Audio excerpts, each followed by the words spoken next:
เฮ้ย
I didn't find anything. What about you guys? Got a pistol, almost nothing. Yeah, nothing. Probably not the best place to land. Hey, Rowan.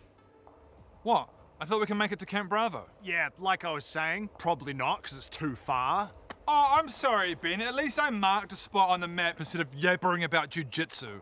Wow. Have you guys read the patch notes? Apparently there's something new about destructible buildings and terrain. Adam, shut up. That's ridiculous. I'm just thinking we should probably keep it in mind. Yeah, okay, I guess we should head to literally anywhere else because there's no loot here. Oh my god, Ben, you are literally the worst. At least I marked a Ah! Shit! What was that? Oh, run for cover! But where? We're in the middle of nowhere, Rowan. Let it go, Ben. There's a hay shack. Go, go, go, go, go, go. I need to hit the loot. Is everyone okay? Yeah, it's just a scratch. Anyone have any bandages? Nah, nothing, sorry. I couldn't find any loot. Just a bad spot to land, unfortunately. What is your deal, bro? Using guns in PUBG, landing places with loot. Are we that I safe can behind So here? where did you Yeah, of course we're recommend safe. we We're behind a land? house. Oh, What?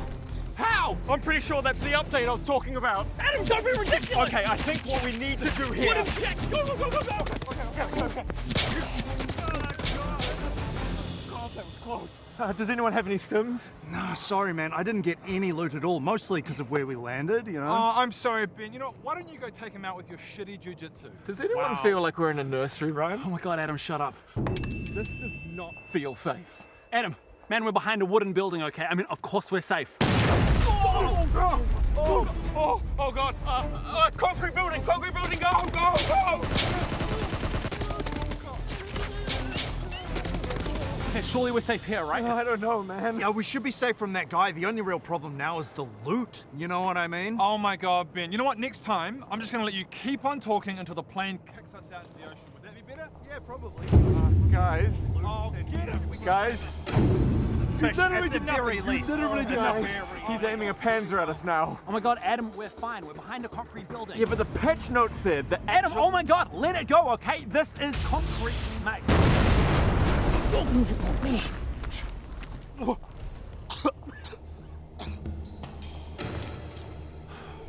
Great starting spot, Ron.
게임쇼에 출품한다라는 것은 게임 개발자들한테는 원래도 되게 로망이에요. 꿈이기도 하고.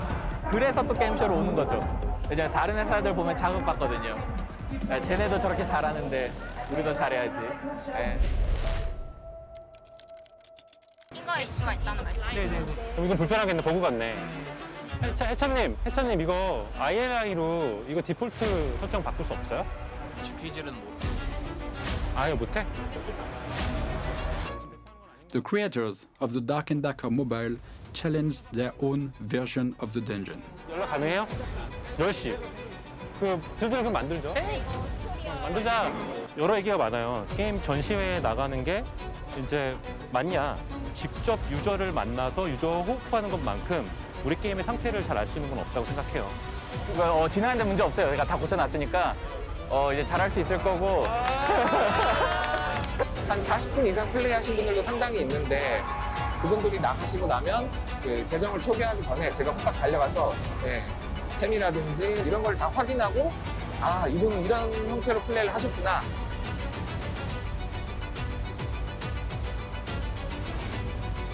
플레이어 여러분, 이 게임을 즐겨주세요. 행운을 빕니다.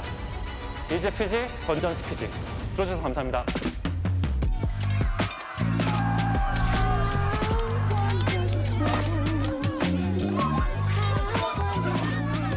That's why we do this, I suppose, is escapism.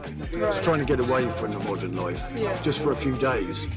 So as soon as we turn up and we get dressed in this medieval costume and a medieval camp, then we live the medieval life for 3 days. Yeah, I love it. I really do love it, yeah. So I would die. I'd be so dead. Sword, like, they're heavy. They're like 10, 15 kilos. I'd be like, wait a minute, sir, please.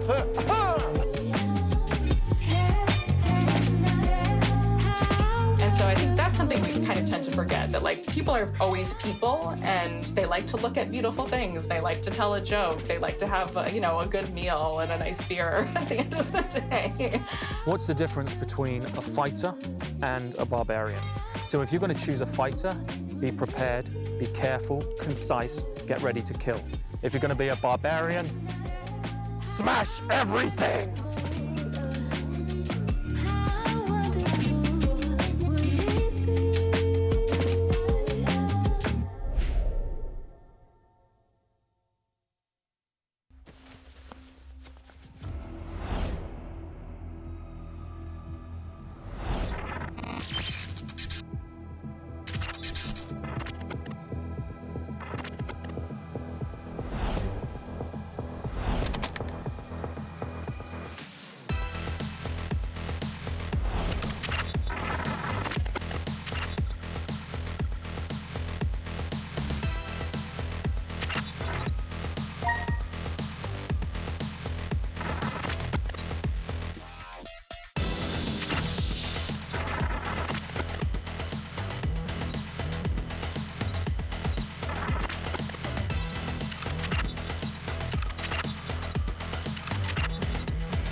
Fantastic. I love Sandhawk and I love explosions. Tago would be my #1 map, and the reason for that is because all of the buildings are like packed tight next to each other, so you could like blow a hole and then like run through them. I think that would be pretty cool. 快乐吧，快乐为主，主要是炸东西。 건물이 파괴된다는 건 좀 배틀그라운드라면서 신박한 컨텐츠인 것 같은데 만약에 파괴가 된다면 저는 개인적으로 일단 투척물이 굉장히 중요해질 것 같고 그다음에 좀 깜짝깜짝 많이 놀랄 것 같습니다. สายบึ้มบ้านครับ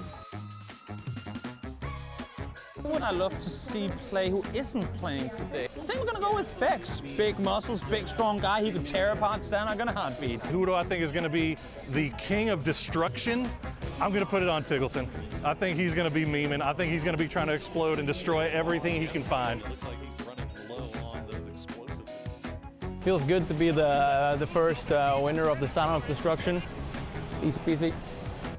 就是还是挺有趣，然后很新颖的吧。然后我也觉得就是 PUBG 就应该有更多像这样的更新吧，这样会玩的就是种类会多一点，让玩家。 Face finals. It's a face-off between these two boys. You, buddy, take it away. Against James. Goes on forward, gets him, and James back-to-back winner goes for Gustav immediately after. Unbelievable, James. Gustav. Oh, he read it wrong. C4 in the circle center. Where it is, and Oh, Belmont no. will get spotted by Gustav. He gets Clarice and he Oh wins no! it. Look at Tig. Oh, the reactions. Any words about the second game? I mean, I gave James the win. He needs the back. What can I say? I'm stacked already, so I didn't really need the money. B1, who will win? Batulin's had the cover. It's gone now. Him and down in Batulin. I think that it was very fun to play Destruction. It creates some very interesting situations. Basically, you change the houses because you destruct them. So I think I enjoyed that. I think you should try this more just because it's fun to break all the buildings, to find some C4, sticky bombs. It's really fun. Go, you can take the chicken throne once again. Took it back. All right. That's right. Oh. Yeah, it's okay. It's okay. I will take it.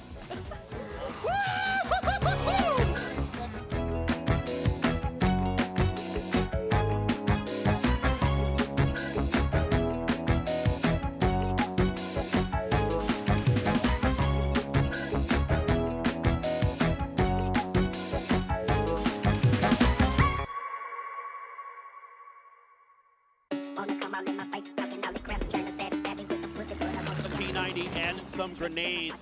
Gets a spot onto one, throws it down, bounces right next to Durin. Really nicely thrown there.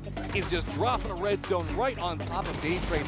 They knew that this was going to be hazardous, but there's just no option back behind it. Salute just wiped Daytrade by himself. A couple grenades on P90. Warren's going to go for a couple of shots. Do manage to get the knock on to him, but look, it's Freaks finding multiple angles of approach. Eternal Fire goes down. Heaven swings in. Any extra frags on the body? Yeah, but you mean with that Dragunov. Going with the nade. How's it going to roll? Bounce is going to go right up underneath the car. Stuns around. You mean trying to find the off angle, but he's got it. And every single time it goes, it gets punched. And oh my God! Drive over here. I'm going to take the path. That path isn't good anymore because look, you're just going to have Eternal Fire step right over there. They don't even need a mortar. They just say, nope, that was too close. We don't like it. We're just going to go ahead and shut you down. Thanks for the points. I mean, everybody knows with Gen G losing a couple players. Wavo knows as well. Shen, who's going to strike, can't find the second spaceman there to take one down. Daytrade in a lot of trouble. And it is just a set of dominoes. It's much easier. There you go, New Happy. You just decided you want it, so go and take it. I love it. They do got a knock. Here comes Wavo as well. New Happy gone in an instant. Daytrade getting involved, trying to do something. Just Panadol left now. Here comes 4 a.m. They know there's 3 teams that have taken knocks, and they're trying to find something. Panadol, though, takes down Godby. Okay, now it's going to be a new set of contenders. Nades raining in. Could kind of hurt Tiamba over into that SG kind of BB position, but oh my God, New Happy. What do you do? Tries to make it happen, gets just absolutely picked apart. 4 angry men and Falcon both just double team that. Man, Blood, some phenomenal shooting there. 4 kills in this game for him. Stuns are coming out here for the Freaks. They're trying to clear the space. They know they have the numbers advantage now. Trying to find the angle. The shotgun, though. Heaven can't find the timing. T1 on one side of it, but also going to have to deal with Rillo as at least 2 members of Falcon going to have some vision on their approach. But T1 putting in a ton of work. But that's okay. You can hold on there. Start sending the first aid, but another one shows up and he's done. Of an extra nade over. Halo, here's the pin pulls. It's gonna peek off bitwise. Playing from him as Snakus laps the nade up on the roof, almost gets Bobo down as well. 2 confirmed now, but I think he saw him. Pro down, crawl to the side. That one's gonna bounce! Amazing bounce! They haven't. That's looking good. Oh, that's looking real doom here. Oh no, that is a lot of people hopping out of the vehicle in HS. That should allow for Ikeslip to wrap the corner. One well-placed flash here could keep 3 players blind at least for a bit. Ikeslip is gonna underhand it. This could be huge. As he wraps around the side, picks the other side though, finds the first one, goes to the second, finds him as well. Needs just one more as he swings the corner, goes for it, but it's going to be him down. Bean! In this fight, if you're Falcons of Danger, if you want to come out victorious in this game, it's a massive one. Rello with a good spray, and now the push coming through. And what? Go down in 10. Navi will finish off BB team. Buildings left in Yaz that have angles, that have grenades into start winning games by himself. So good. There it is, Diffix, let's go. Nice shot. Come back, kickstart wants it, stepping in, goes for the spray, but narrowly misses it. He's gonna go up, trying to find more, but cheeky play. It's gonna be a jump up and around. Heaven trying to put in something, but H falls in. Nade lands on top of him. Sonic's in some trouble right now. Tickleton just trying to hold back everybody else, but he goes down. Freaks feel unstoppable. This is gonna be T1 coming up right back behind. The Mad goes down. It's gonna be Eggslip just leading his way, seeing if he can spot out anything. Inside Smokes does spot out another one, going absolutely wild, but Zenith is gonna shut that one down. I mean, that's a lot of knocks. And Kempa, nice spray onto the jumping player at T1 there. Ming, though, in the back, gets it under control just in time. The T1's falling apart. Petrichor Road on a rampage. Dude, Petrichor Road had to fight tooth and nail for every single one of these, looking back down into the 2 other squads.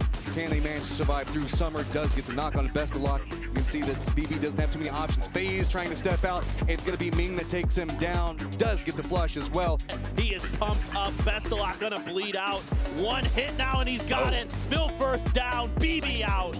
Just creeping forward, Vex, he's put up a massive amount of work today, but there is nowhere to go. Petrichor Road fought their whole way into that. Enough time to maybe try to circumvent, get into a position over in the north. Here comes the F, making the push in. Multiple members go down. A doozy with a great defense.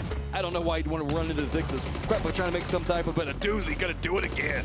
There could be another player coming. Oh, but Batulins reacts so nicely. Just gets taken down. A doozy, man. Sosa able to dodge one. Trying to continue the push forward, but he's shut right down by Vex. Vex still continuing to hold the line for FaZe. Need it so bad. Gustav also lined up over there yet again. Vex finds Diffx. Hackatorial looking like he's trying to line into it. Big shot coming out. The minds, you already saw a doozy taking a chunk. Example. Feels like a matter of time. Yet Example gonna clean down a doozy. TE, what can you do? Oh, and they're so weak right now. Perfectix just steps up, picks up one, picks up the second one. There you go. Or up and over. This is a smart kick. He's got him. Oh, what a jump by Kick. Finally feeling it a bit. It's going to be Sonics making a massive move. Rello goes with a quick pop off around the new angle. Snaker's going to find one as well. Kickstart tried to make something happen with a big, beautiful play, but it's all going to come apart in the end as Sonics go down. Get him. Come here, boy. Help.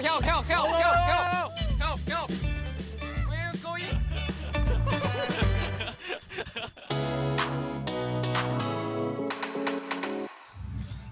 A new update hit PUBG on December 4th. Sandhawk's buildings and terrain are fully destructible. A C4 can blow up a building. We challenge you to use explosives creatively in hot drops against some of the best fraggers in the world. Will you accept this challenge? Yeah, I'm super ready. I mean, it's an exciting mechanic. Panzerfaust, C4, frags, mortar, anything to blow something up. I played a lot of Battlefield, should be fun. If you don't mind me asking, who are my opponents?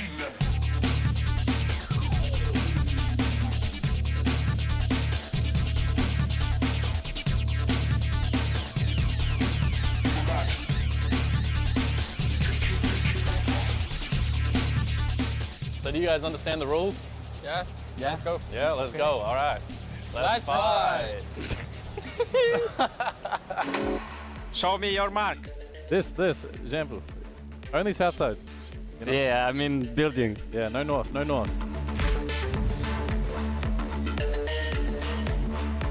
Oh, I jumped late. Did you, man? I late too.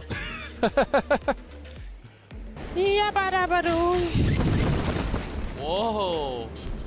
Oh, nice parachute, bro. I have new gens too. Good luck. no gun, no gun, no gun. Oh.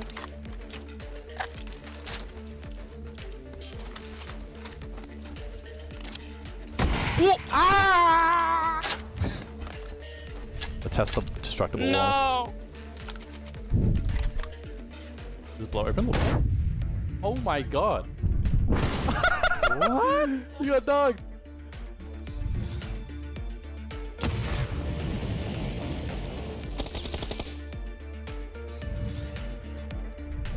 Wait, that's OP.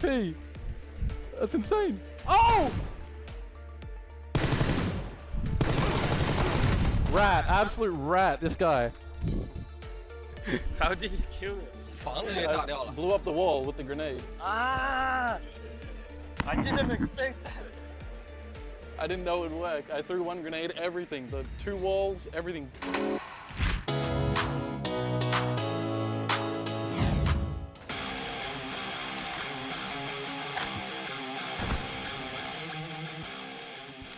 Oh! What? What?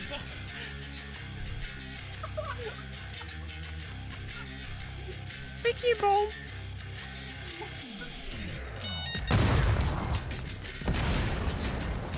What? Are you sleeping? Are you sleeping?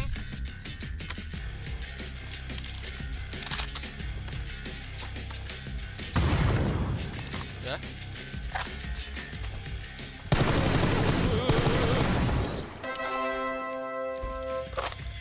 How about solo? Huh? Solo. 1v1? Yeah. Okay. But you are new. I will crush you. So, easy clap. Sorry.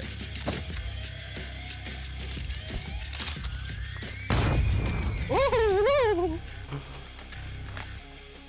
Hey yo! That's illegal. Oh! Easy. Hush puppies.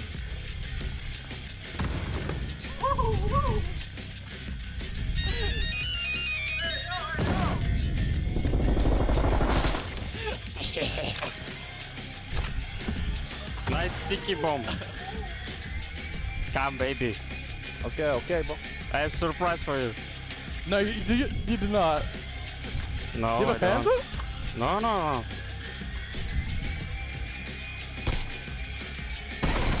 Oh.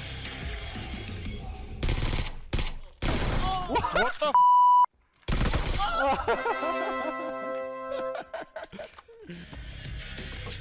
Hello. Sorry. Hello. Sorry. Go push, Emma. No. I don't push vector. Oh. Ooh. Go get him, Himus.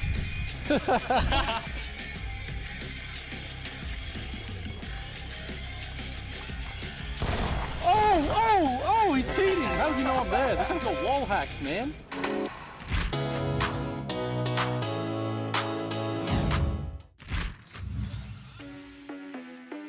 Come on, baby. Oh, I'm quick, boy. I'm fast.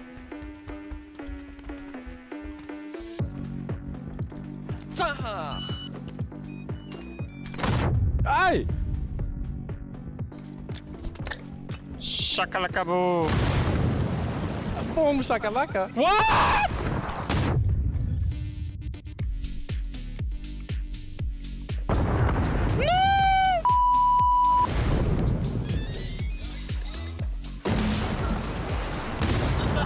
What? What is this like?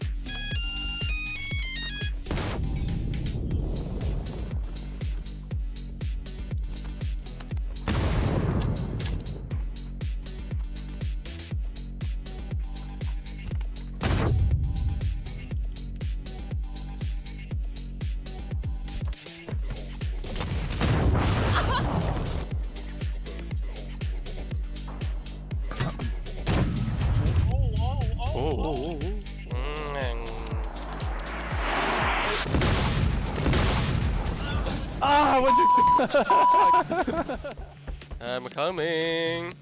I need grenades. Coming. No, no, no, no, no, no, no, no.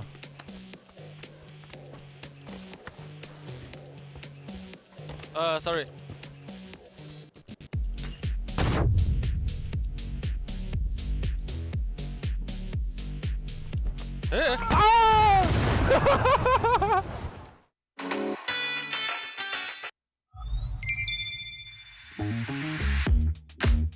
The best kill.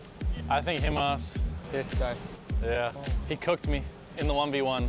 I mean, the odds were stacked against him, you know. He had his back 180 degrees turned to me and he just flicked on me so fast. 开马斯啊，感觉在追着我揍，兄弟，感觉都在追着我打。这个真的。 Ziggle's a noob. Yeah, because he didn't kill Kimas in those situations. True, true. That was fun. Yeah, the whole thing was a lot of fun. Blowing up walls. I think that's going to be a creative mechanic, you know. I hate campers, and that's a camper's worst nightmare. 感觉挺真實的吧，玩進去就很有代入感，還挺好玩的。Em thấy khá là hay ạ, vì núp trong nhà cũng chết rồi nên là em thấy hay hơn. Yeah, absolutely. I think that like you could just mortar a house across the map twice. The first shell will blow it open. The second shell will blow it up from the inside. So it's definitely going to change a lot. I agree. 就这些玩法肯定就是会去更多的开发嘛。我还是觉得这个破坏性挺有意思的。Em nghĩ là có, vì thì mình cái tính năng đó là giúp mình công nhà dễ hơn đó, nên là em sẽ. I thought he would say that I can't screen peek in the competition. 那是最左边那黑锅盾啊。 就动不动就往我的屏幕上撇，我都不知道怎么玩，兄弟。Yeah, I definitely did. I was just spectating. Spectate mode. I mean, it was really important that I got mine today. You know, I had to put up a couple kills here because as far as PGCs go, I think these three are like the goats. 我说实话，这已经有一个2022年的冠军了，所以说我们先把它排除，应该答案在我们这3个人里面选。 Em nghĩ là Tú Mai chứ không phải em đâu. Okay. Thank you. He agrees.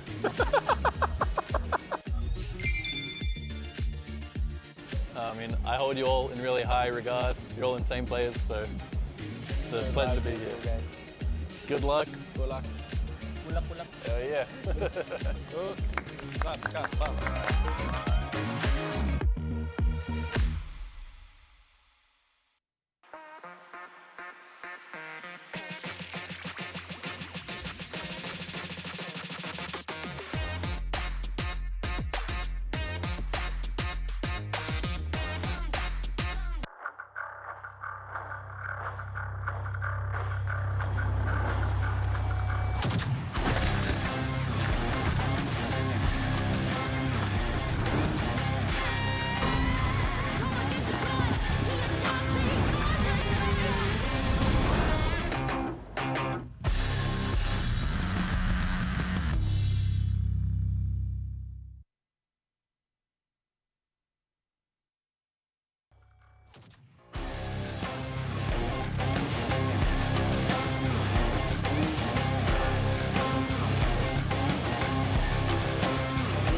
Good morning, good evening, good afternoon, wherever you're watching around the world. Welcome back to PGC 2024. We're back here at Circuit 2, Day 2. My name's Tavis. I'm joined by Avenger, and we're going to break down the action because it seems like it might get a little bit crazy today as teams get to decide maybe who goes to the final. Yeah, we're here to bring you some chicken tonight, and super excited here to have that last day before the next circuit final. It's just tomorrow. It's just, we're straight on. Yep. So many games is happening here for the next few weeks. Absolutely. A lot happening here. But before we get into all of that, I do want to give a shout out to our sponsors who make this possible, where you can overpower your game right now at op.gg. PUBG Esports is main partner for PGC 2024. Also, thank you to the Tropicana Gardens Mall, the venue partner here for PGC. The beautiful space you've got behind you is thanks to them. TT Racing, the best way to level up your game when comfort matters most. These guys make sure you're focused on the screen. And finally, a Koopa, the hand warmers that you can take with you. They warm up fast when you need to. And a battery pack as well. And a battery pack as well, and some lights. And highly enjoyable. I recommend them. I can actually say that. NVIDIA Icon lights right here in front of us is the special PUBG lights you can get if you scan that QR code and head over to their website to order them for yourself. All right, so that's who's made this possible. Let's talk about the teams that are going to possibly be performing here today. We saw a favorite in particular, Cerberus, get knocked out yesterday, but we see some big dogs joining the fray today. What are you excited about watching? I'm excited to see how everything changes from yesterday to today, because there's so many changes in terms of drops, meta, everything, right? And also, you know, after 2 or 3 games, what's going to be the focus? Are there going to be some teams that are in the danger zone after those 3 games? Because then they will definitely be focused by Miramar for sure. Because that is really the scary thing. If you don't have enough points once we have played 4 games, you're going to be a team that's going to be focused, because the other teams, they see you as a threat for the finals to kind of keep you out of the grand finals. That's really what's on the line here. And I think you've hit the nail on the head. Traditionally, it's a do well in the early game because you want to start strong, but now it's so that people will leave you alone when you get to that second half of the day. Now, before we get back into breaking down what to expect, let's talk about what to expect all week. Circuit 2, that's us here on Friday. We got one more day tomorrow for Circuit 2, then a little bit of a break, and we're back for Circuit 3, another little break, and the big show, the grand finals, which is really what all of this lead up is about, getting to those grand finals. Now, can you explain for those at home how the circuits work, Martin? Yeah, you got to get top 12 twice, and then you get into the circuit final. In the circuit final, that is where you accrue points to make sure that you can get into the grand finals. If you're the top 16 amongst those points, you go to the grand finals of PGC 2024. That's absolutely perfect. And, you know, it's one of those things where you look at it and you go, you should be able to be top 12 every single day. But we have seen a shocking amount of teams not be able to do that we expected them to. So it's actually been a pretty fascinating system so far to see how it shakes out. Now, you got to get points. That's the only way to advance. This is the point system you're probably used to if you've been with us for a while. If you're new here at PGC, it's the super system. 10 points for winning. And what really has come in important in this stage is it's 1 point per kill. So teams really are sort of going out and trying to find those 3-4 salvage points pretty consistently. Yeah, and on top of that, of course, once we get to these circuit finals that we have had one already, and we're going to have one tomorrow already, is that if you're in the top 8, you get seeded into the next days. The bottom 4 gets knocked out. If you're 5th through 8th, you get put into the second day. That's why we have some teams joining us today. And of course, if you were 1st to 4th, you get straight into the final. But you don't have as many days to play, right? And that's really what you want to do. You want to play for these $1.5 million plus this extra crowdfunding we're getting from Pick'ems. Absolutely. The crowdfunding, you got $10,000 for the MVP and, of course, $500,000 for first place. But in order to raise that trophy, to claim that cash, you got to get through the circuits. You got to play your heart out. You got to leave nothing on the field, because we've seen some teams, I think, maybe a little slow to start, and it's cost them big time. Let's look at the teams that take the field today, though, Martin. Talk me through these and what you're maybe most excited to watch. Yeah, I'm definitely excited to see Twisted Minds and Freaks join us here, because that's obviously some big names that we have some high expectations for. Twisted Minds, how they perform throughout the year, and of course Freaks and Salute himself is going to be joining us. That's a huge thing, because their performance in Circuit 1 is just insane, and if they're able to replicate anything of that, that's really big. So, they've only had 1 day off. Do you think we should expect to continue to see it be just 1 day off is show? fine, but if you have 2 days off, 3 days off, that's not good. All right, so 1 day is nice. They got a little break. They're back at it. So maybe KDF pops off. Twisted Minds, you always have to expect them to turn up when they're ready to play. Let's take a look at how everyone has played so far. The little black dots, obviously, are what day of the circuit each team has played in and is updated. If you see it on final, you're like, wait a minute, you haven't played the final yet. It's because they qualified through to it. That's a scary one for Cerberus, though, right? It Didn't really play day 1 and day 2 in Circuit 1. Played the final and then played day 1. Then they're knocked out. Potentially here, they already only have 2 played days in 6 days, but let's see how it happens in Circuit 3 here. It'll be insane not to see them in the grand finals, considering what they were able to do this year. Well, we are talking about PGCs, especially because they're so long. You'll see the meta sort of evolve as the games go on. And if you're only playing 2 of these 6 or 2 of these 9 games, it's hard for you to sort of keep up with that evolution, because you're not in there feeling the pace, the speed, and sort of what is going to be becoming common for PGC. So if you're a Cerberus fan out there, I'm not going to write them off yet. They had an okay day in that final as far as getting a couple of points here, but it is going to be a very big challenge for them. A couple other teams that we are going to see some challenges from, we saw other teams fall out yesterday. We see some new ones coming in. So we talked about Kwangdong Freaks. We talked about Twisted Minds. My question for you is Day Trade. Oh, I thought you were going to say Lunar Galaxy again. I mean, they've been fun to watch. They were so fun to watch yesterday. They're fun to watch. Day Trade's interesting for me. Do you think they go off today? They did do well in the final, but only in one game, it felt like. Yeah, for me, like, Day Trade is a team that has huge power potential, especially after adding Thanadol. I think them as a roster, we should be seeing more from them than we've had so far. And again, not so long travel. They're kind of comfortable with what they are. They're acclimatized quite well already, right? And they're in a situation where does their style fit to what's going on? But for me, the circuits are like every day is so different to what happens and so chaotic. And again, everything changes depending on what team wins. What team after 3 games have insane amount of points that they can mess with everyone else, and that's really where kind of the mid game changes. And if you don't adapt to that, you're going to fall behind a little bit. Let's take a look at some players to watch here at Circuit 2. This is how they played in Day 1. Little side-by-side comparison of Barpo and Pow Pow. Which one did you enjoy watching more? Which one do you feel like took up more space on the map? Yesterday, Pow Pow was something to follow for sure. I think he's always a great interview. He's always that kind of chill, laid back. You can feel a little bit that he has high expectations of himself and his team, and that they're able to. We heard it yesterday in the interview. It was like, if we can get into that mental state that we were in during PCL, then we're going to be doing great. And for them to take kind of this short of amount of time for them. Only a few days, then that's good. If they're able to replicate what they were able to do yesterday, then that's huge. The lobby is just so much harder that, again, if you're not able to adapt to kind of what happens in the fly and not take it as it goes, then it's going to be hard for them. And that's also why we've seen so many teams kind of play this more of an edge style, because they are waiting a little bit more. But our circles have been so wild. They've been so hard on the edge. We have seen so many hardships that if you consistently play on kind of an edge style of play, then if you get back-to-back hardships away from him, there's no way you win. Then you gotta focus and turn around and say, okay, we're focused on maximizing points and getting as many kills as we can, rather than trying to get into the circle dying doing so. Yeah, and I think when you look at those two teams, we started this Gen G and sort of Tiamba and how they've gone back and forth. Gen G, we almost had a bookend on that day. They started strong, they finished strong, but it felt like a lot of that came from Barpo getting a good spot, locking it down, and playing more defensive. Whereas a lot of the moments we have from Pow Pow are relatively aggressive. He's a player that had a really good valuation, so a lot of people were watching him at the last PCS series, and here he really has stepped out. I think he's been an outstanding player of the team. He's always fun to watch for these highlights, and with that DMR, he just seems absolutely lethal. And the most beautiful thing about Pow Pow is that his name apparently means cannon or bubbles, or cannon, bubble cannon. Bubble cannon. Bubble, well, it's pop, pop, pop, pop, pop, pop, pop, pop, pop. I'm sure it's the sound. Yeah.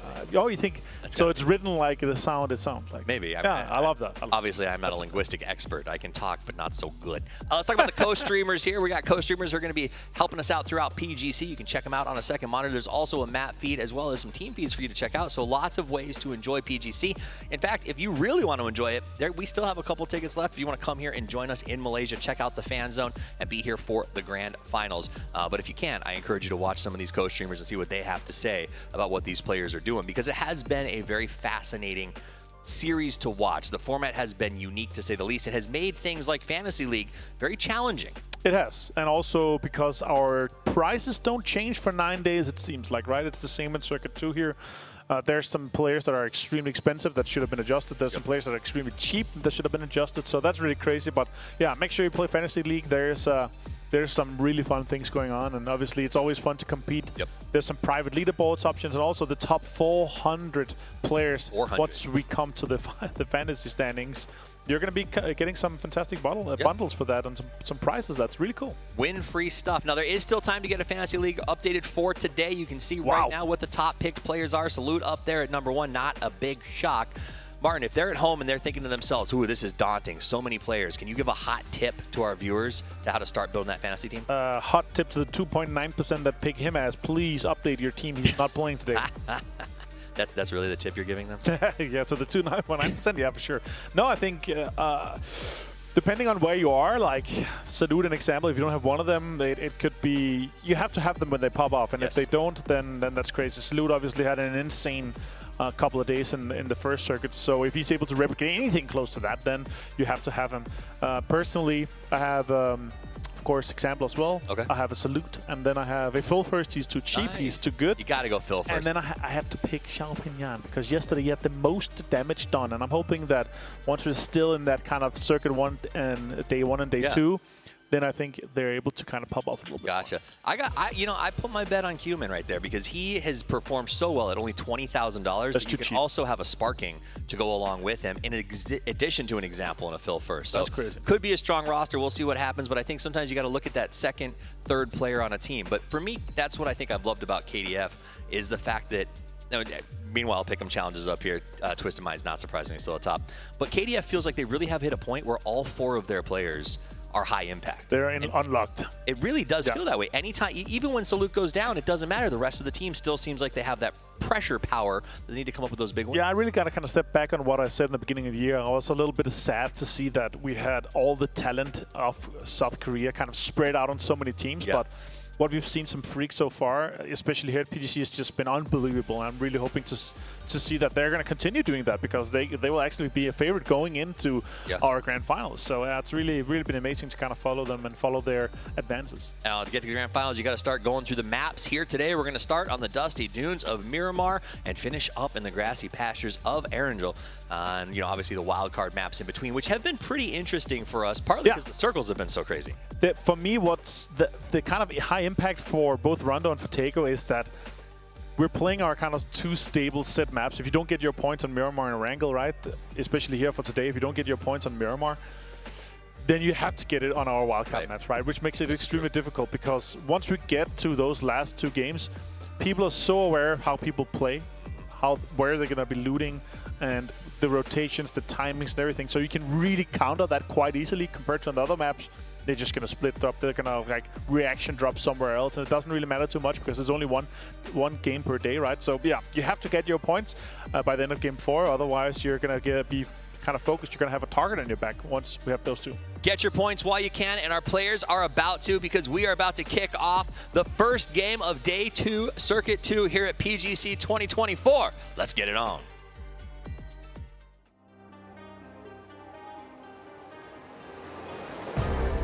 很难受吧，没打好，然后争取下一轮的话找找问题吧，希望第2轮能发挥出来吧。接下来的比赛，感觉还没有适应这种节奏吧，因为我感觉跟我们国内打的不一样，可能我们队伍比较慢热吧，我感觉可以慢慢的去适应一下，然后我觉得可以进，我们会努力。 일단은 저희 랜마전이 좀 많았는데 좀 일단 첫 번째 매치부터 랜마전에서 좀 지고 들어가가지고 그래서 자신감도 많이 떨어지고 그래서 그런 것도 일단 일부분에 포함된 것 같고 그래서 좀 경기력이 안 좋았던 것 같습니다. 일단은 좀 이틀 동안 좀 쉬면서 일단 저희 한 거 계속 보면서 저희 PGS6 때 좀 좋았던 기억을 떠올리면서 그런 걸 다시 기억할 수 있게끔 찾는 게 우선적이라고 생각하고. Every team right now is even like targeting other teams after a few games because let's say a good team that loots Pochinki, for example, is on the bottom of the leaderboard. Someone might want to target them and get them out early, especially even like going to the next circus. If a team like Sonics or Twisted is there, they're going to get targeted for sure if they're in the bottom 4. 因为这种游戏它其实差一点就差很多嘛，然后我们就因为一点一点的细节没有做好，导致最后的分数就很低嘛。因为这次比赛是1轮比赛进12支队伍，所以它的游戏节奏会变得更快，因为大家拿到进入决赛的分数会更早嘛，所以这比较考验战队临时的自己的那个变化。对我们挺自信的，我觉得我们只要做好接下来的这个比赛的准备，我们是100%能够进入决赛的。 지금까지 좀 많이 성적을 좋게 못 냈는데 국제 대회에서 지금 열심히 다들 해서 좋은 성적 나니까 좀 만족스럽고 앞으로 더 열심히 노력할 생각입니다. 저희 4명 다 일단 게임에 집중을 엄청 잘했던 것 같고 한 명도 빠짐없이 거의 실수가 없었던 게임이라 생각을 하고 서로 실수가 나오더라도 커버를 쳤기 때문에 치킨이 많이 나왔던 것 같습니다. Mình nghĩ là sau khi đi đấu tất cả các vòng xong thì mình nghĩ là phong độ của mình lúc đó chắc chắn là lấy lại được rồi. Tại vì vòng chung kết thì không có thể nào mà đánh mất phong độ của mình được nữa. I would say like tilt is very like in terms of like LAN tournaments, it's very fast. Like I can be tilted for like 1 minute, 2 minutes after the game because we lost it because of our mistakes or like some other like problems. But like for the next game, since I'm professional, I have to become absolutely not stressed, not thinking negatively, and just play the best game. I think we were playing better and better by each game. At least like our communication was becoming better. So, and in the last 2 games, we finally show like the real Twisted Minds. X Left 在 C 的同时，我们尽量做得更好，让它更 C。我们做的可以更好，让团队也多协作起来。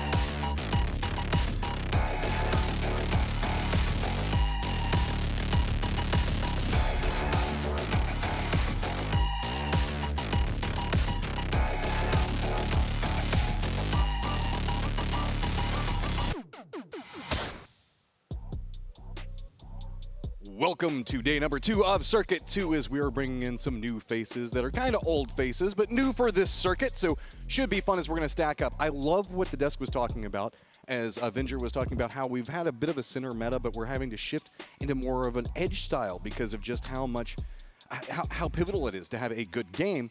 But then we've also had the circles that just feel like they've been so hard shifted and going to such like difficult places to play. It's made these teams that are leaning into edge just absolutely chasing circles and not capable of really stacking up the kills in the way that they're wanting to. Exactly. It's been a pretty difficult situation to navigate for a lot of these teams, because if you go center, sometimes it shifts away from you and then you're caught in this congestion on one edge, and then if you're playing edge and then it hard shifts away from you, then you got to fight through potentially that congestion or other teams to get through there. So absolutely, it is kind of like part of the game though, right? Like you got to make your points where you can, and especially in this format where it's all about just getting that top 12, getting on to the next day here again today, making sure that you know what your point opportunities are, how to maximize your points that you can find are, get into those situations, and then get yourself into tomorrow where the points really matter. We've got Matchroom and Paperthin here that are going to be taking you through the action. We also had Batulins talking about the fact that the importance of kind of writing your mindset inside of that interview that we just saw, and how important that was, is how you have just a couple of minutes to go, okay, that game was trash, didn't work out, we've got to figure out whatever went wrong, fix it. But we did see Twisted Minds starting to become Twisted Minds in the last 2 games. Well, exactly, and I think he showed exactly why. You know, we saw how frustrated he was. Everybody saw him slam the desk. Yeah. That's part of the game, folks. Like, with how much is on the line here, right? You get mad, but then the next game, boom, they win. But see, I would prefer that. I love to see passion coming out from a squad like that. When, frustrated, but not necessarily frustrated at everything, but more frustrated at yourself, going, I could have done this, I could have fixed this. You know, that level of frustration is what you want from the best of the best, because they know what they can accomplish and they didn't manage to get it. But now they're a bit more warmed up than they were, coming in a bit earlier as well, some big capabilities coming out from them. But we also had like Tianba just on a tear yesterday. Yeah, that was really encouraging to see. Like teams like 4AM, Tianba from China really starting to step it up. You know, for 4AM, they were one of the teams that got through to the second day, didn't make it into that final day last time. Can they right the wrongs of the previous circuit? All right, well, it is time to start off on Miramar, as we are going to have a ton of fun to kick off today. What can you do on Miramar, as there is a ton of pathing options. Teams need to make sure that they're avoiding those bottom 4 spots, so just a solid game or 2 could get you into that top positioning. But man, for some of these teams, it has been elusive. Absolutely. I mean, some of the teams that haven't made it through, I mean, just Cerberus, that is the biggest one that's going to stand out in everyone's mind. They have looked really off this event, and you can't afford it at this stage, because even though they got directly seeded into that very first circuit finals, they didn't do so hot. They come in to Circuit 2 here, don't do so hot, and don't even make it. So now they're not going to have a chance to get more points in Circuit 2 finals. They're going to have to try to really go crazy in Circuit 3. We'll have to see if that's going to be the case. All right, well, as we can see, the plane path going over Campo Militari going to end up down next to Partona, so should be pretty okay. Most of our squads, except for our 4 Western teams, should be pretty all right. I mean, you can pretty much long drop over into those. Valdemar could probably be the hardest location that we're going to see pretty much avoided, so no big real contenders going for hot drops just quite yet that I can see. Maybe there could be something a bit awkward for BB as well as Weibo, but they should be able to separate around that Al-Azhar positioning just fine. Yeah, and we didn't get a chance to talk about him, but Weibo, another one of the Chinese teams that really showed up yesterday. Shen, the best player in the lobby yesterday, absolutely going crazy. 14 total kills for him. What a tremendous glow up for a player that we had such high hopes for after 2022 when he really exploded onto the scene. Showed us why we were so impressed with that player and why we really had big expectations for him coming into the next couple of years. And, you know, he's in Weibo. It didn't look so good at the beginning. Now it does. I don't know what it is with our first circle really despising the plane path, but that feels like that's the theme of the event so far. Yeah, you're right. It's, you know, it's like when you have magnets that are, you know, with the same pole and they just repel each other. Straight up. Yeah, hey, like our hand warmers. Yeah, see, I teed you up for that and you knocked it out of the park. Well Look done. at me. I can do sponsored call-outs as well. Ha-ha, James, take that. All right, so now let's take a quick look. Teams that we already have inside of the circles are, of course, going to be TSM at Twisted, 17 Sonics, and Tiamba. So a lot of quality teams that we know have been looking for, or at least having a pretty solid performance so far, but Sonics being a bit lost in that one, now having an inside track on positioning, could be a favorable game for them. No doubt. And the Sonics looked better as the day went on yesterday. At the beginning, I felt very concerned about that. Spaceman, by the way, was really, really good yesterday. Already has an inside track onto a BB player. That clutch yesterday was so good for him. Dude, he was really playing very, very well to back up what Shen was doing as well. So let's see what we've got done. Phil first, gonna have to dodge a blue zone, but has plenty of space. It landed on the outside of the building, so plenty of space. Get it? He's rushing down into it. He's going for this 1v1. He's feeling it after yesterday, man. He's like, I'm not scared. I'll come down here. I'll take your loot. I'll just take you. No big deal. Reinforcements coming in for Weibo. Not seeing that same thing happen for BB just yet. They have hopped into vehicles, but it's a much further distance that they have to cross. They also have Spyro that's just a bit to the south of this one. Not necessarily looking like he's going to intersect just quite yet. As Spaceman slowing down a bit. No surprise, here come the reinforcements, but you can see off in the distance, BB's a bit further behind. How is this exchange going to go? They can hear between, and it's going to be Phil first that gets the knock, steps away from it, but it's going to be ZYY trying to fall in. And yes, look, Spaceman does manage to hit the Molotov, gets the knock on a Phil first, so Rez could be coming out. BB, do you commit or do you leave it? As Spyro looks like he's pretty close to Shen up there. Oh no, it's a doozy. Yeah, this is getting pretty scrappy. Shen with open arms waiting for a doozy. Gonna take him right down, so BB just a step late. Really good mollies in the early part of this fight from Weibo to take down Phil first. One to get him low, and even though he got one on the stairs, they had another one waiting up there to take him down. Spaceman is going to get that OPGG first kill. Shen trying to spray down Bestalock, trying to see if he can catch him on the exit. Pretty far shots, looking for a tire initially, but I think Besto's made his escape. Yeah, Spyro as well didn't really decide to get too involved. This is just a clean, quick interaction. We'll have to start coming up from Weibo and picking up a couple of points. Nowhere near the circle, so this was just more of a territory control and just exploiting it as fast as possible. So well read coming up from Weibo. I really like that. Yeah, me too. That's a really good start for them. Get yourselves pumped up, find that first point, find that confidence to kind of propel you through the rest of the day. And yeah, if anything, you could tell that Spaceman was playing with confidence in that. I mean, that's we often see people be a bit shy of a 1v1 specifically in a circle, like circle one early drop. There was no fear. That was just coming down going, no, I saw you go in there. I think that we can get complete control over that, so let's go ahead and step in as we've got some highlights to look at. 经典连续击杀2人，皮耶补上枪。这颗雷总该进去了吧？好，进去了，这颗雷有了，双响，没问题啊。队友赶紧过来帮忙，经典1打1，周品言是放倒了李洛。1楼再打倒，哎呀，这是队友，完了，这个有点打懵了啊。冯一坚被打成半血，哦，漂亮，打2个，硬搏。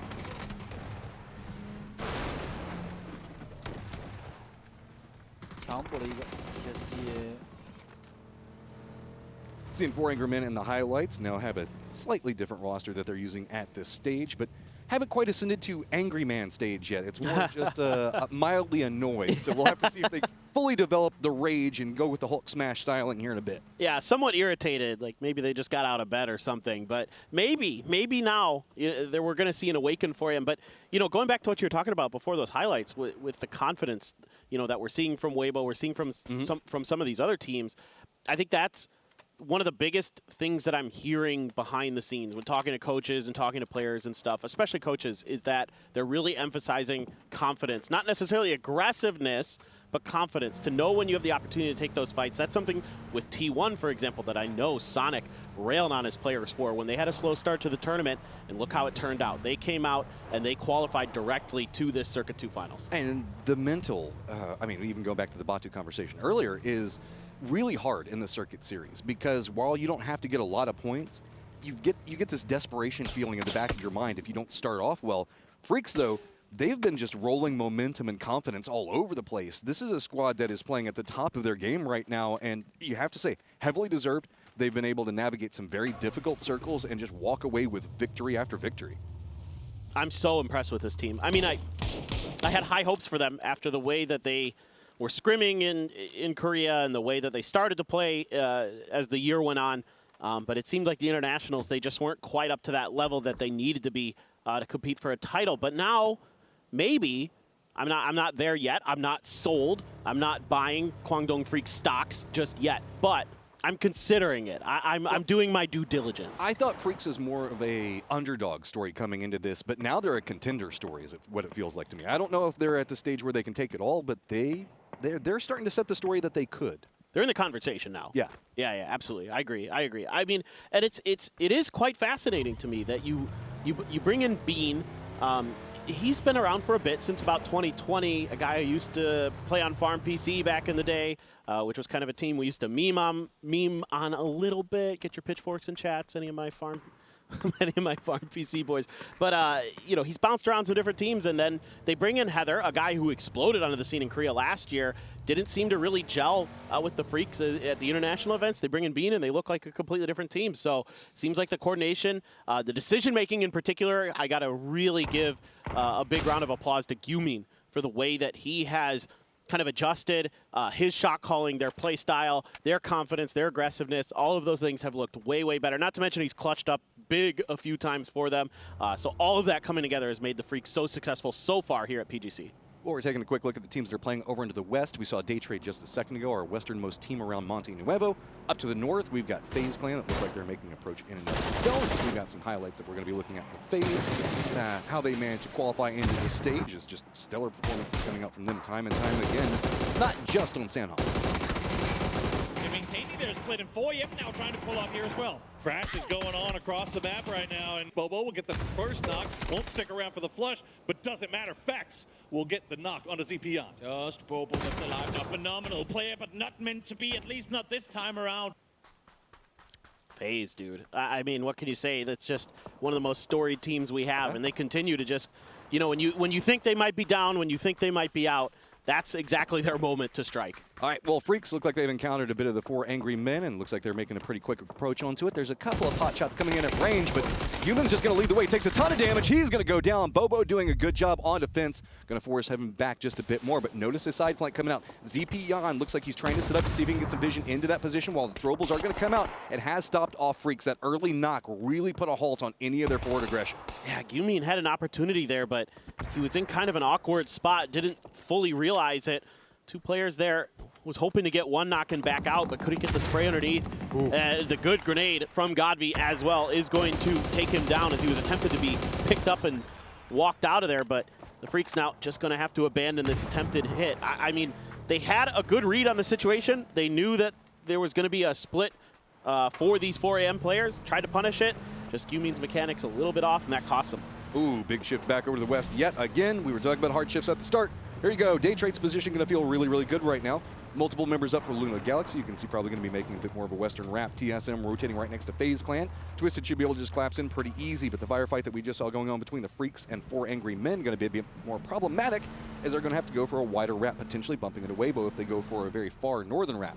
To the south, we've got the Expendables as well as Virtus Pro and Falcons all rotating next to each other. Kind of curious about the Falcons in this one. Had a really strong day yesterday. I think made the most of a lot of not easy situations. I will say that. They had some good compound pushes, some things like that to give themselves some really good numbers yesterday. Okay, now we're just driving into more death. Oh no. That's not who you want to roll up next to right now. Example going for a spray, not going to necessarily get as much as he wanted out of it, but Batulins is going to be able to take down Salute at range. Now then, Example, you're going to continue to follow in. Batulin's going to go ahead and go for a bit more out of it. And Freaks, man, this has not been the start that they wanted, to say the least. No, there must have been a bit of a misread here on if there would be a team in this spot still doing a little bit of information gathering. I think maybe they had expected that somebody would have already pushed down the hill to try to get as close to Monte Nuevo as they can, but Twisted Minds is a team that likes to hang on to high ground. They're happy to play edge early, use that information to their advantage, and try to make moves later off the back of it. And the Freaks maybe just didn't quite do their homework in this situation. There's a fun conversation to have to talk about the deep dive in whenever we look at teams like Twisted Minds and the way that they use information, the way that they use the high ground.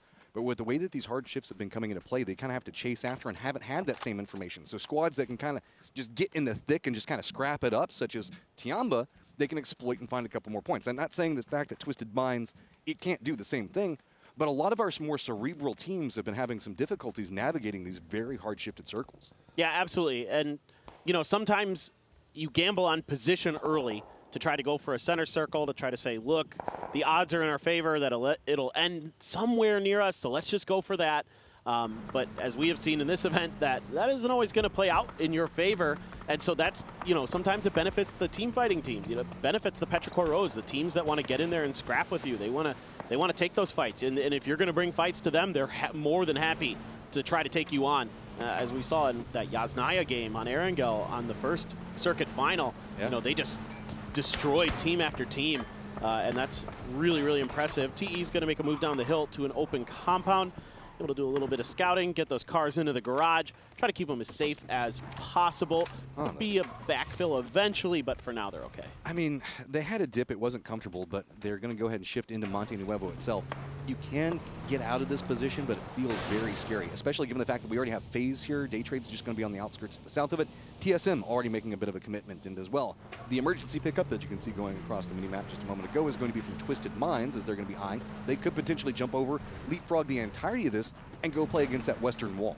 Yeah, for TE, you're hoping this circle goes south, this next circle, in some fashion or another. Would absolutely be the best case scenario for that position. Luna, gonna do Luna things, just floating around, seeing what's going on around them, playing the western edge. They've been often, in the early part of the event, looking for third-party fights, but we're just gonna go straight east here, keeping most of all of Monte Nuevo in, but right towards that Sonics compound warehouse over there. There's some hills around it. Can be a little tricky to hold that spot for the Sonic. 17, a nice 2-2 split over there. The emergency pickup not going to be grabbed. It was popped but not used by Twisted Minds. Congo Freaks players still out in the blue. No shot. Going down for that little compound, you can see Perfectix at. There's a field that's going to take over most of the northeastern area. North, around Monte Nuevo, also going to be pretty much fields. Hillsides to the south, already pretty much going to be claimed by VP, Gen G, Falcons, and Tiamba in some fashion. So we really don't have a lot of good rotate options coming in for this one. So Luna Galaxy running that glider just a moment ago could be quite big. Belmoth, Ibiza lined up against each other right now. And Standal's going to have some form of vision on the backside of the compound, but not enough to really provide support in what's going to be going on the inside. So Ebi throwing out a couple of nades, seeing if maybe he can get lucky off of it. Fishing with dynamite, not finding anything just quite yet. On the counter side of that, Nuren's trying to get some as well. While all of this is going to be going on, Luna is creeping in right back behind what's going on with Daytrade and going to force them to regroup way more than I think that they wanted to. Belmoth kind of on an island by himself right now. It's going to be easy trying to kind of exploit them.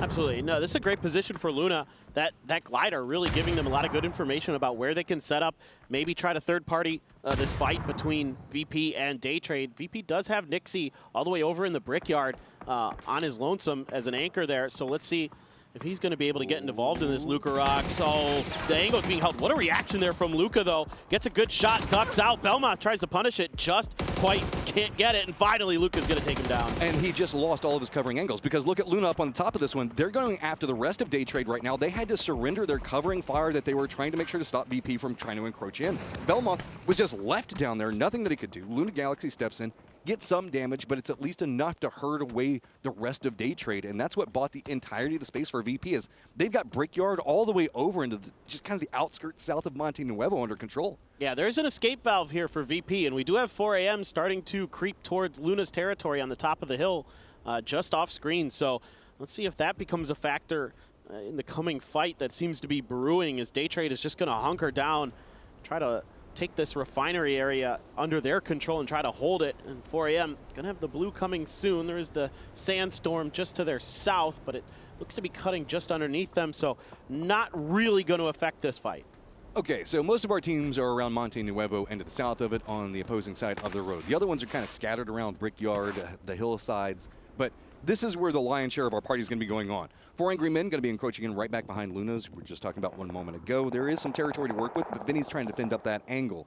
We do also have BB team that's going to be trying to make an approach. Looks like they're trying to eye out the Monte Nuevo area. There's no real ways that they can play around it. HS just going to pick up an easy kill down onto Vinny, but if anything, we know that Luna Galaxy, as they lose a member here or there, it's not going to bother them too much. They'll still find a way to get some points. Absolutely. Now they've got to turn their attention in that other direction, though. Try to cut off the angles from Daytrade and deal with this backstab from 4AM. Sonic's absolutely in a phenomenal position. Twisted Minds now has all the information on the world of what's going on around most of this circle, other than like what's west of Sonic's. They don't really know too well, so maybe they're going to try to dive into the hills. We're going to put Haven on point. He's got the FAMAS. See if he can do some damage to 4AM. But I don't even think the 4 Angry Men want anything to do with this. They're hopping in a vehicle. They're just going to cut down. But look at Beamy. He's got himself prepped and ready to go. The Panzerfaust goes a bit wide, but the spray is going to connect the follow-up. Gets God V down. The rest of 4 Angry Men are going to have to stop over, but it's going to be a crossfire. Don't forget, we still have Nixie on the opposing side of this one. Then we're also going to get some thrown in from Luna, getting some vengeance back, and that was just... I mean, what can you even do? Now, HS, the only one still up and alive for 4 Angry Men, going to be looking at Luna Galaxy, but Luna Galaxy has to make a rotate of their own here soon. Yeah, 4AM gets caught in kind of an awkward position where they get a knock onto Luna. They want to try to take a fight, but the space they have to cross is really, really dangerous, and Luna has great angles on it. Now you have the last player trying to make his way through, and he's just, that's what I'm talking about. You're just out in the open there, and you're just done. So 4 Angry Men didn't even go after the flush onto Vinny. That's mildly surprising. Luna back up to 4 strong, sitting over here, but they have to figure out what they want to deal with. They have an option to go back down south, but they just saw what happened with VP, so they don't want to rotate into the north. They already know that TSM is going to be over there. BB's trying to make an approach of their own. So I guess they can try to collapse in and maybe pressure into the Daytrade line. It's about the best they can get. Meanwhile, Weibo is going to be pushing into 17 Gaming. Quick crash. Going to see how they find the angles in. One member already down, but Mamu's going to go down as well. Shin leading the way. At least going to be able to pick up the flush on it. Molotov stall out, but here comes the peek around the other side of it. Good shots coming out from it. And now everything that was going well for Weibo suddenly coming apart. And it is Spaceman yet again. Can he manage to pick up a big play of his own? He's got to sneak around. Only man inside that building right now, but all of his members slowly getting picked apart as we even get mortars flying around. Yeah, Twisted Minds is getting dismantled by these mortars from TE. Tanvu found the perfect angle, the perfect distance. Man, got an A+ in geometry for today. Spaceman trying to do what he can, and this is a great hold from Xiao Wu in particular, cutting apart Weibo as they tried to make this crash, and that's a huge win for 17. Another team that hasn't looked so good so far this tournament, a team that got second the last couple of PGSs. You're expecting bigger things out of them, trying to hold Spaceman in, but Lil Ghost had a decent moment there. The grenade comes out a little bit too late to hit Spaceman as he already gone back downstairs. Let's see if they can finish him off. And they want to go after, but this is a dangerous push to make. You can see having to just leapfrog over the cars as they go. See if they can find any angles to work around, but Spaceman's going to read every single one of those footsteps, maneuver around it. They just can't come in silent. They know Nade's going to be prepped. Looks like he's going to go ahead and toss it around the corner. They're going to step away from it, realizing the exact angles that they've got to work around. Spaceman then steps away yet again, closes the door. Doesn't necessarily have what he wants to work with just quite yet. He can't move too much further back because we still have Tiamba that has vision inside of this compound. So he knows if he moves too far back out of this, he's going to be on a revealed angle. Steps in, goes for the knock onto one of them, but the Molotov going to cause a problem in and of itself. Now Tiamba's going to get some vision, and it all falls apart. 17 does manage to hold it, but it comes at a cost. Spaceman doing his best there over to Luna, who's lost 2 of their players, but they've got 4 kills, so not a bad game at all already. Haven's going to take down Tanadol. Daytrade out in 12th place. 1 point for them is all they get in this game. And Luna doing a great job here, managing some potentially tricky situations, fending off 4AM, taking out Daytrade. Yeah, they lose a couple players, but again, 4 points per game is really about all you need to get through to the next phase. Well, they're doing a good job on reading the third-party pressures, and I just love the way that we're seeing them exploit around that. TSM is going to have to make a rotation of their own right next to the Expendables in just 1 moment. 17 Gaming still having to deal with the fact that their compound is right on the edge of the zone, and it's going to be Tiamba that's just kind of continuing more weathering fire into them.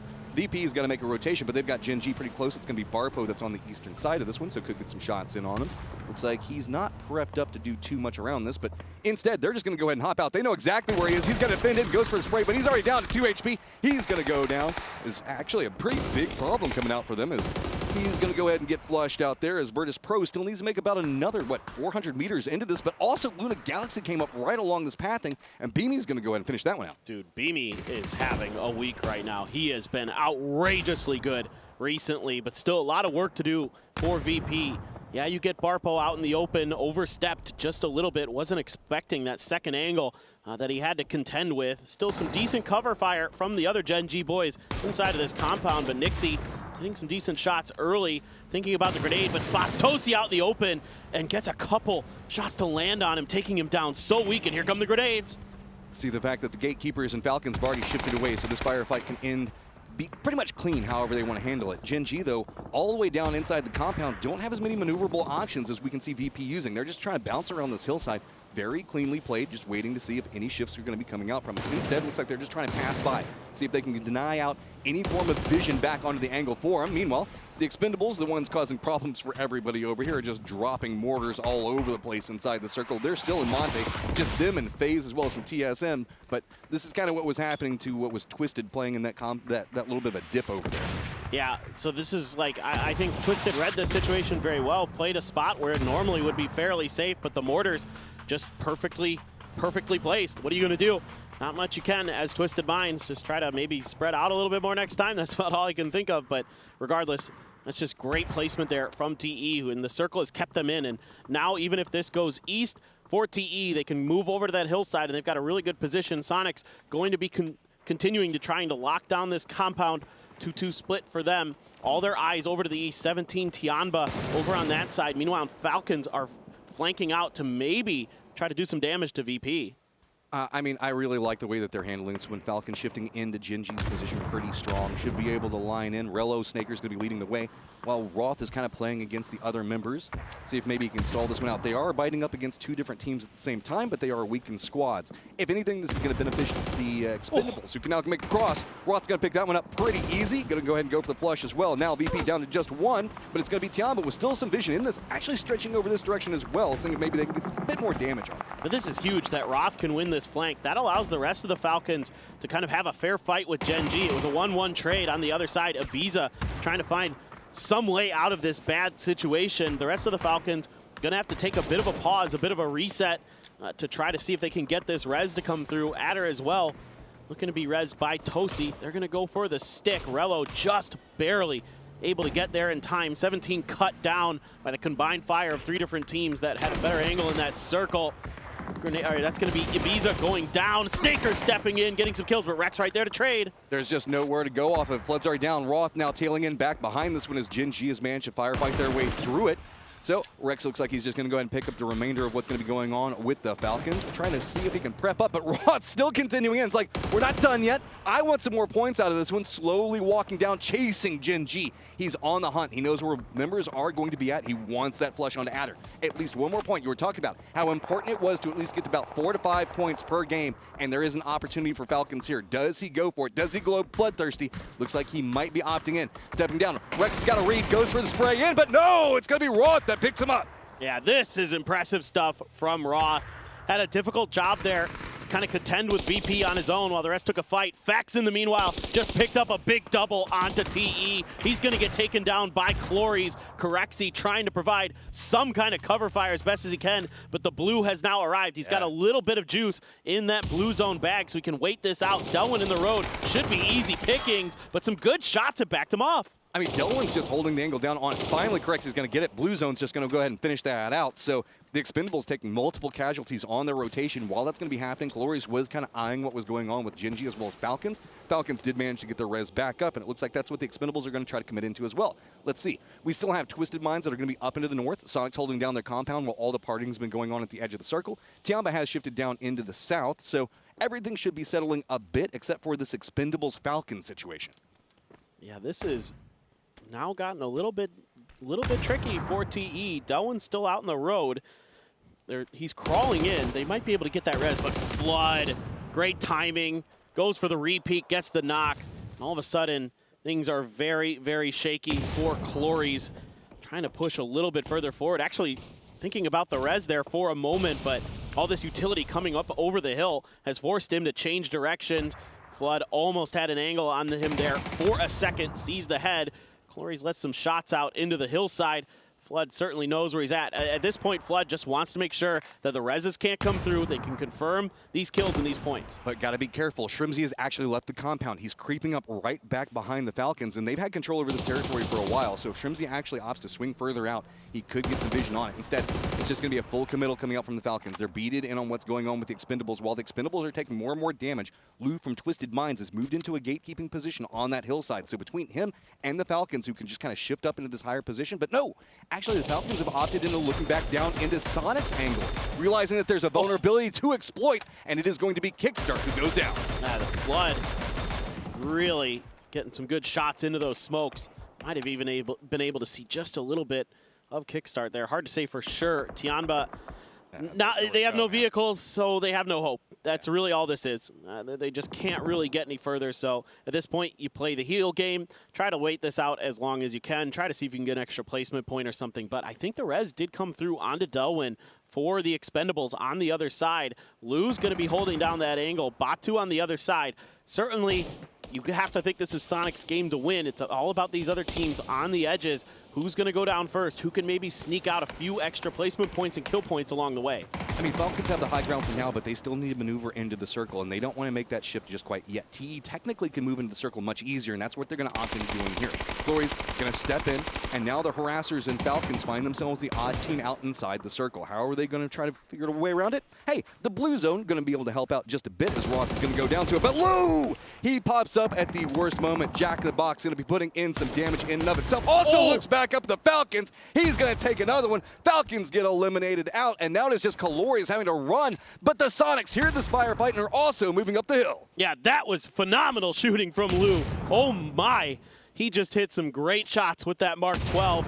Now the counter utility coming out from Clories, who's proning it out. Might have heard the Sonics coming from the other side, or maybe there was some utility let out as well. Now everybody's trying to get this kill as quick as possible, but Shrimzy takes down Lou as he tries to get close enough to Clories to take him out. Clories going to get that first aid off. Kickstart just saw the helmet there. Now he can pop up and take him down. All right, it is all of the Sonics versus Batulins, and Batulins is looking like he's right up against the zone wall. He's just going to go run over there. It looks like he might just be trying to see if he can step into the blue, or he's just shooting at whatever he wants to shoot at. Yep, Batulin's going to take himself out, and that's going to be Sonics taking game number 1. Yeah, a steady game there for the Sonics. Reached out when they could. It can be a bit dangerous from that compound to try to get out early because there's a lot of high ground around it. There's a lot of hills. It can be a little bit tricky, but you know, that it do be what it be. But Twisted Minds, they always find ways to get deep into games, right? We saw that early scuffle with Guangdong Freaks, why they prioritize that position so early. It gives them that high ground, gives them that vision in the rest of the circle so they can make safer moves. Yes, they had a mortar situation,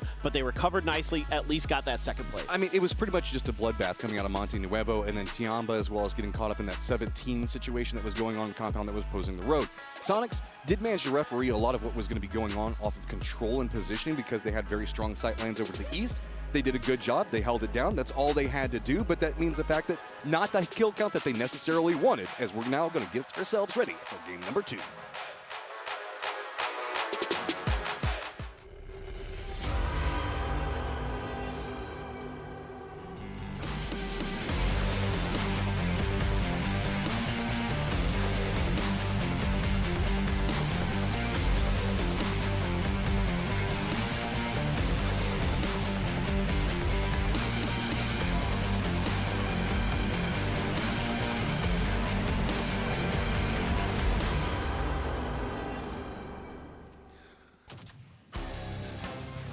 From the bottom to the top after a tough start for PGC, Sonics come out here on day 2 of the circuit and open it up with a win.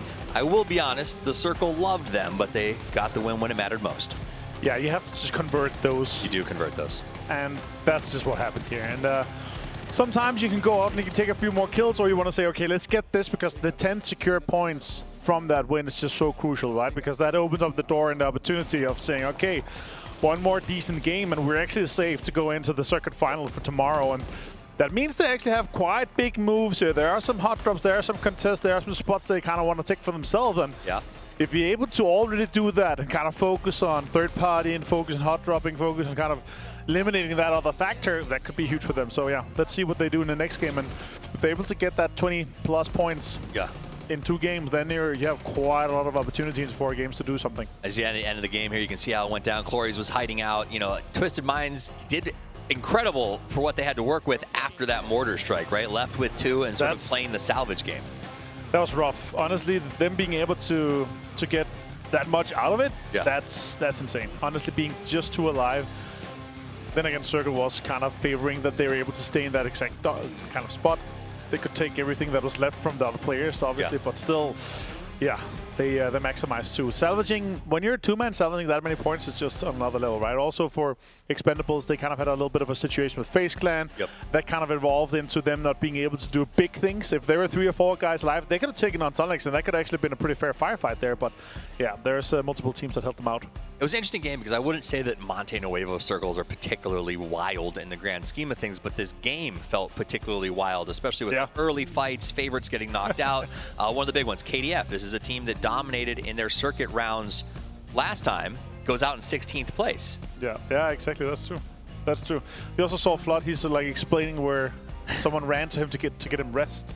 So that was great. But yeah, first game here done. That's fantastic, honestly. And again, these kind of more normal circles compared to what we saw yesterday. And obviously sometimes it's gonna be back and forth, but it was a boring circle compared to how fun and chaotic it was. But I guarantee you, if you ask the players that played yesterday, they're like, oh, finally, just some circles we can play where we expect them to go. Speaking of players that played yesterday, teams that have joined the lobby today. Correct, yeah. Already struggling a little bit. Yeah. Right? So we got our KDF has had a bad one. BB team goes out in, what, 14th position after a really tough early fight. With Weibo, yeah. Yeah, absolutely. So it seems like that day off maybe did hurt some people. Yeah, I'm not too worried. Twisted Minds were fine, obviously, still, but there are some situations what kind of struggle a little bit, but in a situation where, again, sample size, it's 1 game, right? Yeah, we talked about it multiple times, right? You have 1 write-off per day in terms of a match, right? If this is your 1 write-off, that's fine. But 3 of the 4 teams who joined the lobby are using it as their write-off because Daytrade also down there in 12th place. Now look at the teams who are in the top 4 positions. One of the teams recently entered the lobby. That's Twisted Minds, comes out with 6 kills. Falcons get 7. Expendables 8, and the Sonics, not the most overwhelming, exciting win. The travel distance not very far, but that's exciting for them. It's going to give them some traction to take a few more risks, get a little more comfortable, maybe get excited to play again, because it seemed like the last couple of days have got them down. I love how they're so close in damage. That's fantastic. But yeah, also almost all of them had 1 kill. But when you have a 3-kill win, it's almost impossible. Can't wait to see the man of the match for this one. This is going to be great. What do you think it's going to be? Tig? Yeah, the most damage. Well, it wasn't even the most damage. No. Yeah, there's some of that 300. No, maybe he rest or streamer drops, bro. Yeah, streamer drops. Yeah. I'm just saying, Kickstarter had more damage. But they do come out with some moves, and it's nice to see a little bit of signs of life from Sonics. You know, the fans in the chat were getting real tired of being trolled by every other team out there after Circuit 1. So they do come away with some good points. What happened to the BB team early on? Was it just are they expecting a hot drop there the whole time? Not worth it no matter what's going on for that for sure. But yeah, 13 points, extremely tight. 13, 13, 12, 11. That makes it a kind of even start. Nobody kind of runs away with it, right? And that's great. But yeah, let's go back to that. In terms of Weibo and Beeper team, not worth it no matter what, right? There's no point to have this early fight at this point. If you wanna, especially you make sure you survive tomorrow, and you have a rough start of the day, like can put you mentally in kind of a little bit of a situation, right? Unless you're just like, whatever, we'll check it out, play the next game. But those 2 first 3 games, 2 of first 3, is just so important. Like, you need to have those points, because otherwise you could potentially be focused from someone else. You could be targeted. And once we're done with Tego and Rondo, you need to have points, because then otherwise that is exactly where you're going to get targeted on Erangel. Especially when you're talking about day 2, because when you finish up with Erangel, there's less. Miramar has more desperation positions. I feel like, where if you do get targeted, you can kind of escape, find something Erangel is extremely hard to exactly, and like, if people everyone knows everything. And everywhere. if they know where you are, you're getting crashed, and there's no escape opportunities. And I think that's the big fear on these day 2s is when you have that Erangel, because it is. You just can't give that information away because everyone's going to be looking for you. There's Luna Galaxy. I want to ask you, what is a team? I said I wanted to watch them at this event. event? Is there a team that you have been wanting to watch or you've been really excited to watch here so far? There's a few, I would say. I mean, I'm pretty excited for Freaks. So we talked about them a few times. Like 95 points in their day one was just out of this world. 6 wins in 12 games is out of this world. And yeah, I just want to see them step up to a different level. Speaking of out of this world, I want to get your take real quick on Spaceman. Yeah. And that play that he made. I mean, I've never seen somebody work so hard for so long. His mechanics was like just insane. Like Right? the way he used utility, the way he kind of put pressure on the other team, the way like he managed to almost get the flush as well here and there, but he had some crazy moves there. And yeah, these guys obviously, they are there mechanically. What is going to challenge you, what is going to make it kind of different with others is that you need to come together as four, as a team, and make it work at a higher synergy than anyone else. Otherwise, you are going to get refragged or you are going to get punished from some of these situations. We did see a lot of individual hero plays. Sure. We saw that Spaceman. We saw that Roth individual hero play. I don't know why Roth was over there, but he made everyone that he ran into sort of pay the price. And it worked out for the Falcons. They walked away with a lot of points. So as we get ready for game number 2, you can see the camera speeding up, the players getting the headsets on. It's time for us to get into match number 2 with your casters, Matchroom and the Paper Thin.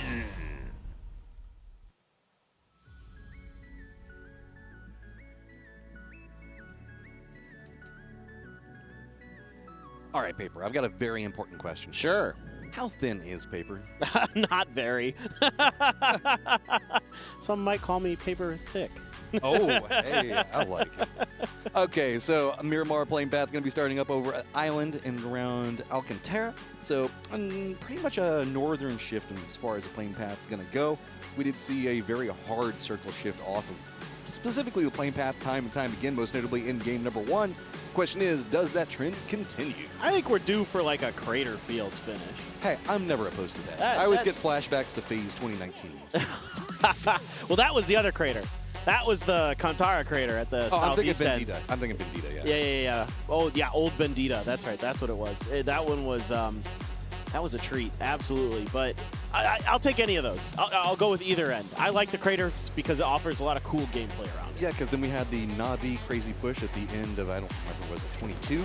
Yep. Managed to secure them off there. I mean, craters in this always lead to good games. Yeah, that first game of the last day of PGC 2022, Matt. Yep, absolutely.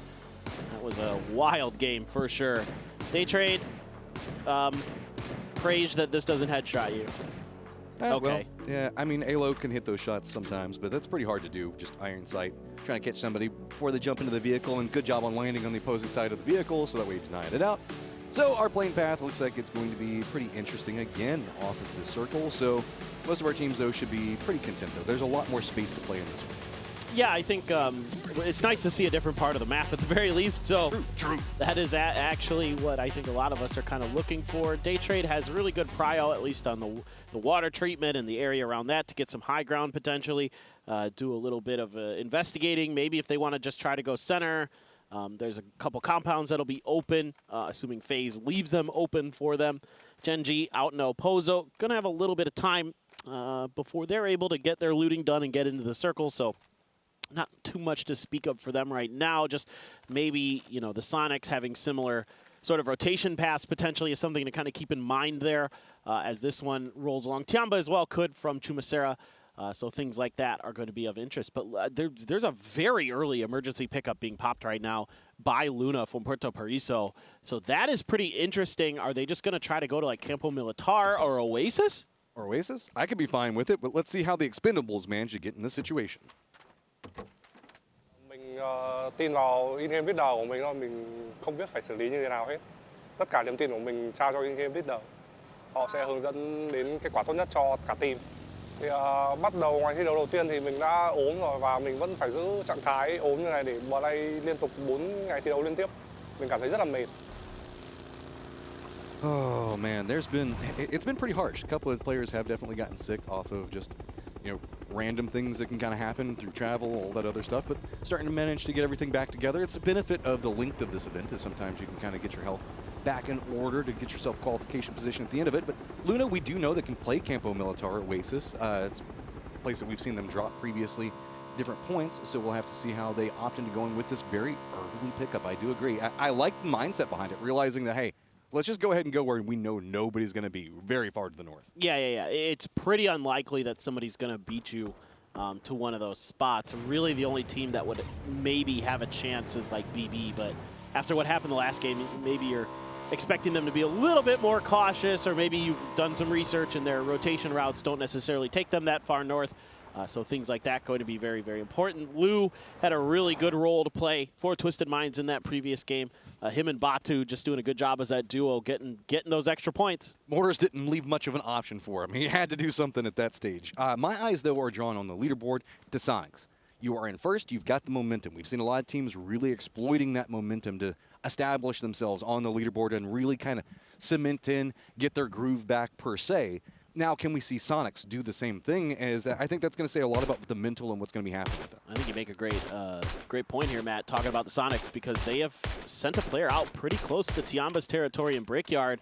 So I'm not sure if this is sort of a delay tactic where they're just trying to keep Tiamba off their backs a little bit longer while they make their rotation, or if this is sort of a prelude to a potential sort of rotation camp or trap, something like that. We'll just have to wait and see. As Shrimsy has made his exit from the Brickyard, so won't be necessarily really scuffling with the Tiamba boys too much just yet. TE on the move just by Minas Generales, and they will be going a little bit east of that location and then driving up on in. You do have Weibo up ahead, who hasn't really gotten spicy, which is not what they did in the last game, where they were spicy basically from the rip. I love this. Luna Galaxy actually didn't opt into any point of interest drop. Instead, they went after vehicles. They're doing a little bit of trash looting, saying, okay, maybe somebody did go Campo, maybe somebody did go to Cruda Valle, maybe somebody went Oasis. Instead, let's stop, let's kind of scout it out. I guess that they thought that they had enough tools and equipment to maybe skirmish early if it encountered, but I like this. This is a good read yet again from a squad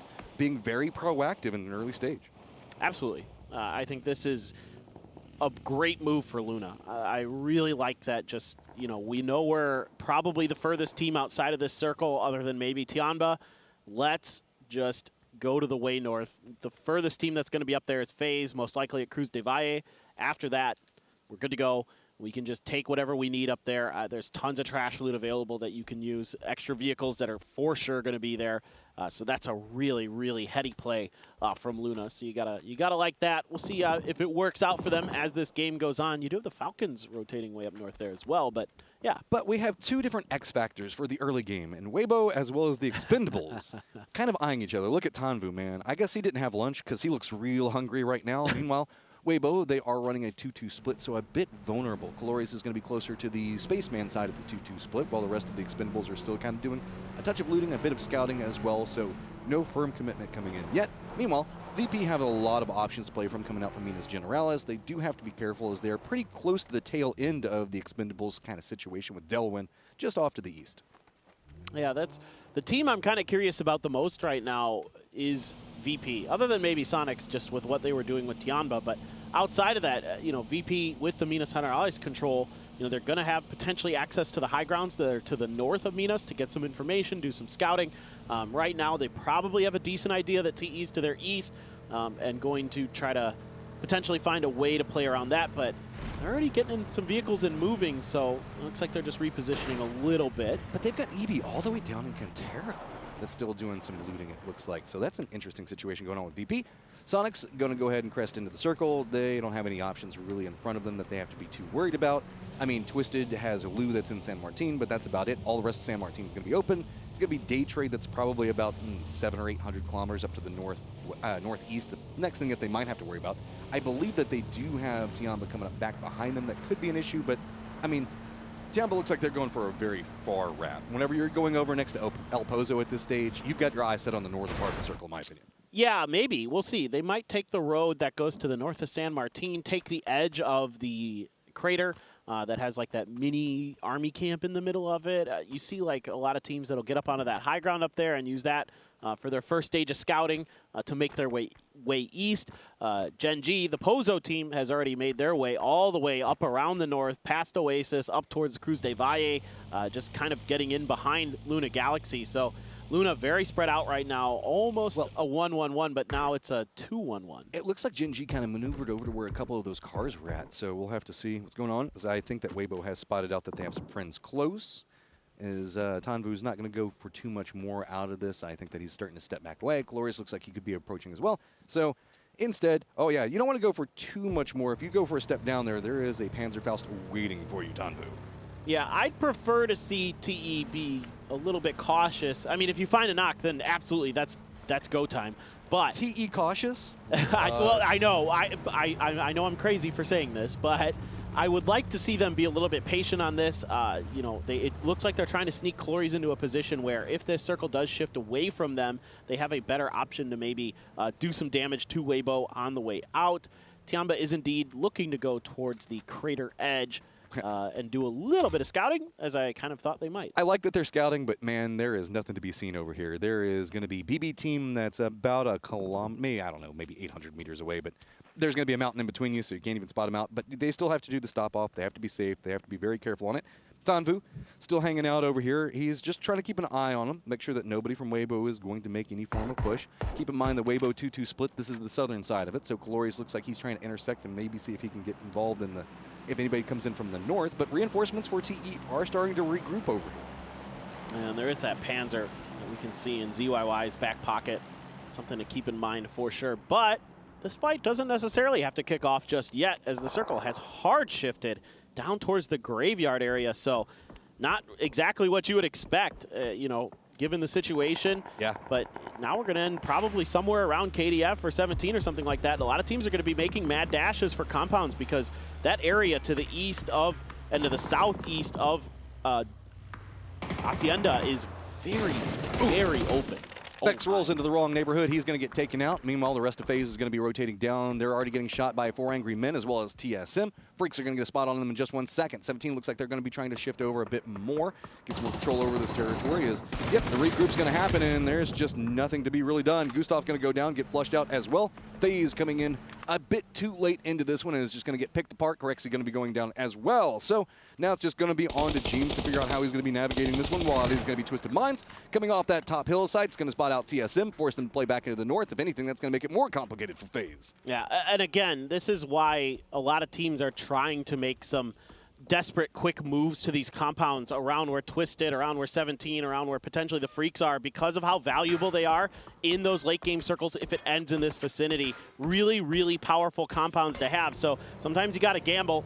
FaZe isn't going to be able to come out on the better end of it. Falcons trying to make a rotation around TE's edge towards the truck stop.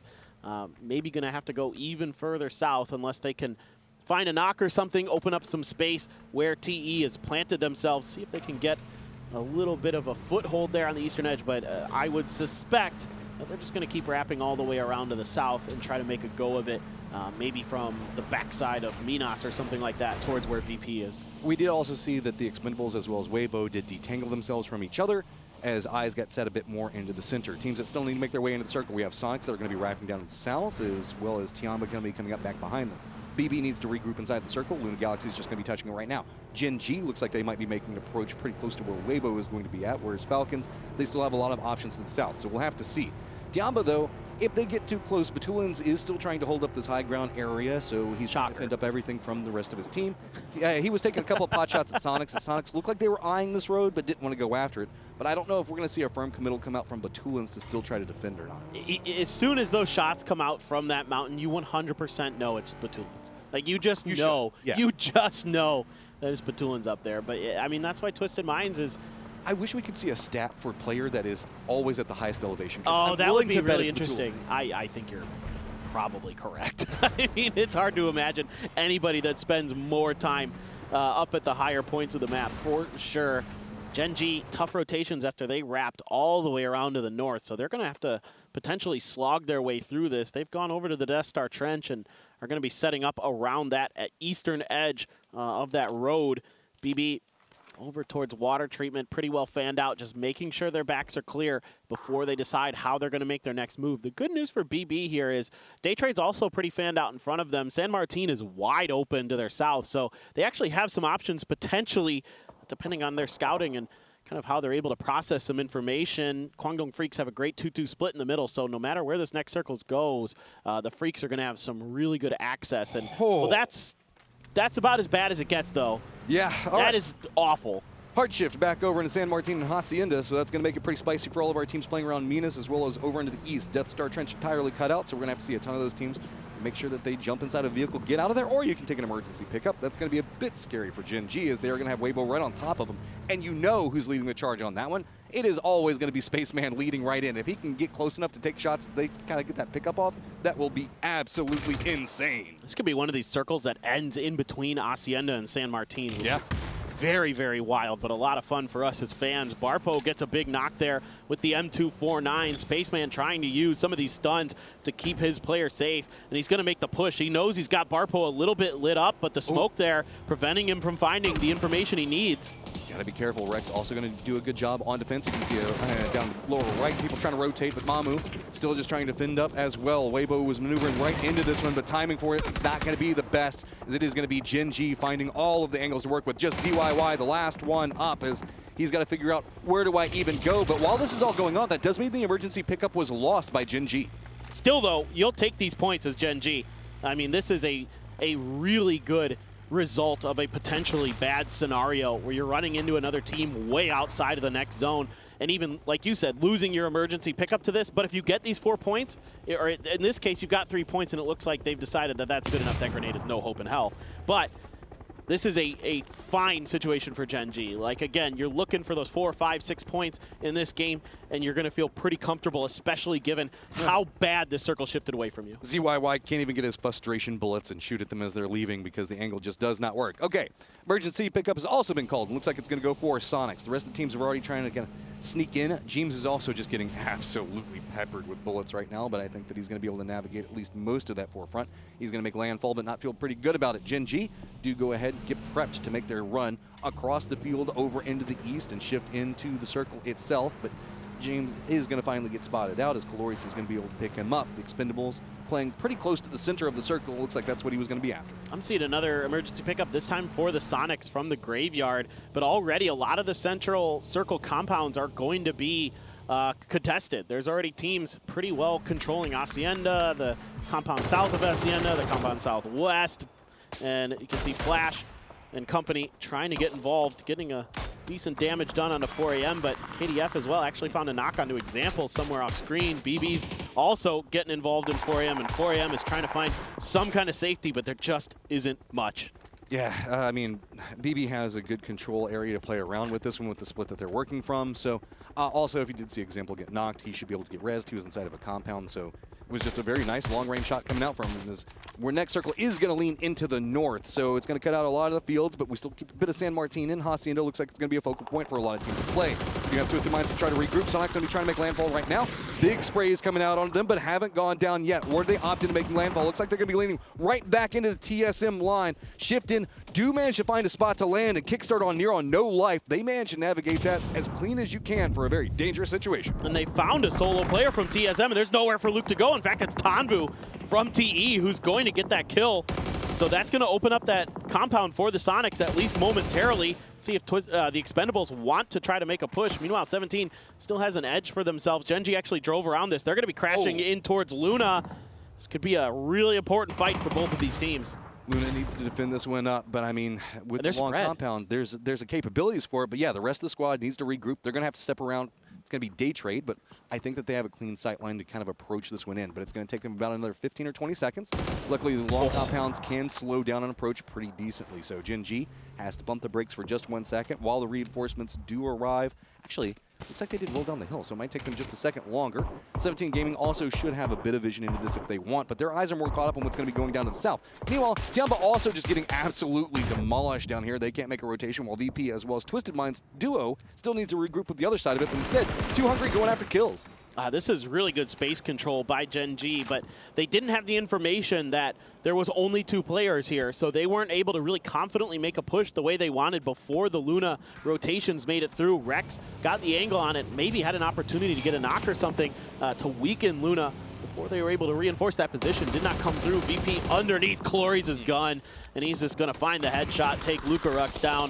Ibiza takes a ton of damage himself, able to prone, but things are not looking so great for VP. Yeah, this is going to be very hard to deal with in the situation.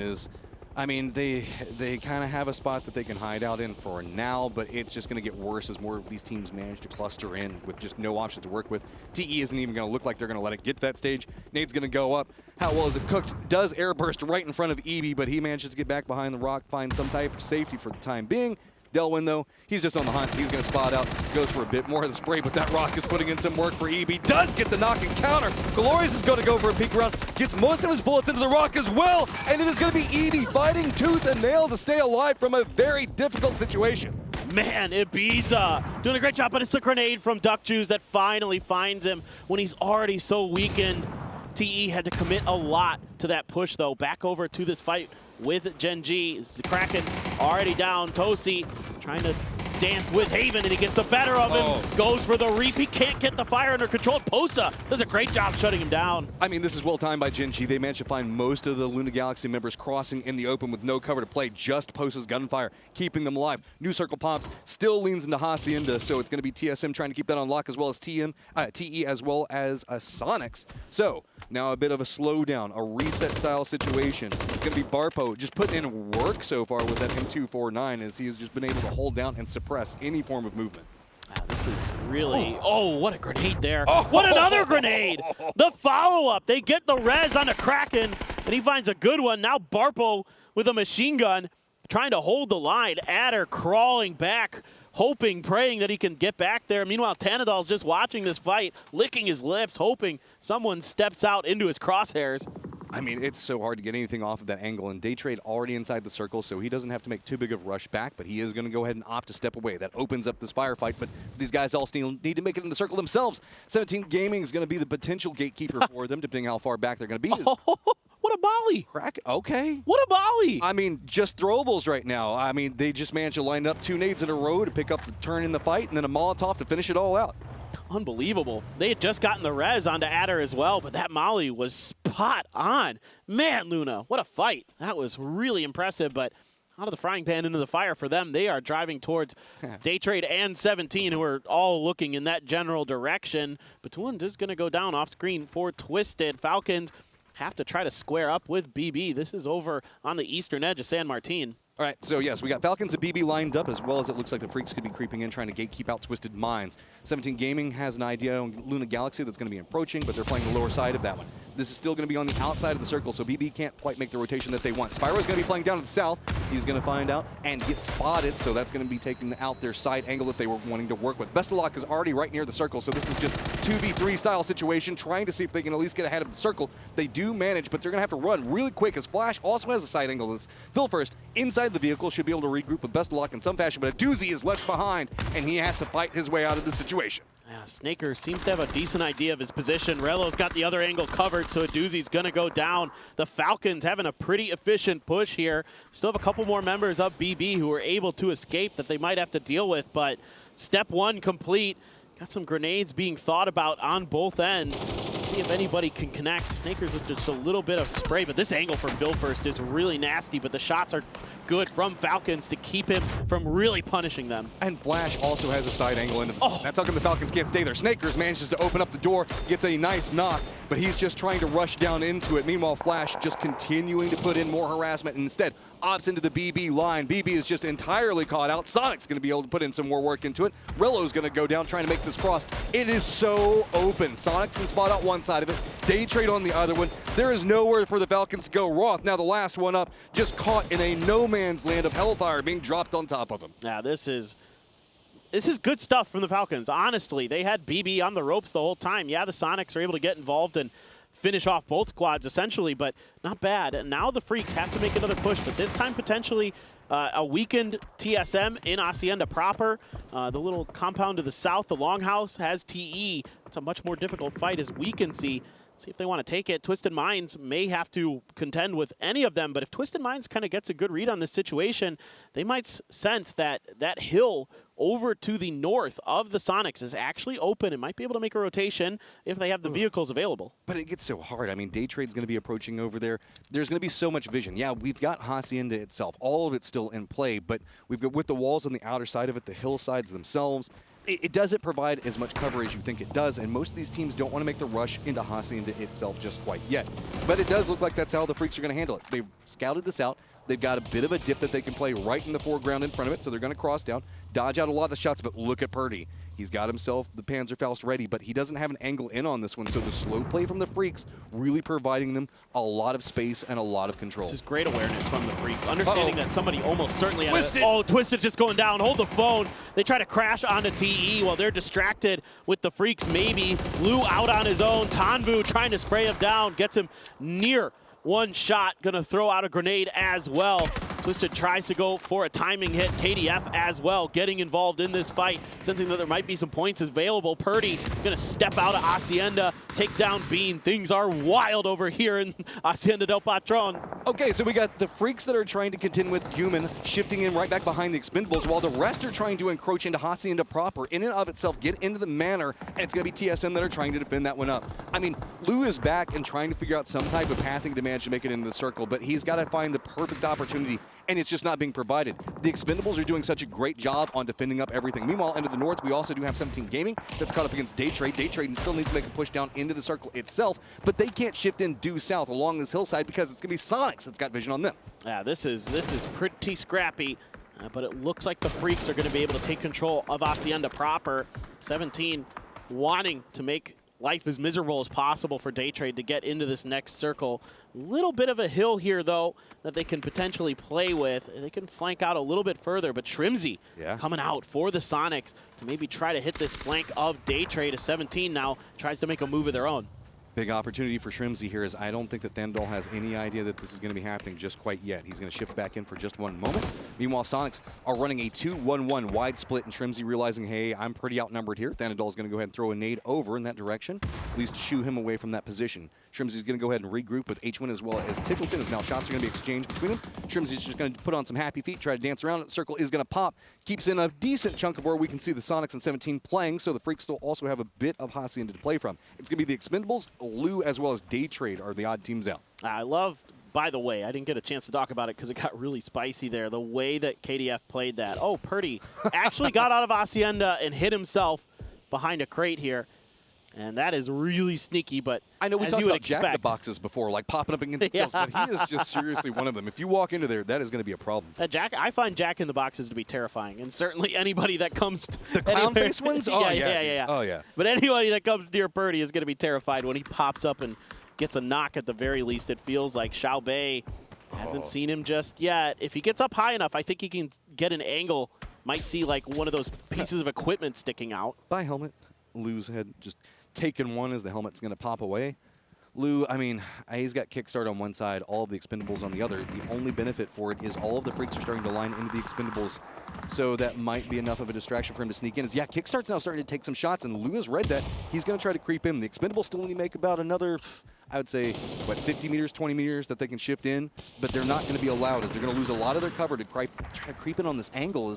I mean, Freaks do have some vision to play from, but really they're just trying to lock down this and hope for the fact that the Sonics are going to work with it, but they can't. It's going to be Daytrade that's going to be maneuvering up into the north and jumping right on top of the Sonics. Yeah, the Sonics have to hold on up there, and they do. They're able to wipe out Daytrade, Trimsy, and Tiggleton combining. Salute, keeping TE under control. The only thing that I think is going to be a real concern for Sonics right now is Lou heading in towards Kickstart. Tanvu right underneath Bean. Not sure if Bean is aware or not. Panzer picked up by one of the players for the Guangdong Freaks, so that's going to be a nice tool potentially for them to use here. Lou's going to put up a foldable shield, has the FAMASA as well, but just waiting around this corner. Kick knows he's there. Kick heard a sound cue or maybe saw him. Going to try to use some utility to see if he can catch Lou sleeping. This is a great blue zone. Knows that Lou has to be in that corner. Lou's just going to try to tank it for as long as he can, but Kick's just going to step around the corner. Should be able to find him pretty easy.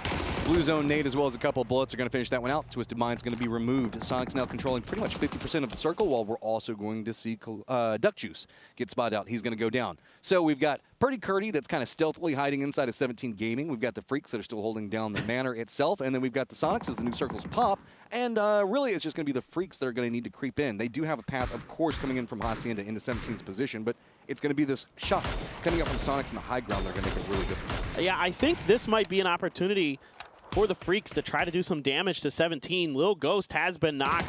The Sonics are putting some damage in as well. The real big kind of question mark going on right now, and I think what's kind of slowing up the Freaks here is they're trying to figure out where the heck Kurt is. They know they killed Sparking earlier. They know that TSM is down to 1 player. Where the heck is Purdy Curdy? Well, we know, but they're not exactly sure. And I love this from Kurt. I mean, just what a heady play from him to get through into the later stages of the game. Meanwhile, Sonics has a great firing line into both teams. Nice shooting. H-Win gets the headshot and the knock, and might not be able to get the flush, but that was really good stuff. The point even going to be stolen over by the Sonics on Lil Ghost. This is just such a beautiful line of control that they have to deal with. 17 can't do too much more about it. I mean, the Freaks have a bit of a dip that they can play around where we can see these walls from, but they're just going to have to fight their way for some type of cover, and then they're going to walk into what is a no man's land directly in front of it. You can see in between Sonics and this firing line right now, that's kind of our in-game circle, and there's not a lot to be had in there, so with Sonics still having that high ground, they've got complete control over anything that moves here. Yeah, I think the Sonics can wait out the other teams, maybe not 17, but definitely the Freaks, a little bit longer. So that might force the Freaks to make a move to the north. As long as Kick can lock down that stable on the southern side, he should be A-OK, and Trimsy is just going to rain down fire at 17. I mean, 17 can't leave that compound. They just are completely under Sonic's control. There is no world in which 17 Gaming has any idea about Kurt. He's been hiding there for so long right now. The moment he decides to do anything, they're going to have no idea where he even came from, and he's just been waiting the entirety of the time for his moment to strike. We know that this man is patient, but this is absolutely insane patience I've seen come out from him. So it's really, really good. Some grenades starting to ring out from 17 to try to keep KDF on the bad side of the blue, trying to see if they could find a timing to catch them skirting forward, but KDF can't find any opening. I don't know if they have enough smokes to get down to 17's compound, so they might have to wrap in a slightly different direction here, but they're caught out, and all of a sudden the Sonics are just lighting up the server. Blue zone's being forced everything right now as it's going to slowly close. It's going to be the Freaks creeping in. Kickstart on one side of this, still trying to keep some control. Nice nade going to be coming out, and Human's going to go down. Freaks creeping forward, but it's going to be Purdy finally coming alive. All of that pressure finally going to go down. What you going to do? I mean, but 17 game, this is so hard for them. They're just coming in absolutely in tatters. Freaks as well. It's all Sonics, all control right now. Yeah, just got to be careful here as the Sonics. Don't give up anything you can. You don't need to. You can see Kick starting to flank out a little bit. Grab that FAMAS from Lou. The Freaks just trying to find kills, trying to find any extra points, seeing if they can outlast 17 as well. Get that second place into their points. Shrimzy steps forward. A lot of smokes here in the center of the circle. Out in the open. Suju can't do anything. Heaven's got the better fire. And Bean as well. They're going to wipe 17 out. Okay, so now what do you do, Freaks? So you've got an uphill battle ahead of you, but you can just hit some hella sprays as it is going to be H1 going down, but Bean goes down the blue zone. Heaven, can you make some more happen off of it? Shrimsy's going to be very, very close, realizing the fact that Sonics, they're just going to line in. They know exactly where he's at, so they're trying to find encroaching angles. They do lock it down, so that's going to be another one for the Sonics. The Sonics coming out hot on Miramar, setting the tone and giving themselves an entry into the finals tomorrow for sure for this circuit. Really nicely handled. The way that they fanned out, the way that they took control of that circle, brilliant. After the first circuit, Sonics are just breathing a sigh of relief right now as they're managing to get some momentum back in their favor. That's exactly what we wanted to see coming out from them. But Freaks also come out swinging. Big game for them as well as 17 Gaming. TSM, yet again, finding the late stages through some very sneaky plays. Yeah, I mean, these are teams that we definitely expected to come into this event and to perform, and now you're starting to see that come to fruition. That was a really smart game from all four of those teams that were in that Final Four. It's a very brutal circle as well, so as we're going to get everything set to move into our wildcard game.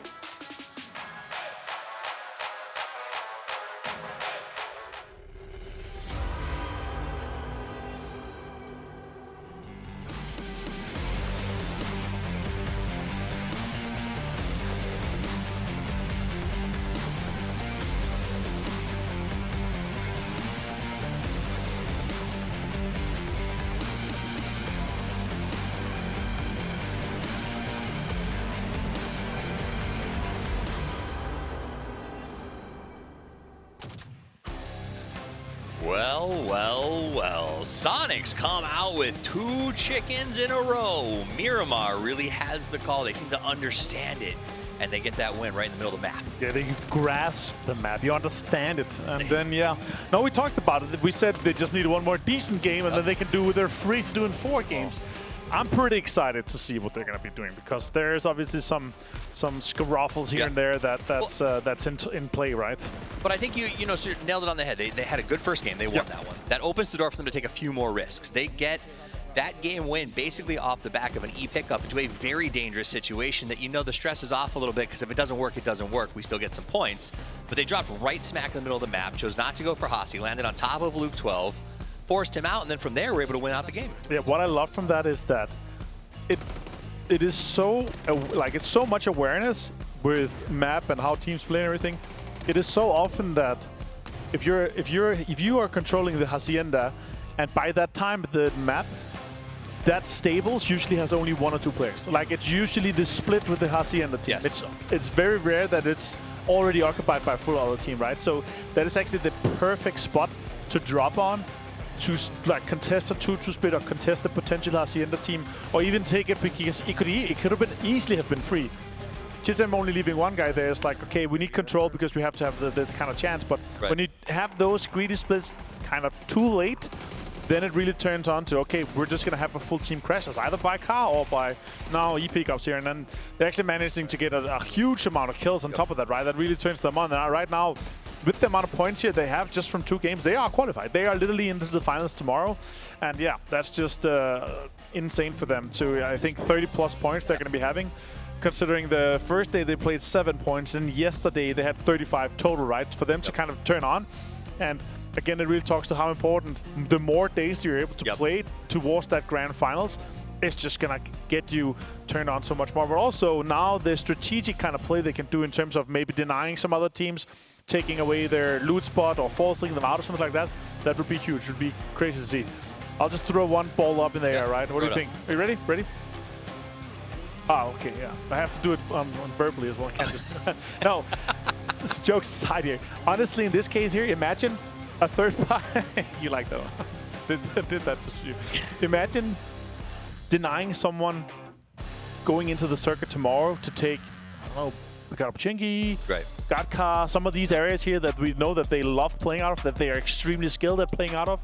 That would be insane. But yeah, 11 kills and a win here, that's huge for them. Well, not only for spots, but also to just sort of cause trouble. I mean, at the end of the day, you're here for PGC, you're here to win PGC, and if there's a chance to keep any team that would be competitively viable in that grand final out, now's a good chance to do it, right? And it's one of those things I think we've evolved enough as an esport that teams are annoyed, but they understand that. They understand the risks that come with a format like this.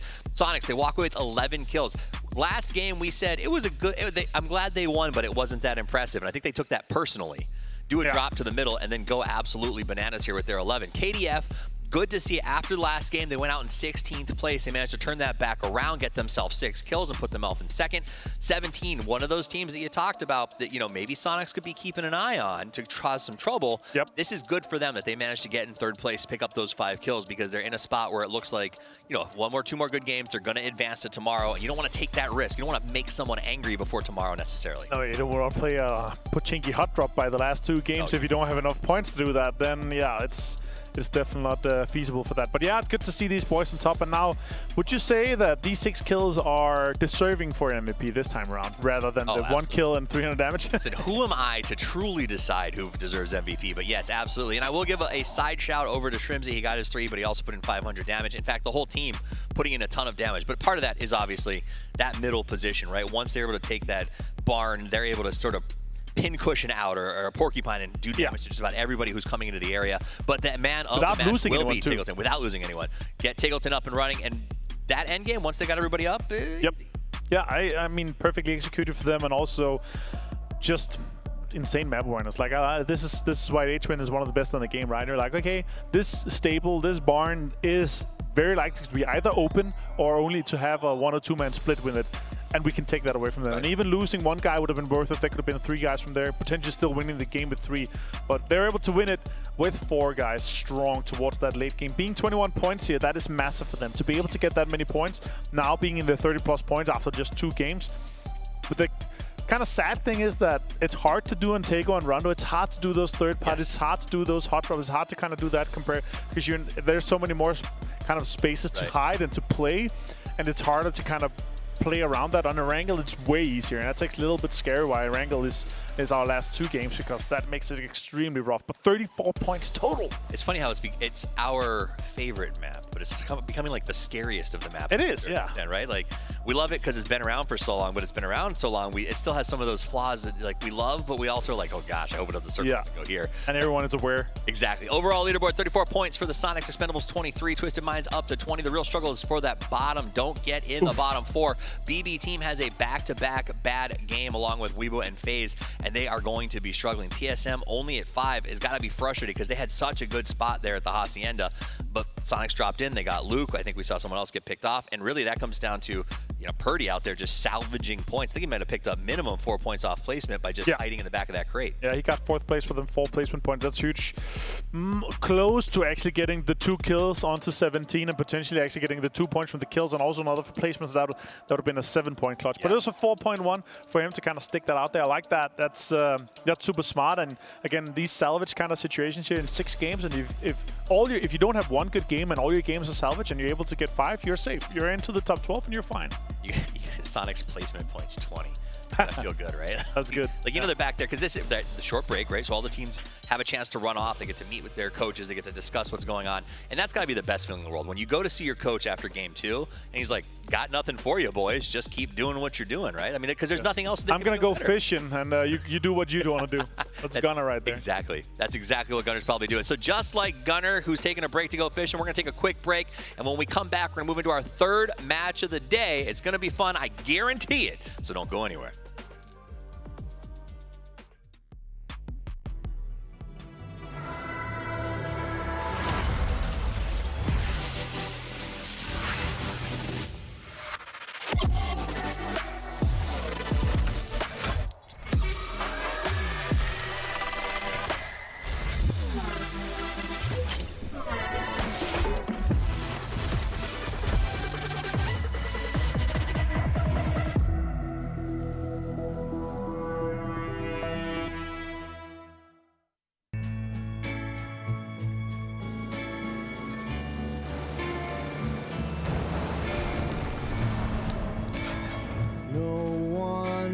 But you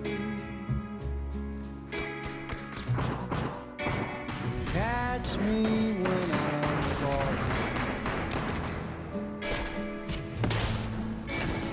No one else but you. When the evening comes and the stars appear, it's the greatest thrill to know I'm near you. No one else but you.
Sanhok is a destructible map. A rebalance to the SMG lineup. And solo play for the Win Streak Showdown. All this and more as we dive into the Update 33.1 patch report. First up, it's time to celebrate your chaos. Because Sanhok is becoming a destructible map. Starting this update, parts of buildings, props, and key structures can all be destroyed by explosives or the red zone. It's even getting destructible terrain like Rondo. And speaking of that red zone, it's getting a few changes as well. Sanhok is also seeing some changes to textures, terrain, and more. So be sure to take in its new look before you blow it up. Head on over to the patch notes to check out the changes. Next, we've made some pretty significant adjustments to SMGs in an effort to keep enhancing weapon diversity and making sure SMGs have their own signature feel. Hipfire, movement, and OTS accuracy have all seen big improvements for most of the SMG family. In addition, 9mm ammo weighs less now, so you can carry more with you into the endgame. You can get the full details on the changes by checking out the patch notes. The fan-favorite Win Streak Showdown game mode is also getting some love this update. You can now choose to join the showdown solo instead of with a squad. We've also lowered the number of consecutive match wins needed for maximum rewards from 5 to 3. So drop in and see how far you can go. There's also a new Survivor Pass, ranked Season 33, map bug fixes, and more. So check out the patch notes for full details. Update 33.1 is here. So start your win streak, kit out your SMG, and drop into Sanhok like a wrecking ball. We'll see you on the battlegrounds.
Miramar is done, and it has been Sonic's heavy to say the least, as we have had some very interesting circle shifts to set up everything, as everybody's trying to stay warm right now, man. Like you got the emote going. Gotta play with.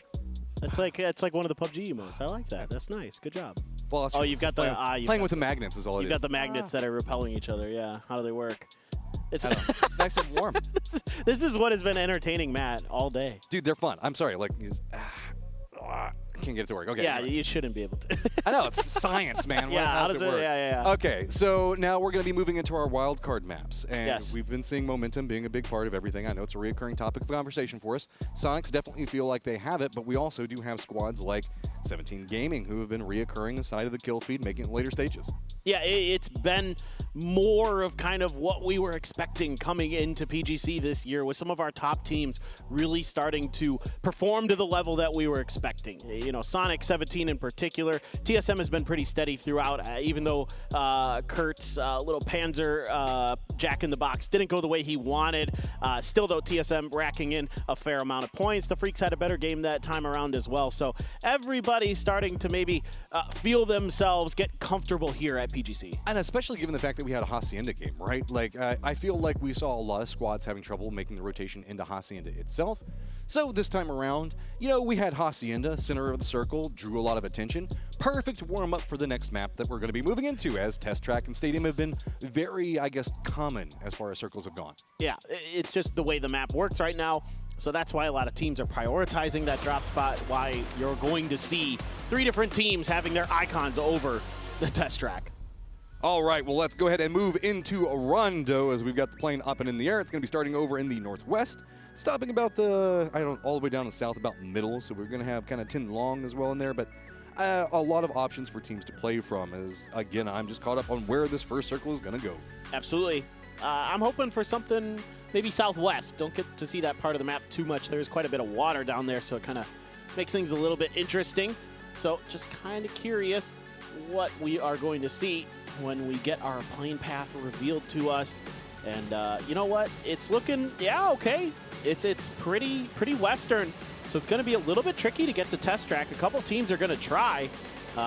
Daytrade should have Don King to themselves, but kind of curious about like Tianba and KDF. You know, what are they going to do here? Oh, wow, a lot of late drops in this. Yeah, so Tianba, they're out really early, so they're in a drop spot that isn't even on one of their markers. I'm kind of caught up on what we see going on with 17 Gaming or Men. Looks like they're going to separate. 17's going to make a long drop past Garden itself, so they should be okay. Twisted looks like they are going to make the committal into test track. Freaks are going to get some vision on rotating Weibo. Weibo just, I mean, fighting in the early sections has just been so common as, hey, no test track, no stadium, we're going all the way down to Tin Long. Oh, yeah. Seen a few circles end down here, and they tend to end up going north of Tin Long, so that's exactly, yes, thank you, observers. Not only is there fighting there, but that's where I've seen a couple circles end that are down. No test track and circle. That's what I'm assuming these circles are trying to tell. What? Oh my God. Heaven! I love it. M249 early, going for spray downs. Give me more of it. Oh my, the Freaks have been really aggressive at times in the early part of the game throughout their year. This isn't feeling just it right now, though. Oh, absolutely. But this has been part of their MO throughout the year that if anybody's anywhere near some of their drop spots, they're willing to come and contest you. Obviously, it helps when you get a vehicle and a machine gun right off the rip to try to do something about that. 17, not going to go all the way to Jadena City or anything like that. They're going to trash loot just to the northeast of Tin Long Garden. So they've got a little bit of time as they're pretty much dead center.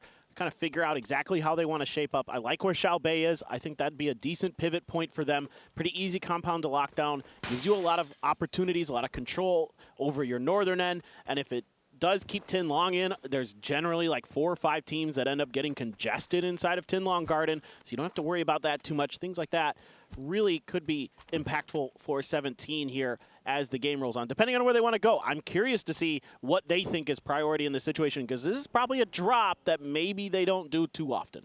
Yeah, I mean, we also do have BB that's got a pretty good position off the start of this to get some, I guess, eyes on whatever they want to go for just first. VP also going to be down there. Daytrade's going to be, I guess, our most northern team as well as VP alongside of it. So they're over here next to Tunling. So there's a couple of options for them to deal with. Meanwhile, Sonics are going to be a bit more over to the west as we've got ourselves an interview with Sonics on how well they're doing.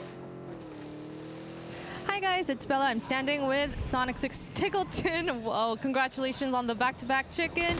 Circuit 1 was an anomaly for Sonics, and you got your first golden egg in your career. So I want to ask you, how did you guys manage to bounce back? Honestly, I went home after dropping 0 kills for the first time, and I was like, what am I doing here? I felt like retiring for a minute, and then I actually started watching some motivational YouTube videos, some speeches. I listened to Gunner a bit, and I was like, I need to lock in, and it's PGC. I got to do better than that. And that's how you guys bounce back? Motivation videos and Gunner speeches? Yeah. All right. Well, we're going to go back to Rondo then. That's from Tickleton. Well, okay, now I need links, right? I got to know what motivational videos worked this well to turn you in from getting 0 kills on a day to suddenly getting back-to-back wins. Although, I mean, Gunner does do some good inspirationals, but I'm feeling like his might have had a few more cuss words. Yeah, definitely, for sure. When Gunner gives motivational speeches, I'd say you're coming out of those scared and motivated for when he's giving you the business. But yeah, Gunner's a great guy to listen to. Obviously, has done a phenomenal job with the Sonics and other rosters. Whether it be Shoot to Kill or whatever team they are in their iteration previously. So definitely a guy I would listen to, and they are right to do so. So back over to the game. Nothing super crazy happening. Sonics are making their way into the circle just now. Twisted had test track, I think, essentially to themselves. I don't think anyone really messed with them over there due to the strange plane path off the rip. Luna, though, getting dangerously close to Daytrade territory. A couple players close to Nurin's. See if he wants to opt to try to lock this down, bring in the reinforcements. I see a couple day trade players in cars. I love this stat. Has used the most emergency pickups, and I would say that they're the most effective team in using them. The way that they navigate with emergency pickups has been just so good, as placement and positioning has been going hand in hand, as well as some decent early game skirmishing, as Luna Galaxy, while not necessarily the flashiest team, has definitely been involved in a lot of these late games off of just salvage situations and picking up kills. They're a team that's on the move, and it's been okay for them. I won't say great. I'd say okay. I preferred their more sort of, I don't want to say like ultra aggressive style, but their opportunistic style. When they were looking for those third parties, when they were looking for points, and yeah, give me the Heaven's like, yeah, I'm a simple dude, man. Give me like the 80s movie like mindset with just an LMG and just rolling through people. I'm a sucker for an LMG play every single time. Big Rambo fan. Yeah. Yeah, I get it. Oh, James. Oh no. Well, that's 2 solo players out in the open, and Rello gets the better of James there. Just kind of Falcons holding on a little bit longer to this edge than maybe FaZe was anticipating, and they're going to pay the price for it. So little things like that are really painful for FaZe. I mean, Rello's been wrestling with those masks over the past couple of days. You can see he keeps constantly having to readjust them. He's a guy that can speak pretty loud, and also, you know, like being the IGL, it's going to be hard to kind of navigate around the mask at the time. So rest of the squad doing a good job and trying to counterbalance and make sure that they're picking up the slack for their leader while he's having a bit of downtime as far as health. But, I mean, still finding some decent successes here and there. So we'll see if they can continue a trend, presently sitting in 5th. No, I mean, Falcons have been playing very well. They may not have been getting chicken dinners, but they're getting kills. They're getting relatively deep into games so far in this circuit in particular. So you got to like what you're seeing out of the Falcons. Definitely, I think, an improvement over what we saw in Circuit 1, excuse me. So they're definitely a team that's on the up and up, and you got to keep your eyes on them. A lot of experience, a lot of great players on that squad. So I'm just, you know, always keen about the Falcons, because I always feel like they're due to pop off at some point during an event. And when they do, they'll pick up a couple of chicken dinners back to back. It always feels like the later stages. If it's the last day to qualify, they're kind of like that FaZe, you know, whenever we talk about FaZe Sunday or whatever else like that. Falcons manage to find on the last day a way to just rack up a ton of points. Sometimes, though, it tends to be too late. That's true. So hopefully this time not the case for the Falcons. And but so far so good. They're on the up and up. A lot of other teams have made their way in. Weibo's a little bit late, but they've got the Freaks coming very, very close. And I see Shen had stopped up. There might be a bit of a skirmish coming between the Freaks and Weibo's Shen in a moment. We'll have to wait and see if they run into each other. Shen did get back in his car, so he might stay ahead of them. This is going to be close. Yeah, okay. Well, Freaks, we've already seen them go for a couple. Hey, okay, well, I mean, I like the idea of committing in. Salute really wanted that and didn't care about the pole in front of him. Is at least going to force Weibo off into a different section. Now, Shin's going to take that road over to the west, which means he's not going to be anywhere near Spaceman. That's going to mean it's going to have to be some type of crazy regroup. If Shin actually slows down here to try to see if he can wait for Freaks to pass by him, he could bump into TE as well, so could be a problem. Yeah, this is going to get a little bit interesting over on that northeast edge. You still have TE still making their way through, so that they could have a role to play potentially. FaZe had to regroup, figure out exactly where they want to go. They're coming in north of the river. Falcons already got ahead. Tosi's going to go down to Luke, so Gen G, that's dead center of the circle almost. They're going to lose a player, and that's pretty painful. Now, Gen G, 8 points is not comfortable here. It's good enough. Again, 4 points per game has been about what'll get you through at least to that top 12, but you definitely don't want to come out of some of these wild card maps and, oh no, I mean, just to make matters worse. It's another stall. A team that I keep kind of looking back at today, given the fact of how well they played yesterday, is Tiamba. Tiamba just hasn't been able to find much on Miramar, and so I have to see if they managed to right the ship on what was happening so far today versus yesterday. It's pretty shocking to see BB that far down the leaderboard as well, considering how good they were. I mean, they were our 5th place team after our first circuit final, so you wouldn't think that they'd be going out without even making it to tomorrow, and especially with how well they played. You know, they got to be thinking, we just got to make one more finals, and we're in the grand finals, so definitely don't want to misstep here and miss your opportunity. See if BB can get it together. They've had some kind of odd early games, and yeah, we're already going hard north of Tin Long, so could get into some interesting terrain. Oh, Spaceman. I mean, what do you do? It's going to be TE. Weibo just can't find any path into the circle that just doesn't get interrupted. If anything, Spaceman can try to like regroup back around and could end up back near Shin. We are going to see a bit of a collapse as we have the Freaks, as could be pathing along the sight lines of where Twisted's going to be at. 17 running this 2-2 split could be a bit problematic, as we're going to have a lot of these teams starting eyeing maybe going for a crash. So they need to make sure that they're defending up everything around it. But TSM as well as Gen G are both got sight lines in the 17-game site. Now it's going to be Gen G trying to get some retaliation back on a TSM, but do not manage to find it. Oh, one more bullet with that QBZ. Hey, but it's going to be 17. Put it in the fan. Yeah, poor Alo took a ton of damage.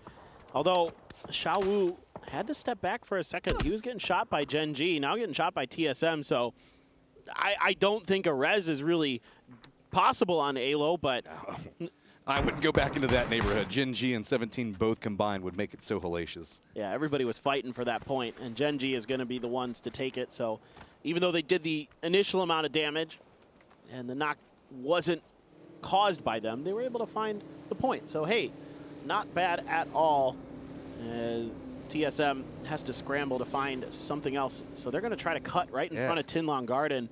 And that's in the thick, right in between all of 4 Angry Men. Is a couple of shots now from God V are going to force him down the hillside. It's going to be Zepion down in the low ground, already going to be taking some shots. But if anything, it's a distraction. With all of 4 Angry Men now looking at TSM, Freaks have managed to cut a path in. It's HS taking a couple of shots, but now they're finding a much more open opportunity than they had just 2 seconds ago. And there's a EMP out here, so T8. Just take a break. Yeah, gonna use this opportunity to gas up the cars. And the gas stations, of course, you can do that. So even found a sawed-off. That's pretty nice. Oh, Gustav, you're just dead. You're just. I think this is gonna go real bad for FaZe.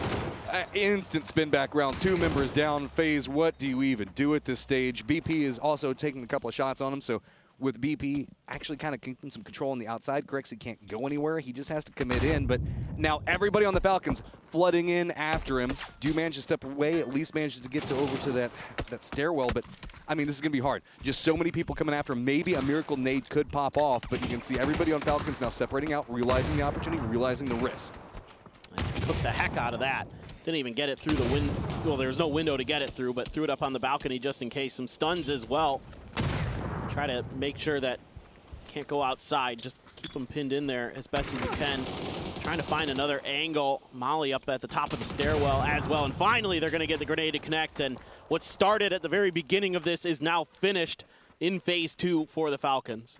Rella picking up 3 of those kills. Sick or not, the man manages to find kills whenever he manages to need it. So their squad now gets control over a very wide section of the West. And so pretty much just them, Sonics, and BB over here. Meanwhile, everybody is kind of caught in the thick of these EMP pulses that are going to be down to the south and the southeast and kind of stalling out a lot of the movement. Poor TE. They just cannot catch a break with those EMP zones. That is going to be a great pickup, though, for Zepion. Getting that Mark 14 and the level 3 gear to boot. Absolutely nice off that drop. So let's see what 4AM can do. It has been another rough day 2 in the circuit. They weren't able to get through in our previous day 2. We actually see the EM pulses whenever we saw them down to the south and the southeast. Forced Freaks kind of out and around them into a funnel path right into 4 Angry Men. So actually having some type of impact on rotation. So we'll have to see how Freaks opt into playing around this. They should realize that they can move a bit more to the west, but I don't know if you really want to move that heftily into the west, because then you'll have open sight lines from Gen G as well as 17 Gamer. There are not easy moves for the Freaks to make. Yeah. Nothing in front of them looks good. Everything is very challenging to fight through. So this may be a bit of an edge camp. Maybe they can catch TE in transition here, get their points that way. But getting deeper into this game will be tricky. Doable. The Freaks have shown us time and time again that they're capable of taking on tough fights and winning them. But 17's compound is very, very difficult to approach from the south, where the Freaks are coming from. There's a lot of good sight lines. 4AM trying to fan out a little bit, and Salute's going to hear that, try to take a peek and see what's going on, see if he has any opportunities. None found, and now the Expendables on the move. But they're going all the way around Tin Long Garden past the Freaks. They have to. I mean, Heaven stayed back and was taking, given some vision over into them, so they have to continue to wrap around. Now taking the shots into Duck Juice. That's what you hear pinging off the car. So, if anything, TE is going to have to stop off pretty close to Gen G's location, as it's just getting more and more clustered down here. Yeah, I mean, where can you even go off of this stage? You know that it's going to be even more open. Yeah, Delwyn's inside the circle, but boy, that does not feel good. No, it is really rough sledding coming out of the south end of these circles on Rondo. Really tough. So hopefully somebody can find a way to prove me wrong. I'd be very happy to see one of those teams pop off because they're going to have to get some kills along the way. It feels like VP in the center of the circle catches a member of TSM out in the center. Back over towards the Freaks, who have 4 angry men aware of their presence. There's a smoke out even, so certainly no ambiguity as to what's going on. Got a new party that's also developing over into the northeast, as it looks like Luna Galaxy is lining up against Day Trade. Weibo is also going to have to make their way into the circle, while Tiamba is going to be regrouping just south of Daoqing. So with this, there's kind of the north and south fights that are going to be going on. Luna Galaxy already gets spotted out. It's going to be Nurens, takes down Vinny. Looks like he wants to go for the flush, but the rest of Luna Galaxy can't defend too much. They were playing a bit more into the north, and Heaven was kind of pulling in back behind this, as Twisted Minds is just going to be to the south of this location. Yeah, the Twisted's example creeping in towards the southern flank of this fight. Haven may be under his scopes sooner rather than later. The Expendables fighting, there it is. Haven just barely able to get out of there, but the Expendables are fighting with BB over on the complete opposite end of this circle. Let's see. Man, where are you going to go? Good question. Let's see where the circle goes, and then they might make their decision. Well, okay, they're already towards the center. They just got to find somewhere to stop that's safe. The problem is there's a bunch of fields to their southwest. That's going to open them up to potentially some fire, and they have Twisted Minds, or excuse me, not Twisted Minds, TSM right above them, Twisted Minds to their east, so they're going to try to collect into a bit of a dip and see if they can make that work. Okay, well, TE also has to contend in with Jinji over to their east, as it is also going to be BB to their north. Phil First is down for the time being. Falcons also need to rotate in. I don't think that they're going to be eyeing this fight other than just kind of refereeing, maybe picking up a kill here or there. The south, we still have the Freaks that are going to be able to move right next to 17 Gaming. North, Day Trade, Luna, as well as Weibo and Tiamba, all pretty much looking sightlines into open fields ahead of them and a firefight. Yeah, the Freaks have to go east, and that's where Twisted Minds is. So that's going to be a tough fight no matter what for them. As I can see some of their players already driving in that direction. Spaceman, well, this is not looking space so for Spaceman. Yeah, he's out in outer space for sure, living up to his name this time. The Expendables, this is so smart. Peel off of that fight with BB. They're busy with the Falcons. You might be hearing some of these shots over towards the Freaks, and now you can get in and try to third party this, try to get some kills. The Freaks have to try to fall back and see if they can cut the Expendables off. They have. Human. Good job with him and Heaven both going to go ahead and lock that down, but Salute is going to go down as a price for it. It is going to be Twisted Minds that gets more vision in. It's going to be the Freaks, just hardcore pinch right now between actually 3 different teams. TE going to be the closest threat inside of it, though, so they're going to have to focus up inside of it. It's going to be Colores on one side, going to go ahead and go for the throwables, but you can see it also is going to be 17 Gaming getting involved in the Expendables as well. Adder's going to use this opportunity to creep up right back behind 17 Gaming, so that might provide a bit of a reprieve for this firefight to make it a bit more contained. But Colores, Duck Juice, last one's up, still taking those shots into what's going on with the Freaks, but they've managed to step away from the sight lines for Twisted and start to close this one down a bit more. Yeah, the Freaks are in a really, really tricky spot right now. I mean, they just have to try to win this fight. That's some good shots from Bean. He can't quite get the follow-ups, though, onto Clores. So that's going to leave Clores on about half HP. Guman going to try to find the knock with some grenades. The first one wasn't close enough. Second one went too far. Some more grenades in response from the Expendables as Clores swings out in the blue to try to make the push. Oh, he's going to get an open sightline right back behind the smoke, but it was waiting. Clores, though, takes down Human. Duck Juice going to be following in. Bean looks like he's trying to regroup on that angle, but it's opened up a new path for Duck Juice to try to exploit. Bean with little options to play from now, getting firmly collapsed, but does manage to do it. Quick flicks between the two. Over to Genji, who has been skirmishing with 17. 17 been getting the better of this. This is such a tough compound to try to breach. And 17 fanned out to the hill lines to get into grenade range here to make sure that they could stymie this attack. Adder's going to go down to the blue towards the edge. BB was fighting with the Falcons over to the west. Now you've got Tiamba crashing into VP as well. A lot of chaos brewing. Okay, so BB, you can see down to the south, going to be rolling right next to Adder's down body. Not a lot of options to work from Tiamba, trying to find some pathing over here in this situation, but it's going to be VP on one side, it's going to be Sonics up to the north. Falcons also get some vision into it. Tiamba just trying to fight, see if maybe they can make a few meters inside of it, but VP is unrelenting, stepping in after it. They're going to deny the entirety of that approach. BB goes down while that rotation was going to be happening, but we still have the Falcons, VP, as well as Sonics, all having to rotate. Dude, Beanie is playing out of his mind. these last couple of days. He has been so instrumental in VP's success, and if you have him on your fantasy team, tip of the cap to you, because you've been having a great last couple of days. Mortars now starting to ring out towards TSM. Danger close for the members of Team Solo Mid. Those are just coming up just a bit short. They've got a car for it. Look at all that extra utility they have for some defense, and they're going to be able to survive those initial mortar barrages.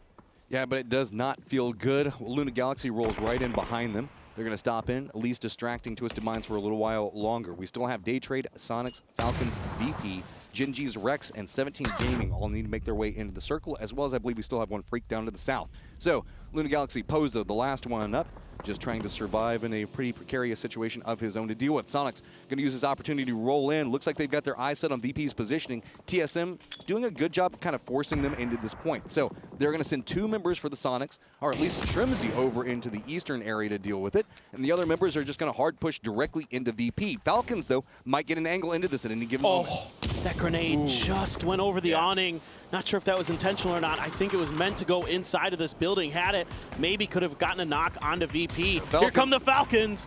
Rolling right down. They're going to jump in. But look, 17 Gaming also looks like they might be able to move into where they get some sight lines into this. Sonics don't want to make too much of an aggressive shift just quite yet. They're going to use Falcons as some type of opportunity and distraction. VP, though, just continuing the defense. Beamy yet again. He is outrageously good. That is so important that he's able to hold the line there. Now you're giving Nixie a chance to keep the Sonics from getting any further. They're even going to leave, but H-Wind hits a good grenade on the way out. The Sonics trying to reposition around towards the circle and even find a great grenade there. Shrimsy hit some good shots onto Xiaobei. Rello has no options. He just has to step around this. He's going to go ahead and go with a bit of utility. Beamy's got his back against the wall. Last member up for his squad, and it is going to be Rello trying to navigate a bit further forward. While this is going to happen, we get a rotate from Daytrade that does distract the Sonics, making this its own contained situation for the time being. So now, Beamy, what are you going to do? You know that there's somebody up in front of you. Rello is going to go down off this, so you have a bit of a path, a bit of cover, but so few options. Once he steps into the zone, it's going to be 3 different teams with eyes on him. The only benefit is TSM has now stepped out. They're flanking in back behind Daytrade. They're going to exploit this perfectly, and now weakened Sonics could be in some trouble as TSM that just took down Daytrade can continue the push. The push here for TSM is so well timed, but Twisted Minds looking to win another game here at PGC. They are on the move. They are in full control over the eastern side. Somehow, some way, Gen.G players are still alive, still causing 17 problems. Grenades now landing, wiping Tiggleton out. Shrimsy on such low HP. He's prone down. They're trying to find the angle, and Sparking is going to get it. So now TSM have the high ground to play around from. Twisted's got their set of positioning that they can play over into the east. So 17 Gaming just kind of hunkered down, trying to hide. Rex, Gen.G's last hope, still alive, doing the same. But Beamy still out in the blue, has to deal with TSM right up in front of him. This is... There's something that TSM can definitely do in this game, but with Twisted's control over this circle right now, you can't really expose yourself to that eastern side. You have to just stay tucked in like 4AM is doing. They've lost only 1 player in this maneuver into the center, so good job setting up this car fort and holding things down. We've seen that a lot in this tournament from 4AM. Twisted just sent Lou very far to the north to try to get an angle around the hillside that TSM is hiding behind. It's a good read from Twisted, but not finding as much success right now as he really wants. Does at least get some vision in, but he can't stay here for too long. It's going to be vulnerable. Blue Zone also going to take it over in just 1 second. If anything, it's just Twisted trying to weaken everybody up for the late game that's about to go down. Exactly, and that's really good shooting and moving here from Lou. This is perfect stuff. This is like textbook play. You hit some good shots, okay, you take a shot in return, immediately you pull back to the safety of the cover, try to find a different angle, try to keep your opponents guessing where your head is going to pop up. Don't give them the opportunity to pre-fire, to look down those angles, hold their ADS to see where you're going to be popping your head up from. TSM, though, able to get back to this fort that they've set up with all this emergency cover. There's folding cover, there's cars. I love this. TSM brings their own cover. They don't believe in the circles. They're going to go ahead and provide their own. And for now, they do manage to deny out a lot of sight lines as the rest of Twisted's kind of caught up in the, I guess, the weaker covered positions. It's weird to say considering the fact that TSM's position is not strong in cover. It's just that they've got a lot of little pieces that they can keep maneuvering around to deny the sight lines that Twisted is trying to set up since they're running so wide over there to the east. Twisted now going to regroup more towards the middle eastern part of the circle. Lou up in his vehicle, getting back towards Perfectix, Example, and Batulins. He made it into the circle. He's just crazy. Is he gonna have another one of those moments where he blows up everybody with a grenade? I mean, he's got 4AM. He's got 3 members of 4AM right in front of him. I have no idea if he has any more frags. I don't know if he can even get to that angle, but I'd love to see it again, because that grenade on New Happy yesterday was just chef's kiss. Him and Rex both just hiding out right now, trying to buy whatever placement points that they can find. As it is going to be Twisted realizing that they have some opportunities against TSM. They did also send Perfectix over to the east, but 17 Gaming drawing a lot of their sight lines as well. That's what I love about this position. Look where we see Twisted playing from. They had a sight line down in the 17, as well as what was going on with TSM. Problem is, the circle has now left them. So they have to figure out how they want to confront what's going to be going down here. TSM very firmly in control of that northern area, so if we do see them wrap in, that would be very weakened and hard to deal with. 17 going to be down in the south. Example is going to go ahead and go down. 17 finally getting some retaliation, you would almost say, for all of the bullets that have been thrown at him. Yeah, that Dragunov, so nice when you can find the headshots. Batulins playing with fire a little bit there. Suju has the distance dialed in, but they're going to make a move. They're going to try to go for these points. Xiao Wu trying to reach out, see if they can prevent the res, but I don't think he can get close enough. I don't think he can find the angle from there. Well, I don't think that 17 knows that they can't manage to make it in the circle. There's just open field in front of them. So it looks like they're going to say, okay, Twisted, you're going to have to move too. Maybe we could at least get some kill points off of this before we have to walk into our doom. But Twisted just returns too quick, gets everybody back together, really manages to reinforce their front. The issue is they still, yes, do have to move. What is going to be their option is they're walking into a no man's land. I love the way that Lou is playing this map right now, just bouncing north to south, keeping the flanks covered for Twisted Minds and doing a really solid job of it, being Johnny on the spot in this case. Really impressive movement from him. Xiao Wu, good. Yeah, with the Pico Bus, able to get something into this next circle. The real question is can Suju join him? Yeah, that is going to be a much harder situation to try to deal with. If anything, you have to kind of wait for that moment that maybe Twisted's trying to make some moves. A lot of smokes now going down. As you can see, Suju being a bit nervous. He's going to have to make a pretty desperate run, as it is going to be Xiao Wu stepping out from the smokes, just trying to make sure he can feed the information over to his teammate and let him know when to go. But God, he takes a ton of damage. He has to step back. Twisted just rolls down. They've got vehicles. They're going to go for a vehicle fortification of their own, but Batulins is going to go down. He gets picked up by Bobo, so 4 Angry Men pretty close to the center of the circle, now trying to assert their authority, but TSM hears this. They're moving up into the high ground, and they can get vision any moment. Yeah, and they have the vision, and they're hitting the shots. Here comes some grenades now. They're coming up short. Perfectix might go down. He is bleeding out rather quick. There's the grenade from Zepion. Example and company trying to get away from any more throwables. If I come, they can't. Suju strikes. All right, TSM has high ground, but they have 4 Angry Men in front of them in the low ground. We're still in phase number 7. 17 Gaming did manage to regroup both of their members hiding up right next to this car. That's about all they've got to work with for the time being. Odd team out, very much in the field. There you go, Rex is going to get spotted out as well. New circle pops, and it's going to be 17 Gaming yet again having to make a move. This might be a TSM win we see brewing here. They are really doing a good job of not overextending themselves too much. A little bit worried about sparking there. Xiao Wu seemingly can't quite find the angle. He's going to take some damage in return from sparking. Beamy, still a role to play in this, still in the bush hiding. Don't tell anybody. I won't tell anybody if you don't. Fine. I mean, that's a sneaky spot. That's a very big You know what? To be fair, though, TSM kind of has this coming. It is karma for the last. But the problem with it is the karma is Beamy will pop up, try to go with something, and then it'll all fall apart. So we'll have to see if maybe Beamy can make a sneakier play than what we saw Purdy trying to make last time. 4 Angry Men do have the center of the circle, but I mean, he can't really say that they have control whenever they're just having to hunker down. They've got a couple of pieces to play from, but that is about it.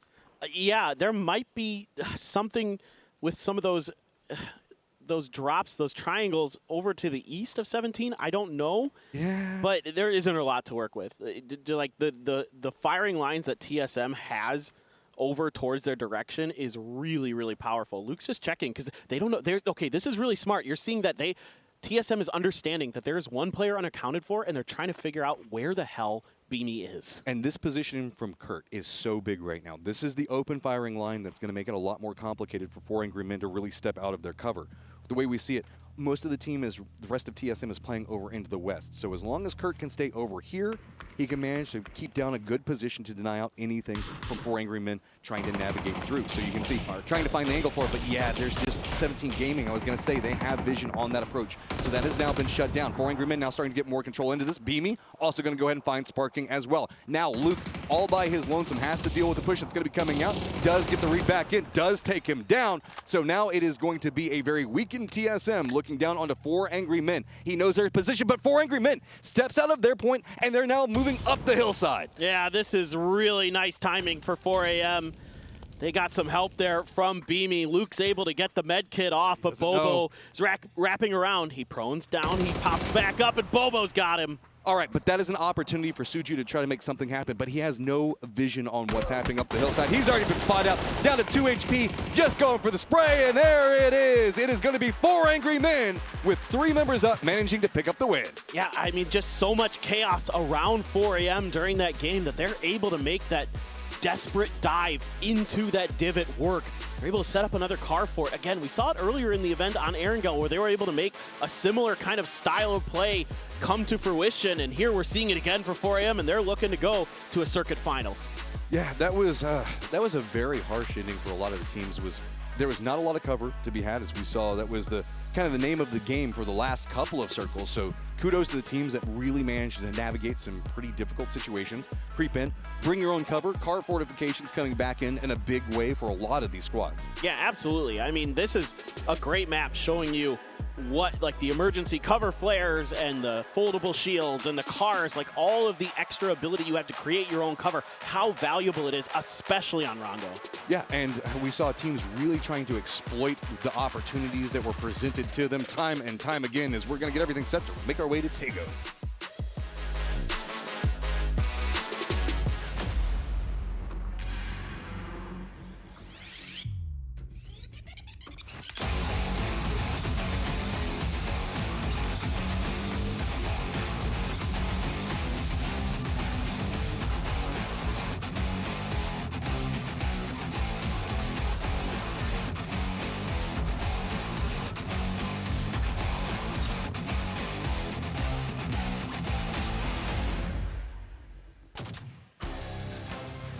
Four Angry Men come away with the third chicken dinner of the day. A wild match that I think, as the caster said, showcased everything the game had to offer, including a fun early fight here as Heaven hunts down those who caused him trouble in game number 1. Yeah, honestly, this game was so unfortunate for two teams. First of all, Twisted Minds, they had so much control, 2 shrinks away from them. They were forced to push into the open, and they could absolutely landmass it. Yeah. TSM, ratted by Beamy. Another situation where Beamy is single-handedly clutching. Beamy? He's clutching, like, I think he got 5 kills by himself and a 4th placement. That's 9-point clutch for Beamy. That's just insane. I'm so sad I don't have him on my fantasy But team. I haven't seen somebody crawling around the blue this much since Raptor to Raptor retired. It's absolutely bananas to spend that. He spends so much time. He's so good at it. Yeah, I mean, yeah, that's true. It's 9 points single-handedly. Man after my own heart, I'm gonna be honest. I love a backstab. Not when Sparking's on your team though. But that was a tough moment for TSM there. We'll probably get to see that in the highlight reel. But what it really came down to, a unique circle for this map, one we don't get to see very often. I think you could see a little bit of the teams, maybe, I don't want to say struggling, but sort of having to make some hard decisions they're not used to practicing as much, because you do normally see circles outside of this area. Yeah, that's true. It's a rare one. Also, some situations where teams are like, okay, we actually have a lot of control here. They're taking space, and then, you know, all of a sudden 2 or 3 other teams are all on top of them. Right. Because they're like, it's their last chance. It's their Hail Mary. It's their only play to get into the circle or to try to get points, to try to beat Breach and kind of contest some of the teams. But yeah, this was definitely a game that both TSM and Twisted Mind could easily have won. I was in the coach room talking to some of them, and they're like, you could see the defeat in their eyes of the TSM boys. That's a rough one. That was a rough one because they did have a really good spot. And I remember we were watching the game and just thinking, oh my gosh, this is 100% going to be that Beamy spoil. And he gets those points, and it's cutting them deep. You know, TSM would love nothing more to climb up, but by the same token, BB team also really need to get some points off the back of these games, and Beamy has been kind of their savior right now, keeping them in the hunt. Yeah, VP being able to get that many points in this game here, and we have one more wildcard map, they're safe. Like, I feel like there's no point they're not getting, you know, those extra 10 points that they need to go in, right? And that'll be huge for them. That will be big for them because we did see VP do really, well the first day, and then they kind of had a struggle coming back in. So being able to put those points together is going to be excellent. Good news for them. But ultimately, the story is 4AM comes away with a win. A team that did not get to that circuit final, and they're in a position now where they are going to be very, very happy, I think, to feel comfortable now finally looking at that circuit final tomorrow. Yeah, I mean, it's your first time for a circuit final, then it's always good times. But yeah, in terms of VP, 67 points on their first day, 21 points on their second day. Right. So in circuit 1, for them to already be this far here after 3 games, that's huge for them. That is. And there's a lot of big expectations, right? There's some pressure on them in terms of what we kind of expect of them from what we see and how well they're able to perform in Europe this year. So yeah, there's some talks about how well they are going to be able to do here at PGC, and I hope they're able to kind of continue that great momentum they're able to have in day 1 and how well they're able to have this stage so far. Absolutely. All right, let's take a look at the top 4 teams from that match. 4AM does come out as number 1 with those 5 kills. TSM did get 9 kills, so that kill count alone and the fact they did walk away with some placement, they played good in the middle, is going to salvage some stuff for them. Because remember, after that last game, even with Kurt eking out those 4 extra placement points, they still only had 5 on the day. So this is going to be a big glow up for them. 17 VP, 2 more teams that I expect to consistently show up at these events. 17 especially, looking better. I think I was very put off by the first time that we saw 17, and it seems like they're finally getting warm. Yeah, honestly, for me, like for 17 and how they're playing so far and how many points they're able to accrue, I'm not too worried about them, but still, we want to see them as that powerhouse that we know they're capable of doing, right? We know that they're capable of playing extremely well, and especially when they're able to play out of Pochinki and Picado uncontested or without any kind of worry for them. So yeah, for me, like, how many points they're able to have after 3 matches, like, I'm not too worried. We're going to see them in the circuit final no matter what, I think. But and even if there are some teams that are kind of like considering, maybe if they don't have that many points come Erangel, maybe there's some Pochinki hot drops, but I don't see it happening at this point. Absolutely. All right, so look at the performance there. 4AM, not going to get a lot. I mean, we saw them have to go into the ditch using the deployable cover. I will say, we saw a lot of deployable cover in this map. One of my favorite additions to PUBG. I do wish there was like 1 more triangle. There should be 1 more Dorito, yeah. I think so. I love the Dorito. But the fact that you can take cover with you on this map is actually a really nice feature. Also, super unique. Something else unique that we don't always see because I feel like they're farther away from the circles is the EMPs actually came into play during this map as well. We saw multiple teams have to ditch their cars. The man of the match, however, is going to go to Bobo with 2 kills and 400 damage. Again, maybe not the biggest performer overall, but when you get the MVP coming from the winning team, because you walk away with that chicken and you deserve those honors. I love that you turned my you need to into unique. unique to this map in particular. Noctive doesn't play anymore. But I did that. If you guys are maybe unfamiliar with this map, or you're new, or you just watch PGC every year, you might not recognize those EMPs, those sort of like electrical circles on the map. They shut down those electric cars, which we did every car. Yeah. Your red dots as well. Absolutely. Everything stops working. We saw teams have to ditch their cars and sort of make transitions and start running on foot because, honestly, I don't think I've ever seen 2 hit that late in one of those late circles before. Let's look at the match leaderboard, though. TSM 14 points. 4 Men gets themselves 15. Oh, is that TSM still stressed out? You said they look stressed in the coach's room. I was stressed about winning. That was the game. That was their game to win. That's true. 14 plus 5, though, they should be. Remember, that's now that we're through 3, we can talk about cutoffs. Yeah. Every day so far, the cutoffs for 4 has been somewhere between 21 and 25 points. So if you're north of that 25, you should feel relatively comfortable. Once you're north of 30, you're real comfortable as to how your day is going to go. Currently, Sonics up there at 39 after honestly winning 2 games. Not a shock. Twisted Minds, though, also there, 17. Weird how the favorites to sort of win this PGC are starting to show up here as they are waking the giants, it seems. Yeah, I love that. Honestly, that's, again, I said that we're not the powerhouse there. With 26 points is fine, but still, there are that team that goes out and really just completely bashes the lobby sometimes, and I haven't really felt that yet. I haven't really felt like, okay, going into the grand final saying 17 Gaming, it's like one of my 2 favorites to win the whole thing yet, but I'm hoping they're going to be able to evolve and kind of continue this vertical kind of climb that they have so far. But yeah, 26 points after 3 games, they're fine. But then again, we can't take too much away from it because now they can be like, okay, we're fine. We're just going to be third-partying and killing other people rather than focusing on getting as many points as possible, right? Because once you hit that, as you said, 30 points, your mental can just change to, okay, we need to focus on some of the other teams that we don't want to see in potentially the finals or potentially in this next upcoming circuit finals. One of the biggest, most pleasant surprise for me today is Sonics has sort of had a total turnabout face, performing very, very well. Somehow Bella saw it coming. She captained Shrimsy and is reaping the rewards right now. That's crazy. It does seem She has like Beamy as well. She has Beamy as well. I'm in the bin. It seems like those guys on the up. On the down, though, we got BB Team, a team that really, I think, did really well last circuit. We enjoyed watching them play. It's at the bottom of the board with less than 5 points right now. Yeah, for sure.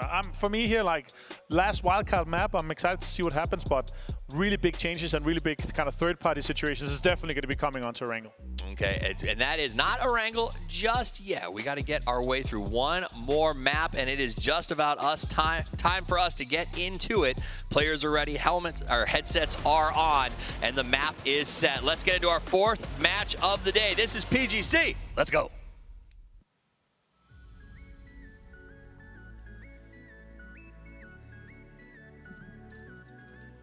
Let's go Tego time, as we are going to be getting into the thick of it. We've seen a couple of solid performances from our squads, most notably a silent squad from Sonics finally coming alive today, but also seeing that a lot of the known contenders through what we've been seeing through the circuit series slowly and steadily waking back up.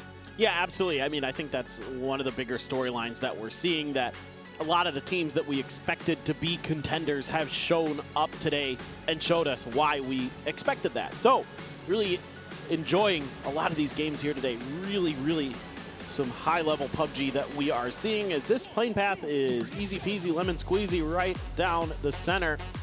Just kind of seeing exactly where everybody wants to go, if there's any going to be a little bit of congestion there. Hosan is looking like Gen G's going to drop spot for this particular plane path.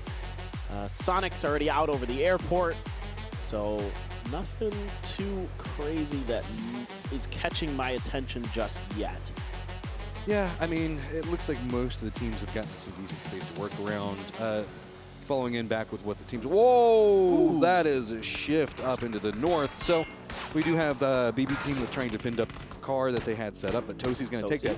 Tosi can't really regroup easily with the rest of his squad, though. So they're going to be down to the southwest as the circle, any form of distraction to keep you away from your squad is going to make it pretty complex. I'm just not sure what the plan is here for Tosi. I mean, just getting that vehicle, I suppose, stealing it away from BB team and just trying to get the heck out of there. Probably going to be his best option, it looks like. Well, I'm driving through the swamp. I'm looking at the circle, and you have to assume that it's going to go to the west, right? It's going to go to the main island, or the smaller island up to the northwest. But at the same time, this is just such a water-soaked circle. It's insane. You're exactly correct. You have to assume, but we've already seen one. Yeah, I mean, we saw hard shifts going up against the zone wall twice so far, so yeah, I don't even know. And we saw the shift back across the channel on Erangel. So almost got the bridge game. Almost. We were so close. We were so close. But I mean, yeah, it's been pretty wild. So already an emergency pickup I see being popped by FaZe. So they're trying to get out of Buksansa up in towards the center of the map as quickly, or the center of the circle, I should say, as quickly as they can. Meanwhile, in Gangneung, it's 4 a.m., just kind of chilling after a nice win to make sure that they are not going to find themselves missing out on another circuit finals. We haven't seen a lot of very heavily committed bridge camps happen on Tego, but this feels like it's a game where we could. I don't know necessarily if we will, but just due to the nature of the beast on how the circle just kind of follows the river as it cuts through, I could see that there's an opportunity where somebody can go, okay, maybe we could pick up some kills here, because we've talked about it. You don't need a ton of kills to get in the qualification, and picking up one squad in rotation here would be big for you. Yeah, VP felt like it. They could bridge camp the Yongchun bridges. It doesn't look like they're going to do that. If Twisted Minds wanted to, they could. They're good to go. They don't have anything to worry about. Like, if they expect Sonics to maybe come across the bridge and they want to mess with them, or 17, but actually 17 has grabbed an E-pickup of their own. Ibiza gets taken down by Salute. Heaven now trying to punish Nixie. The Freaks were quick to make this rotation, and it caught VP off guard. VP had Yongchun. They had to think that this was going to be their area to have priority on, but KDF, you could see, cut loot. There's no red dots here on some of these guns. They wanted to get out to this compound as soon as possible, and they punished VP. So it looks like 17 is just going to send Zhao Bei up on the emergency pickup. The other members are going to go ahead and hop in their cars. They're going to go ahead and drive over. That's what we're going to see right here, crossing that bridge right now. So he's going to get emergency picked up. He's going to do a bit of scouting for the rest of the squad, so maybe they can make a bit safer approach. Twisted Minds already doing an early rotation as well. You can see a lot of our known commodities that we know will make it in later stages that we have high hopes for potentially winning this, all already making the commitment in. TSM, we got to see what's going on with Sparking himself. Yeah, there's a highway from South George, but I don't think it goes anything further than just in game. If they have a chance to take us out, I think they will try, and the same here for us.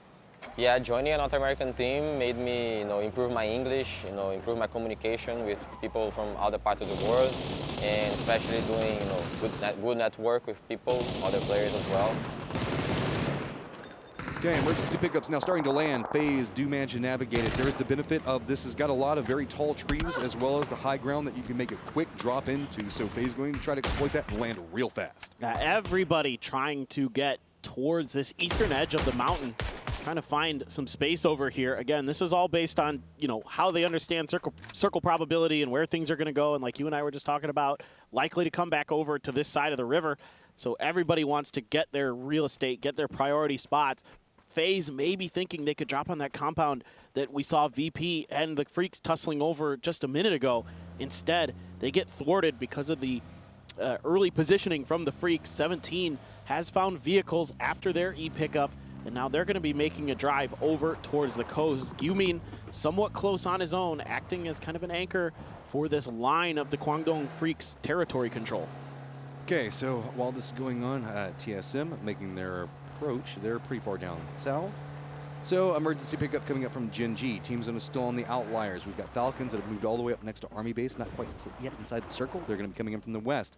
TE is going to be just coming along just north of Palace, so they should have an option just south. That's going to be Day Trade. Meanwhile, then we've got BB and Luna Galaxy still really far to the south, as well as 4 Angry Men. They're making an approach maybe a bit more on that shipyard path. Yeah, there's a lot of open space in this circle, so I'm kind of curious if Genji felt pressured to go quickly to try to get priority positions, but this is this quick, late though. Yeah, I'd like quick by standard, but not for this circle. Well, this is exactly, and so that's why I'm kind of thinking maybe they should have waited a little bit longer to try to get the the helicopter to hit right as Circle 2 is popping. Try to see if they can find a way in there, but they've got ideas, they've got plans. Let's see if they can make it work. Weibo right behind Yongchun and just waiting it out on the edge. Nobody really anywhere in their vicinity. 4 a.m. coming in super late to a wide open shipyard side of the map. Nothing going on. And there's not even anybody on their side of the map right now. There's a full river between it. I mean, the closest teams to them is going to be about, what, 1,500 meters away? So they should be pretty okay. Exactly. I mean, this is a slow rolling coast that you can kind of deal with for the time being. And if this does do some circle shenanigans, they will be the beneficiaries of it, but not a lot else to be happening. TE just going to brazenly approach a circle that is very clustered already, and so far kind of getting away with it. Well, oh no. That was, ooh, they wanted to take that fight. All according to plan. Hey, I mean, sure, if it works, right? They were going to lose a player for that, though. Pow Pow did get one. CC now trying to track down another member of the Expendables. And he's kind of taking some fire overhead. The Expendables, though, they're driving right towards the Kwangdong Freaks down, taking some damage from CC. Are the Freaks going to allow them to kind of share this space?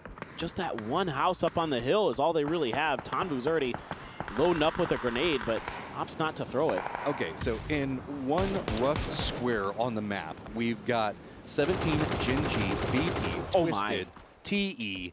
We've got Tiamba, FaZe, and Freaks all stacked up on top of each other. This is a very clustered circle very, very early here. Dude, that was so clean from Lou. He's been having a really good day today. Yeah, he has been really good the last couple times that Twisted Minds has been playing. He's always good. Who am I kidding? It's Twisted Minds. It's talk about example, and he's also like often the star performer on the day, but Lou is just out of his mind today. Yeah, he's been really important. Even if he isn't necessarily putting up kills like in the previous game, he still has such a pivotal role to play on this squad and does it so damn well. And TE, well, you've got your compound, but the Freaks have fully fortified this as Gyumin abandoned his coastal position. to make sure that they have full reinforcements, because there's just been so many teams trying to contest this space that they have to respect it, so they have to bring everybody in. Well, this section of the map really does a lot for that. There's a lot of valleys inside of it. You can see the topography and the way that it's set up. You can get a lot of squads really stacked up on top of each other because there's a lot of these little mini trenches that run down the hillside in and of itself.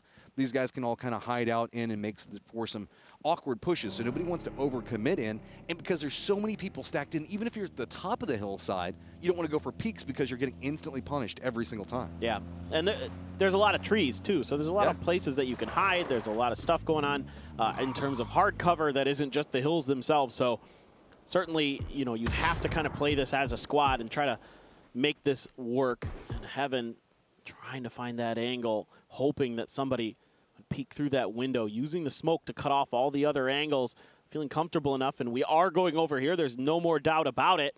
And there's already another emergency pickup being popped, by this time by TSM.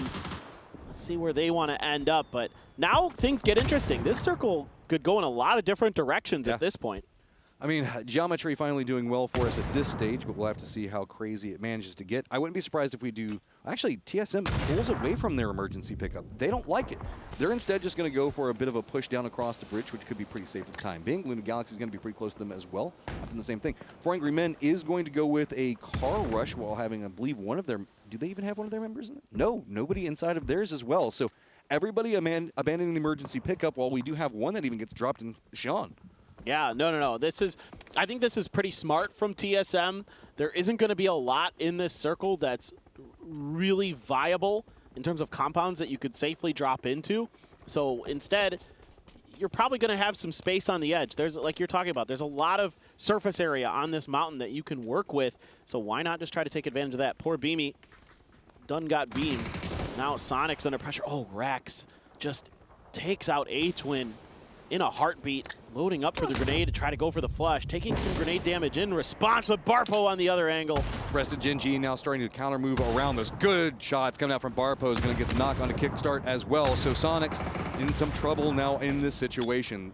A little bit of an overcommittal up the hillside, but we've got a couple of pop-off firefights that are starting to break out just due to the fact that the train is too close. Remember the fact that we had Freaks also going after TE. Looks like that's still going to be continuing right now. Shrimzy does have an angle into Barpo. He doesn't even expect it right now. Is he going to be going for it? Does spot out. Doesn't have an option. Sees the nades up and prepped. He's going to step away. The Expendables do get eliminated, but good read from Shrimzy. Now navigating down the hillside. Tickleton's over here. Managed to provide some type of support, but no clean sight lines to work with just yet. He at least wants to provide some cover, so maybe Shrimzy can step away from this fight. Wow, Shrimzy takes a grenade pretty close to him. About a third damage. But Gen G got a couple points, got to be happy with that. Still kind of in a precarious position on the leaderboard is Gen G, looking to try and get themselves into a finals. They could not make the Circuit 1 finals. They just were eliminated on the very first day, so they are definitely on pace to at least get some points to try to make it to a grand finals. Luna fanned way the heck out over on the southeast coast. A lot of space taken up by them, but not much that they can really do with it right now, and not super likely that the circle is going to be very favorable to them. So for now, it's just maintain as much space as you can, keep your vehicle safe, find those escape valves for when the circle likely shifts away. This plane path in circle has been absolutely brutal. 53 alive moving into the start at circle 3 in just 30 seconds. It is kind of calm for the time being, but the hillside is going to be the central focus. Most notably, it feels like that's the way we're going to be shifting. The circles, though, have been doing some wonky fun stuff for us viewers, but have been hellacious to deal with as far as players right now. So I'm not surprised that we do see Luna separating out a bit more. Could be an issue, though, as Sonics are rotating all the way. They were done with the Gen G situation. They're like, no, let's just go down to the coastline, which does put them pretty close to Luna, as I think that Luna is going after the exact same compound. So it's going to be Haven on one side of it and the two members for the Sonics on the other. Yeah, he heard, I think, that vehicle roll up. That arrow for TSM, just not sure where that's meant to go. But go to Shipyard, yeah, TSM. go to Shipyard, even though it's out of the circle. TSM, this is what I was talking about. Why I really liked their opting of. Sorry, I'm a 15-year-old. It's fine. It's okay. Fine. Me too. This is why I like that TSM pulled off of that emergency pickup, because look at all this space they have here on this western edge.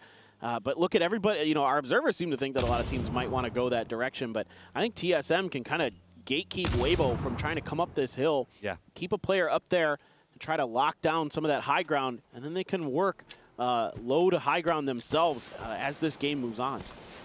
Okay, so firm collapse is going to start happening now. No surprise on that one. Luna is not going to make the commitment into the Sonic situation. They don't want to risk that at this stage, so they're just going to kind of step away from it, and Sonics are going to feel perfectly fine about that. The problem is Luna doesn't have a lot of options to work with moving forward from here. So, while they're going to try to get out of this situation, they're going to have to maneuver into where the 4 angry men could be at if they just opt into due west. The hills are going to be a lot more open, specifically in the area around here, so Gen.G and Twisted could also spot them out.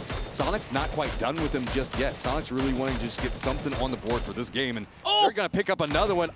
Okay, inspirational videos apparently work really well. I'm going to go watch some tonight, I guess. That was crazy good shooting from Tiggleton. Looking to do some more damage. That's a much tougher shot, of course, but getting those 2 kills onto Luna. Luna, so devastating to lose those players this early. This is a problem. Gen.G going to be very, very close. Now just cresting right up next to Twisted Minds as well. Kraken taking a little bit of damage onto his vehicle. Hasn't taken any damage in and of himself yet. Just trying to play along that hillside. There is a dip up in front of him that he can maybe make a stop off at, but it's going to feel terrible to be there as a solo, but that's all he can really do. He doesn't want to venture too much further into this. This is brutal for Luna. They're on 12th place. They're on the bubble right now with Tianba just 3 points behind them. Haven going to be confirmed. Checking out what's going on inside of that Porter as well for the Sonics, and they're going to scoop up a lot of extra goodies for themselves and can even use this vehicle to make their way through. But nice piece of work there from Shrimsy and Tig. And Suju going to go down to Snakers at the bottom of the hill. Nothing that 17 can do to save him. I mean, I love Falcon's position here. It's one of the great sight lines on this hillside, specifically whenever we look over into the north. They've got FaZe that are going to be down below them, 17 as well. Can over-peak a bit, as you can see that Roth is going to be punished for doing so, but they really want to make sure that they get the flush onto Genius. They want any points that they can find. 17 Gaming just wants to get somewhere, some type of position that they can play around to maybe find a flank position, because the way you can hold down this point if you're the Falcons, you can really deny any form of rotation over here into the north. Problem is, they bit off a bit more than they could chew with 2 different teams at the same time. Yeah, I think it'll be all right. I am not entirely sure what's going on with these red lines. I'm just going to be brutally honest. I have no idea, but oh well. TSM has so much circle control. I mean, just think about, again, you know, there's tons of teams up on the north, there's tons of teams on the east that are going to have to fight to get into this next circle. Kraken right now actually might get pretty deep into this game just by the fact that everybody's on the edge. I mean, okay, so we've got FaZe, Falcons, 17, Day Trade all lined up against each other. Day Trade going to be the gatekeepers. Tiamba is also going to hear this, maybe stop off in front of it. I mean, Freaks don't have a lot of options to work with. Is it also going to be Twisted trying to scoop in right back behind Tiamba? Oddly enough, it's going to be Zakraken with the solo just kind of hunkering down, going to be feeling pretty good about the circle in and of itself. Weibo's also going to be trying to come in from the south of it. It's going to be TSM separating out a bit more. This is what I was talking about. Look at the defensive line that we can see the Falcons trying to hold down. This is what FaZe is looking up into. It is so hard to deal with, and throwables, most notably frag grenades, are going to be the best way to kind of at least disperse the defensive line. Absolutely. FaZe, though, has a pretty good chance to wait this out. Wait for the Falcons to have to make a move and even find a good grenade there from Correxianarello, and then just start kind of picking them apart piece by piece. There's the first, 3 more to go. And FaZe desperately needs these points, sitting at 14th with only 6 in their hands right now. They need to make a big move, and they need to start making it now. There's a big potential for Day Trade. They have stepped out, realizing the opportunity for kills as there is a cluster of people in front of them. Belmont's going to go ahead and take down Xiaowu. Manages to get that one, so at least 1 point already now stacked. Falcons under a bit of duress, getting shot back from behind, but Flood is going to absolutely open this one up for Falcons. Finding success on his flank. Now FaZe with no options to go from. It's just correct. He's stuck out in the blue. He's got a tree to work with, but that's going to be it. Yeah, this has gone really awry for FaZe Clan. The Falcons found their moment to strike back, try to take down FaZe Clan Empire. Corexi gets off the first aid kit at the very least. Nurin's going to spring into action, though. Now Falcons under pressure from Day Trade. Nurin finds a second. 2 big knocks there for Day Trade. But here's the problem. Day Trade moves so aggressively into Falcons, they let Freaks move in and now have a gate kept position on them. But luckily, Belmoth gets the knock onto Salute. So that could provide an opportunity for them to regroup. Flash is also going to need to make some type of hold off to the west of that position. But CC is going to creep up right back behind him. And now it's going to be the Freaks that are in a bit of trouble, getting picked apart from too many different directions. It's Gen G also right back behind the Freaks that could pounce any moment. Yeah, the Freaks thought they would waited long enough to try to get involved in these fights. Turned out they hadn't. Other teams were just waiting in the wings. There were just so many teams out on the edges of this circle that everybody is looking for those third-party opportunities, looking to feast on these points. And CC just peels out. I think he realized that that fight didn't get spicy enough for him to really get involved. TSM just going to be able to sit pretty towards the center of this circle. BB and Weibo might be dueling here in a moment, with the Freaks still trying to find a way to get out of this tricky situation. Twisted Minds, I suppose they could third party, but they might just try to press for the circle. I mean, they've got Gen G coming up right back behind him. So few options to work with. They trade on the other side of this one, just getting picked apart. No angles, no cover to be had, and they're just going to go down. No options presented themselves, but Gen G, what option are you going to take? You're going to walk right into the exact same kill box in just 1 second. This could be a great fight. If Daytrade and Gen G are allowed to just kind of fight on their own, it looks like Twisted Minds is going to try to make a move towards the center of the circle with 4AM in their way. Here's that fight with BB Team and Weibo. Bit of damage done onto both sides, but it seems like Weibo has taken the worst of it so far. Spyro, few parting shots. They're actually Batulin's and 4AM getting involved. Nurin's going to find another knockoff screen, but so far neither BB or Weibo really able to commit to this fight just yet. Maybe that grenade from Phil first will break things open. Oh, it was close. Get some damage, but Phil first at least going to be able to get the flush onto space, man. So just slow and steady, picking them apart as it goes. And this is what I was talking about. See, Gen G wanted to move into this lower ground position, but Daytrade has it camped on top and is absolutely demolishing. ZYY also steps back up into this firefight, cresting up the hillside, getting a lot of vision in. After he gets the shots on this one, he has to be careful. If he shifts down this hill, he'll have a ton of vision into BB, but they will also just be able to beat back into him very, very quickly. Meanwhile, we also do have up on the hillside, 4 Angry Men Twisted also still fighting. Tiggleton's still out in the blue, and Yongchun as well. Could get involved. ZYY gonna load up with another grenade. The last member alive here for Weibo. Maybe thinking about the res. Indeed, gonna go for it. Doesn't feel any more pressure. Tiggleton actually gets a knock on a Spyro. There he goes. Now he's gonna spring into action. I think he's just gonna die to the blue there. Yeah, did his damage. He caused a little chaos, and he's gonna dip out. Okay, so we did see a good couple of grenades come down from the bottom inside that Gen G firefight going on with Daytrade. Gen G did manage to get the knock onto Thanadol with it, but it means that Daytrade can shift in and actually get a good linchpin position inside of the circle to try to make sure that they hold it. It's a race. Both teams aiming for the exact same angle to work from. Gen G trying to shift over a bit more into the east, going to separate away from it, but that means the fact that they could crest into the firefight with Twisted as well as 4 Angry Men in the vision that's going to be set up from that one. Now, let's not forget about the fact that CC is also still alive and looking directly into the same sight line. Well, the good news for Tianba fans is CC could get pretty deep into this, at least for placement points. Besto, good shooting, takes down Shen, immediately prones back down, goes for the first aid. Knows he has just enough time for that, but he's going to have to win a tough fight, or at least go for the flush. Can't quite get it. Going to think about a reposition. Going to have to go for another first aid. Here goes Gen G, though. They're going to walk right down into the weakened 4 Angry Men right after Twisted Minds goes down. So big opportunity for them to pick up some more points. Daytrade's still on the hunt for them on the outskirts of this, so at least Gen G finding a couple of kills for all the worries that they had to do up this hillside.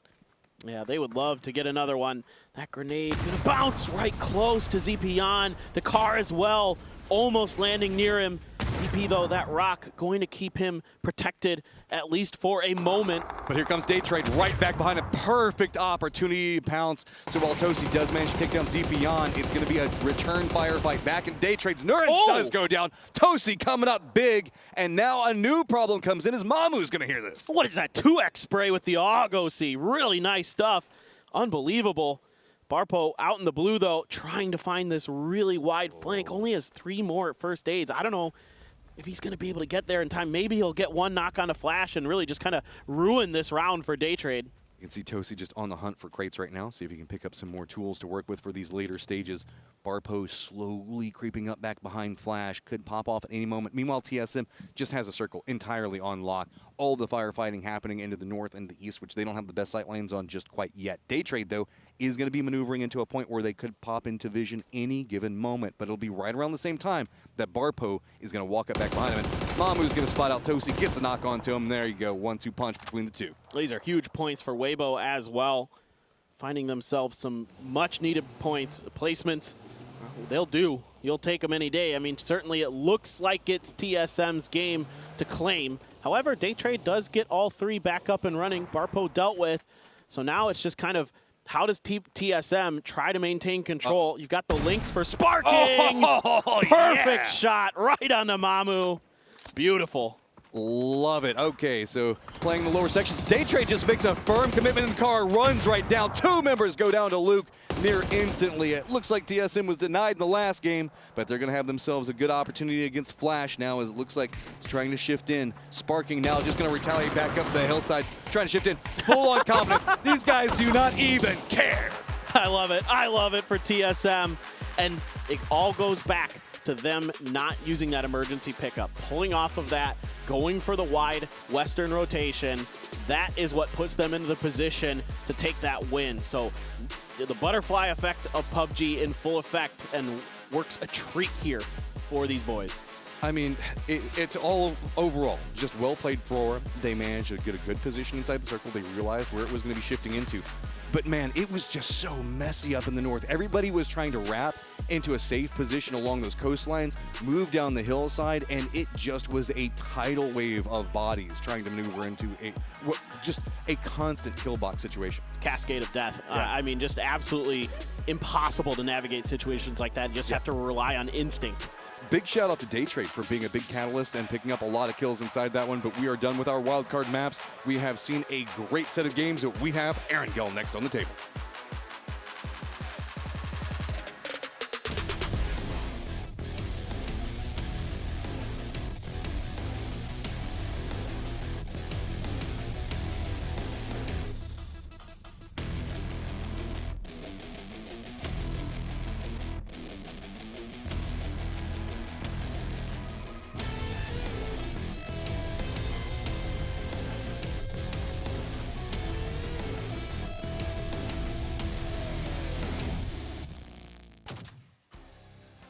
Third time's the charm. No one's hiding in bushes this time. No one's catching them on the back.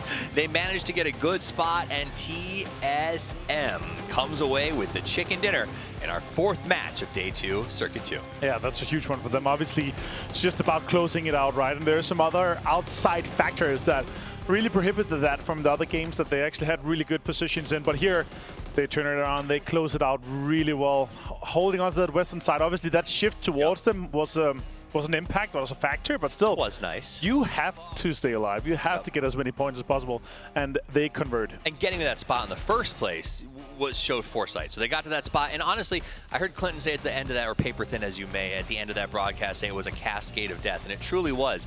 Because the fighting, the death, the destruction started at the very beginning of this map. Before we hit 10 minutes, there were already 5 players dead because of how difficult that first circle is and how quickly every team wanted to go to priority spots. And that kept continuing. And then in a weird stroke of change, TSM essentially had this game won by phase 5 because of how much fighting was happening up on that north side.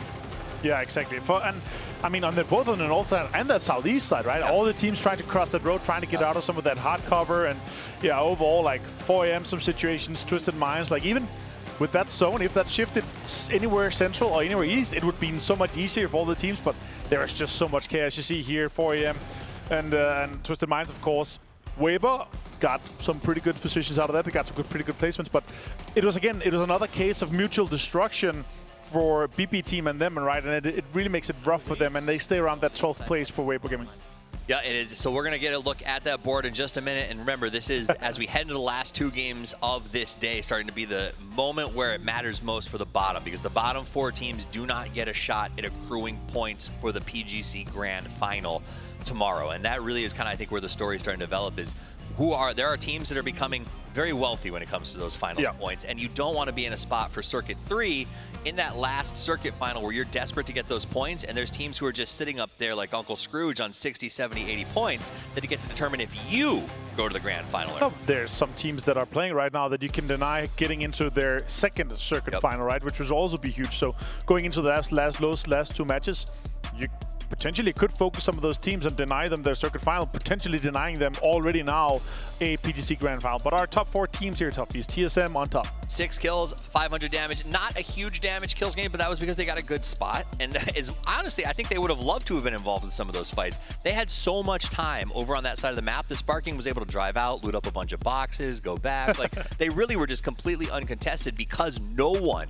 could figure out how to get into that center position. You know, it's a chill win when you have less damage than it takes to take down 6 kills, right? And 562. And one utility. One utility. One grenade. That is all they had to do. On the other side, Gen G, 26 nades, 15 smokes, just to get 8 kills in 3rd place. But they only moved 8,000 meters. They didn't have to go far, but That's true. they chucked grenades every single step of the way. That's a home turf circle. The other one is 42,000 meters. That's like 45,000 yards for you. Gen G's nade per meter rating is really high. 4AM does come out with 8 kills as well, and off the back of the last game, very, very impressive. A huge glow up from this team, who honestly, when we looked at Circuit 1, I thought, oh, these guys may not have a shot. They seemed super discombobulated. Here today, they are a totally different team. Yeah, really liking what I'm seeing from them. Honestly, this, for me, and of course, it's going to be Luke 12. Let's go, Luke. 3 kills out of the 6. They're half the kills coming in, and also more than half of the damage, right? We saw that peak onto Day Trade. He got 2 of them. That's quite easy for him to kind of turn that around, but it's good.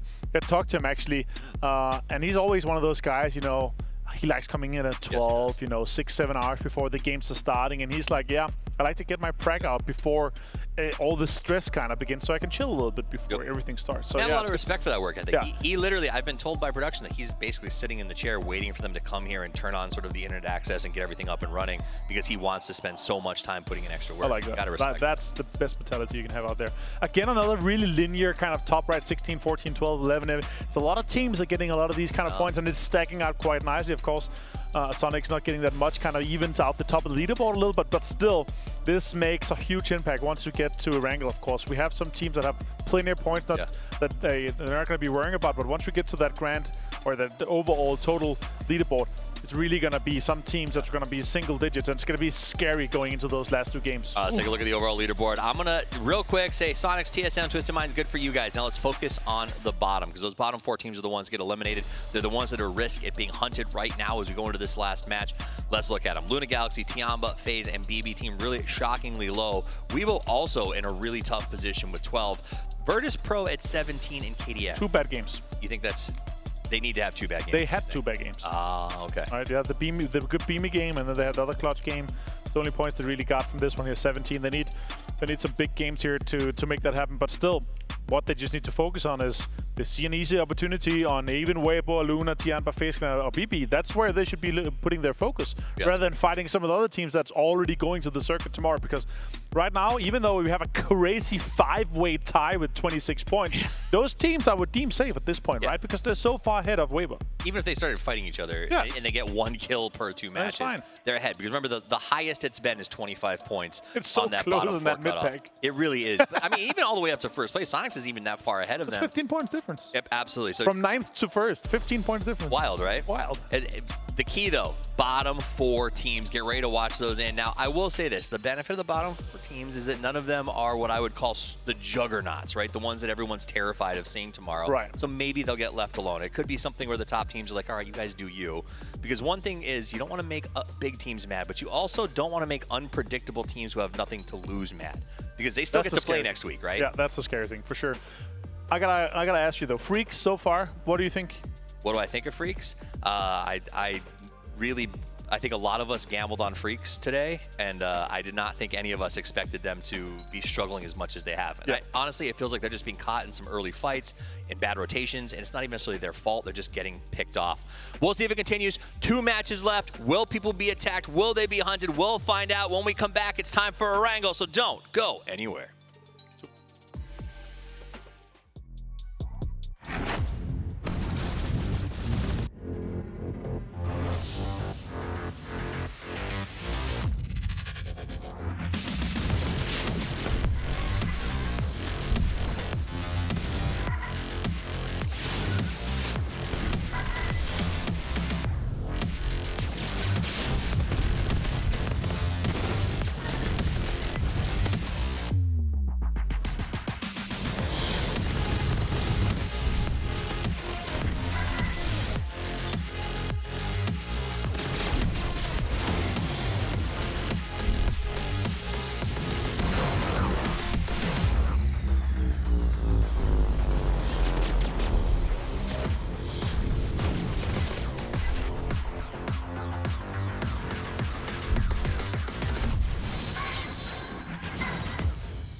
Welcome.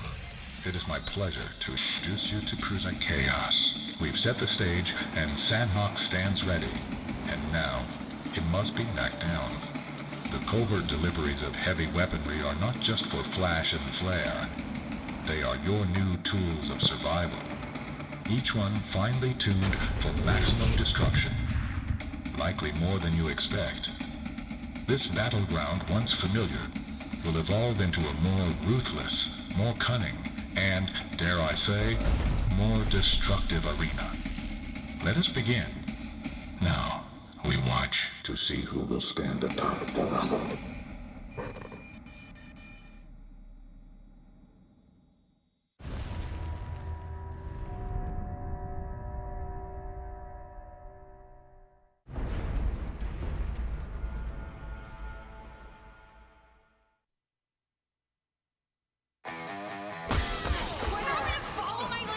Shut up! You can't even run properly!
Two games left to figure out who's going to be on our bottom four and not make it to the circuit grand final, as it is going to be a spicy set of Erangel games, if anything, given the day. Absolutely. I mean, it has been a pretty wild day once again here at PGC, and a few teams are hoping to find some more points to get themselves through. But again, it's been a really good day for some of our top teams. TSM has constantly found themselves into end games, and now they finally find that chicken dinner, and they are looking really strong going into our Circuit 2 finals. I guess just Circuit 1 was bad for Americas. Circuit 2 feels like it's feeling a lot better, as we saw Sonics picking up a couple of victories as well. So we'll have to see how that manages to continue, as, again, the theme of the Circuit series so far has been momentum, and can you keep it up? Absolutely. I mean, it's been really cool to see TSM, Sonics, Falcons all playing pretty well so far here in this Circuit 2. So see if they can keep it up, see if they've got some more fireworks in store for us on Erangel. On the flip side of that, it's been, I don't want to say hard for Twisted, who has been kind of the de facto expected winner coming into this, given the way that they went through the PGSs, as they are finding successes, but it's just not been dominance yet. Yeah, it feels like they're starting to push. Take a good hit there. Take another one. Yes, clear that nose out. That was from, I think, last year's PGC. Hey, it's strong enough it still works, man. That's true. Yeah, they're great. But no, really, like, Twisted Minds, I think, again, they're starting to push the accelerator down a bit, and they're ramping up. I mean, we have seen them always kind of flirting with that late game. They maybe haven't been able to find that chicken dinner like they normally would like to, but they're playing good macro PUBG, right? Like, they're always there. They're always taking good spots. They're always maintaining control. It just seems to break down towards the end of the match. They're always in the right spot, but there's also 6 other teams that want that exact same spot as the way as it goes. Erangel time.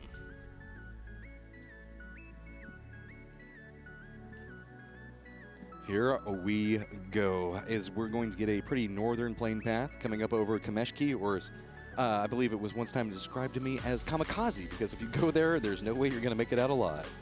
That's not a bad way to describe it, I suppose. It is difficult to get out of there. I mean, your rotation path's super limited coming out of Kameshki. I mean, you're either going north and west or south. Those are basically it. And if somebody's up on Stalber and they feel like making your life difficult, they have the opportunity to do so. But Flash and company for Day Trade. Belmoth once again having a really, really good day here for Day Trade. Has been putting up some solid numbers for them. 8 kills on the day for him. And your top 4 average damage dealers have been, well, it's Salute. It's Salute. It's the Freaks. Yeah, it's the Freaks. It's the Freaks. They've been good on this map. Let's put it that way. Yeah, and we've also seen a lot of the circles leaning towards this Yasnaya area, given the plane path. That might be something we see again, but also we have the opportunity for some potential Gatka. Tiamba, TSM, pretty close to each other over in Georgia Pool, but they should be able to separate out pretty comfortably. As we also do have BB and FaZe Clan making a long drop. Sonics and Gen G, though, they've got a party of their own to be had, as Rex is just on the hunt for anything, trying to go for a punch. Not going to get too much out of it, as he is going to go down. Quick pickup off of that. Sonics finding success already as Gen G. I mean, just melee weapons, all they've got right now. This is madness. I mean, finally able to grab a few guns, but that's a big pickup there early. Adder's still just running to find something, man. He's like, what do you want me to do? You want me to throw it at him? I mean, go for the sickle toss. Why not? See if you can land it. Yeah, Stylish. exactly. Go for those style points.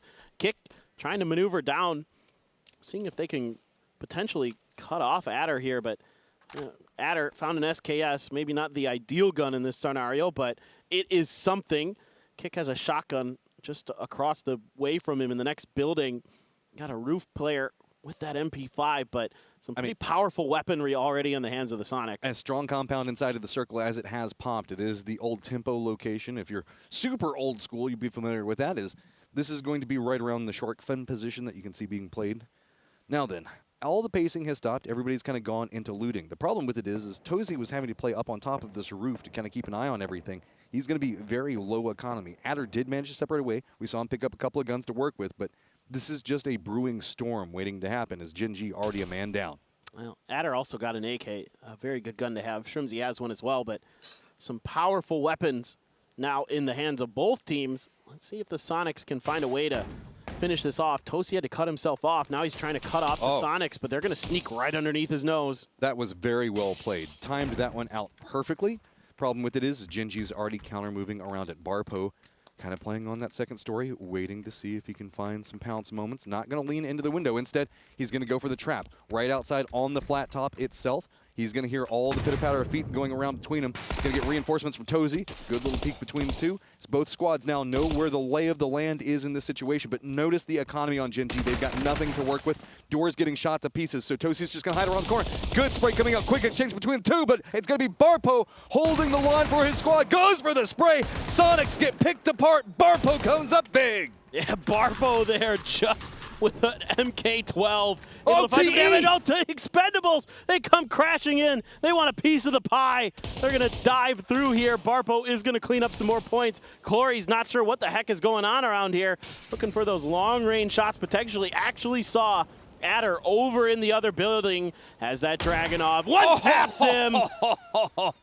It is harsh over here right now, as we do have at least a Molotov to slow down everything. Kickstart realizing he's got to get back involved in the party. Maybe he can pick up a kill off this down member, and yep, he should be able to spot him out in a moment. It just passes him, and it's going to be fine. He'll find it in just a second, as he does.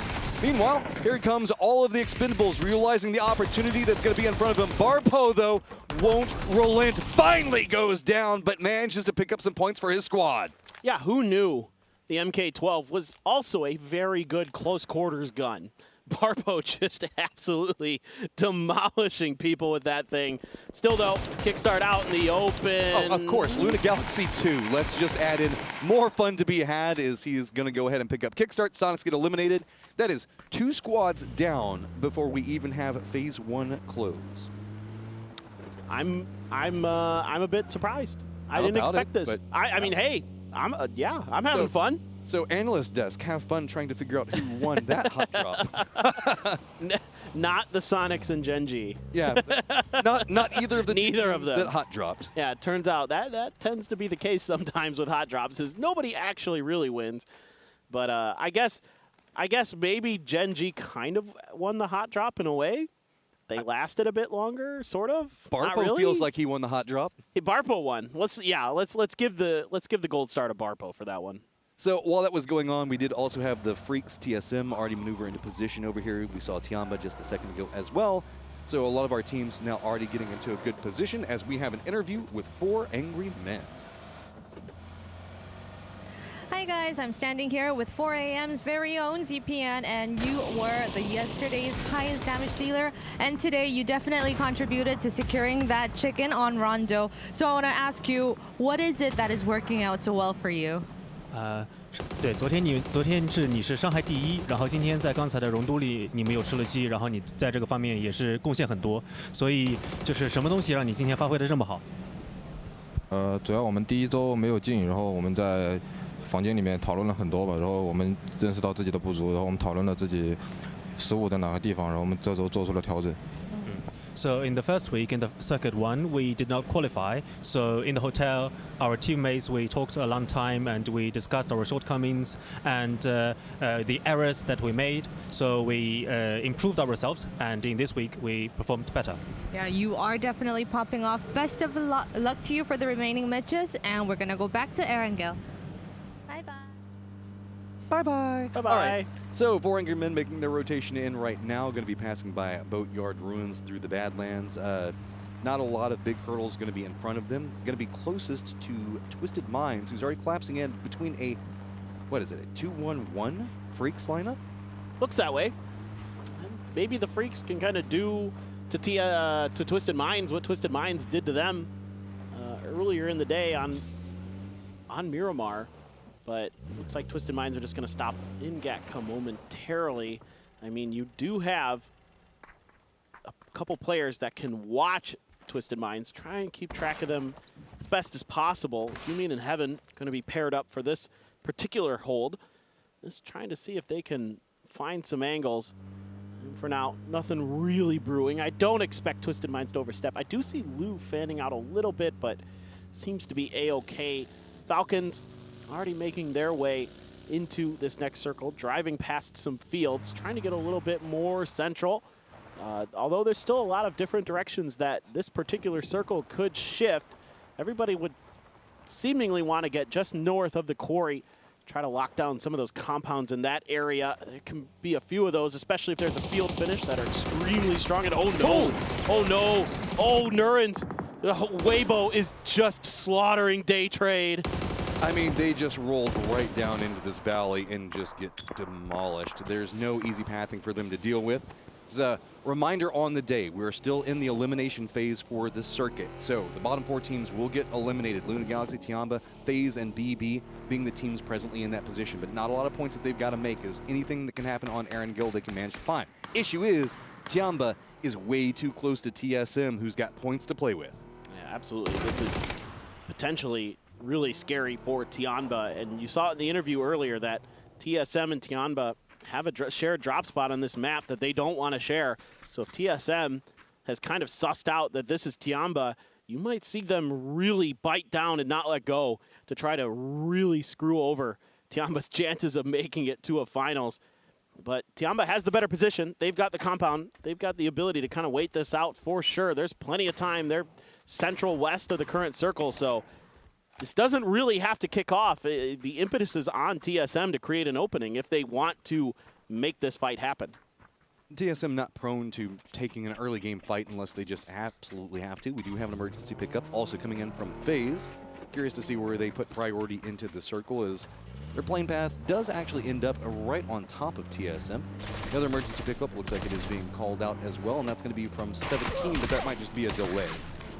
I did love the fact that Rex at least was going for the swings on punches, man. I respect the mindset, saying, okay, if I can't find anything, I'll at least try to get something in the punches before I go down, because in these early game fights, every little tick of damage you can get is just massive. Yeah, absolutely. Might as well just go for it. Sonic's just laughing, having a good time. They've already done what they need to do, so they can afford to take those hot drops. They can afford to contest these locations. Twisted Minds with 4 AM crossing in front of them. Some long-range shots, just trying to see if they can get a few to go, but oh, it's actually Heaven, and that might be a point over to them. Yeah, Example. Yeah. He's gonna steal it.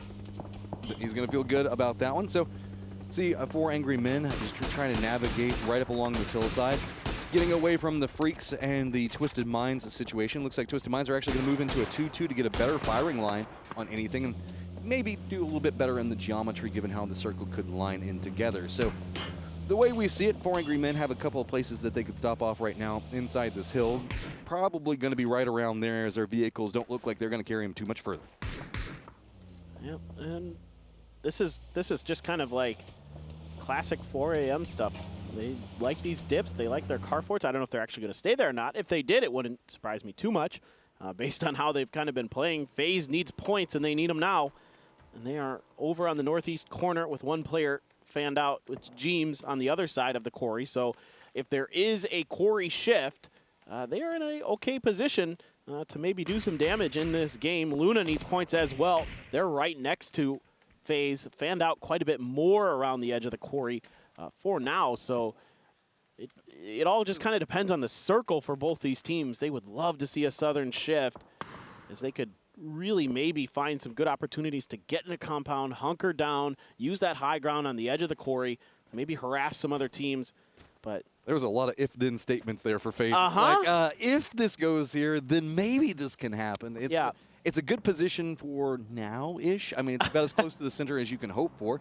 I feel like a computer programmer. BB's going to be next to him. I mean, if then. Let's see. Do we have anything else that looks like it could be sparking off at any given moment? As TSM itself, with sparking, is pretty comfortable over in the west. I think it's kind of calmed down.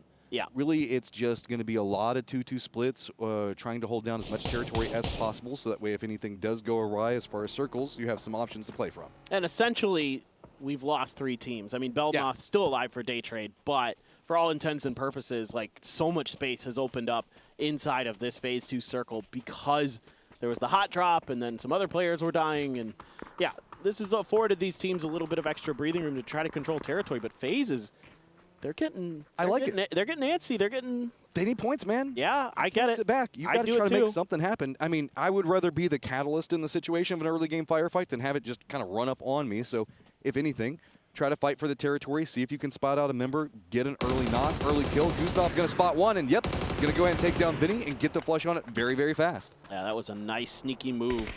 Yeah. Vex and Gustav. Haven's got to go. This was a 2-2 split coming up from Luna. He cannot stay. Oh, no.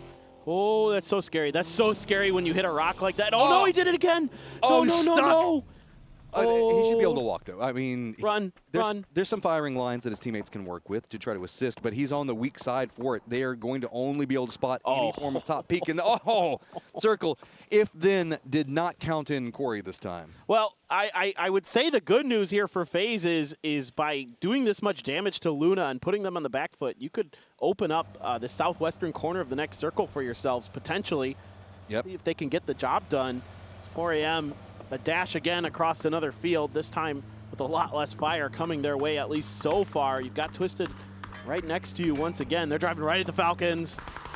Ooh, 4 Angry Men going to navigate away from that. I like the fact that we see Twisted kind of take control over the Gatka southern section of Chopsticks in itself. And Haven is going to finally go down, and FaZe just unrelenting. This is a squad that definitely knows. They've got the experience.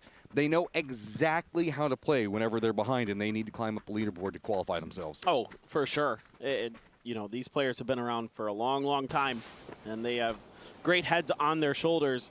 Here's that fight potentially between Falcons, grenades being loaded up thought about. 4 a.m. sees some heads and says, you know what? Maybe not, but Zipian was knocked and Twisted, reaching out for points. I mean, 4 a.m., they're fine. Like, this isn't the biggest deal in the world. They're going into the finals tomorrow, but certainly you'd like to end on a strong foot.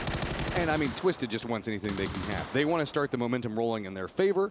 They're going to start to stretch out more and more. They're actually going to leave the chopsticks position entirely behind and just move into the hillside exactly where 4 Angry Men are at, and they're going to start making it look easy to take control over this territory. This is a lot more of how we were expecting Twisted to navigate firefights. Yeah, absolutely. I mean, you can see now that Twisted has, played well enough today to most certainly find themselves in another finals.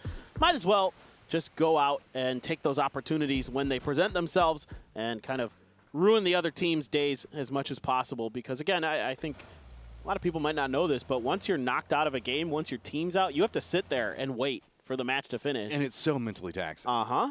You just have to sit there and watch all of the, like, what I could have done, or there's nothing worse than having a team come up, kill you, take the spot that you were at, and then watch them win from that position, because you're just going to sit there and brew the whole time. Tiamba, that's not the way you want to start this one off. The CC already down, flushed out. Tiamba, not a lot of options. They were going for the center position. 17's already going to be holding down. They've separated out. They've sent one of their section of it up into the north. 7-7 just cutting across the Gatka fields. That means he's going to be target practice. Delwyn taking shots at it. We also have 17. He's at least going to be able to stop off for just one moment. Pal Pal, though, shifts off down to the south. He's just going to move right into the valley in between everything in that hill. Yeah, this is not good for Tiamba. They really can't afford to have another bad game. Grenades are out. We already lost James for FaZe. BB on the other side of the hill. A doozy with some level 3 gear. He's got that FAMAS in his hands. Otherwise, it's just the 5.56 guns for the rest of the boys. It's two squads that really need points right now lined up against each other, so just taking each other out would be absolutely massive for them to deal with. Circle does move up into the fields, so really from 7-7 up to the north, there's not a lot to play. There's a recessed hillside that slowly creeps its way up, some hay bales. That's about it. So the hillside is going to be a very priority target for a lot of these teams to try to deal with, but we got way too many teams just for that little tiny hillside. Yeah, this is... Now things are going to start to get a little bit spicier, even though we have seen... Oh, Lou just hit a headshot onto Beamy with a bolt. Crazy stuff. Twisted Minds just, going for everything. I don't blame you, Belmoth. You need any points that you can get. While that kill would be nice, it's terrifying to take a shot out here. So he's just going to keep creeping forward, as that's the only thing he can do. He's got so far to go. He's got a lot of first aids, though. So good news is even though he has far to go, he has the tools to get there. Rez did come through onto Corexi, so that fight between BB and FaZe hasn't really kicked off. I thought this one might be a little bit more fast and furious given that they're out of the zone, but I guess, for FaZe in particular, Luna's still looming in the wings somewhere, potentially. But we also do have them creeping up behind them now, so FaZe moving in closer and closer to the circle is going to put them in the better position to at least take the firefight. BB, a doozy, stepping in, has to stop off as well, so this means that two different teams are now intersecting directly into where FaZe is trying to maneuver. I love this by FaZe because I think they're trying to drag BB into Luna to at least potentially let them take the fight. But Clories! Corexi has to hear this. They've got the hillside at least to play on the opposing front, but that leaves them with near on no position to play inside the circle for the time being. Luna cresting in, does spot out Spyro from behind, do manage to get the knock onto him, so BB now in some trouble. Looks like they're going to go ahead and hop in a vehicle, see if they can maybe shift back around. It's going to be Bestlock trying to see if he can get into a position to set up a counterpoint, get some type of firing line into Luna Galaxy. FaZe, though, looks like they have realized what's going to be going on. They have sent Fex around to maybe creep him around, see if he can get an angle onto Calories itself. Kraken going to throw a bit of utility back over, does at least force Bestlock away from that tree, so get some type of vision to play from. And yes, Fex does take down Calories, and now FaZe has a bit more space to play from, but the rest of TE has spotted out Fex. Yeah, this is a really smart maneuver from FaZe Clan. A good grenade there, but Bestlock with a nice response onto Kraken. Gonna take him down. Just looking for any more danger close stuff. Phil First has the first aid up. Now looking for the rest of FaZe. Some smokes had to be used. FaZe, like you were talking about, under pressure from the Expendables. Posa going for a wide swing. And we know what he can do as a solo. Is Gustav going to be ready? These are three teams in our bottom four while Weibo goes out in 12th place right now. opportunities now starting to abound for these squads. FaZe lined in, ready, but there's a ton of threats, all encroaching on different angles. Posa spots out Gustav. He's going to go down. Vex yet again comes up big and takes down Posa, so at least buys one. Grexy just has a ton of targets in front of him. He has to take down, does get one, but he goes down. It's going to be Phil first and the doozy leading the path, wanting to go for any flushes, pick up any points that they can find. Meanwhile, Vex, who has been massive in performing for FaZe, finding another angle into this one, gets the knock. Let's go, Vex. Doing a superb job here, keeping FaZe's hopes alive. Only 3 points behind Weibo right now with still another game to go. Letting loose with a stun, trying to find the reposition, trying to find them on the edge of that smoke. Best of luck going to use the smoke to get the first aid off.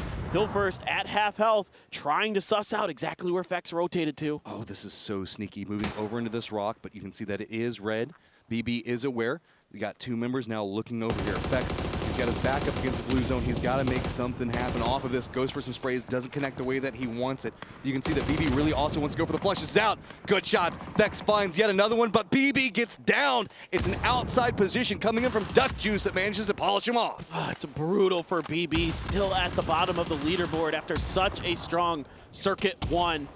Vex, the miracle worker here for FaZe, looking for that other TE player. He knows they can't be too far away. Saw him in the kill feed. Saw him getting involved in that fight. The Freaks have been fighting with VP up on the northern side, but this fight down here for FaZe is oh so crucial. The timing on this is going to be nigh on perfect. Vex is going to crest the hillside just in time to see Duck Juice running away, but he's got the blue zone. He's got to just run.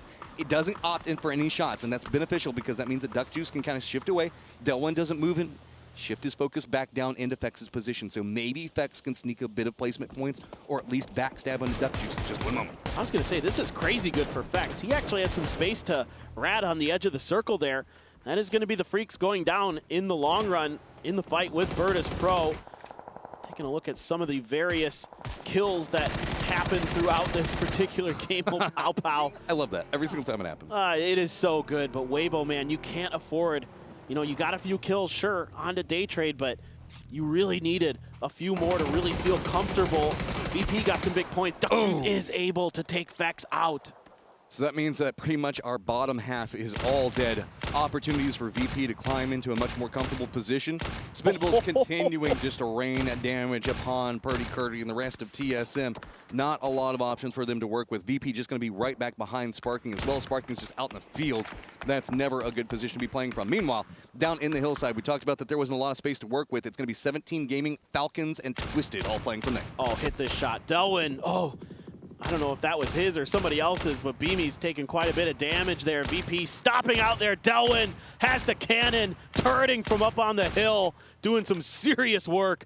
Love to see it. That's going to be Beamy down for VP, and now VP has Nixie and Ibiza, the only 2 players left alive, and they need every point they can get to really feel comfortable to find their first finals of the circuit phase. And Ibiza just going to be chilling. Nixie doesn't look like he's going to be able to make it through. 17. Okay. Oh boy, this is going to get spicy. Yeah, and we've got Twisted coming up back behind it. We already saw them stretch out once. Perfectix keeps eyeing this position as well, but looks like he might be stepping away for the time being. They're a bit more concerned with what could be happening inside the field. We also have TE that shifted down into this hillside, but very far over to the west. 17 Gaming has shifted out. They have Zhao Bei up to the north, and they've got Zhao Wood all the way down to the south of it. Meanwhile, Falcons back up against the blue zone. Roth going to be very, very close to the position that Rello's going to be playing. They managed to get the meds back up. So how do they navigate moving forward? The center of 17's line is down, so if we see them make a commitment for a res, which is what's going to be happening right now, there is an opportunity for Falcons to sneak in. This is aggressive. They're going to make a move. They're just driving right through the lines of 17, but out in the open is Rello. Snakers did get one on the cross. 17 looks like they might have something to say about this. I think they can get this res, too. But Falcons just move into the Expendable sight line, so that hasn't helped them at all. Now it's just going to be Expendables doing the damage that 17 couldn't quite manage to find. With all of the shots going on, there's been a distraction up into the north. VP's trying to exploit that when they do maneuver into the center of the circle. EB getting those shots coming out from Twisted Minds, as you can see on the mini-map down there. So Falcons managed to get to the wall. Still 3 members up, but 17 Gaming now has to maneuver into the position right back behind them. Falcons now eyeing up. It's going to be EB that comes in. He wants a piece of it, too. EB, I think, trying to get away from Twisted Minds, trying to go over to this fight, see if he could sneak some extra points in. Roth holding the line, just barely outduels Xiaobei. Xiaowu right there to trade. Flood is going to find a flush, and he's the only one left here as he's getting surrounded. Oh, stun in hand for Xiaowu, gets taken out. Lil Ghost going to take out Delwyn on the side. That is massive right now because Falcons read that, steps back in, buys some more space, stops the pinch, and now 17 Gaming has to try to navigate a new situation. Flood just jumps inside of the building, not going to be enough. Read by 17 Gaming, they're going to pick that one up. So the Expendables now right up on top of this. Twisted finally realizes what's going on. They've been watching it for a while. They decide that they want to get involved. They realize all of the kills are going to be going on over here. There are one member down for 17 Gaming, only one other member up. TE only has one, and all of Twisted is still alive. Oh, they're just coming in and feasting on these knocked players from 17. It is just going to be Duck Juice here. He gets Perfectix. Luke coming in with the pan. Wants to finish this in style. Yeah, I just trying to navigate. They're just juking around. I like it. Both sides knows what's going on. They're just going to do a fist fight to finish this one out. Too many members on Twisted, though. Tries to make it happen, but Twisted playing the game well. Gonna pick it up. Smiles on their faces. Yeah, a nice win here for Twisted Minds, but a lot of teams opting to go for those fights. They know what the points are for them. They need to get every single one that they can. So that's why there was so much chaos in the beginning. Obviously, the hot drop's a little bit of a different scenario because of, you know, the positions on the leaderboards. They could afford to take those. But later into the game, you had teams like FaZe that were really hunting, trying to take advantage of every situation they could. But we saw the bottom four all go down so early yet again, even with the valiant attempts that were coming out from Vex.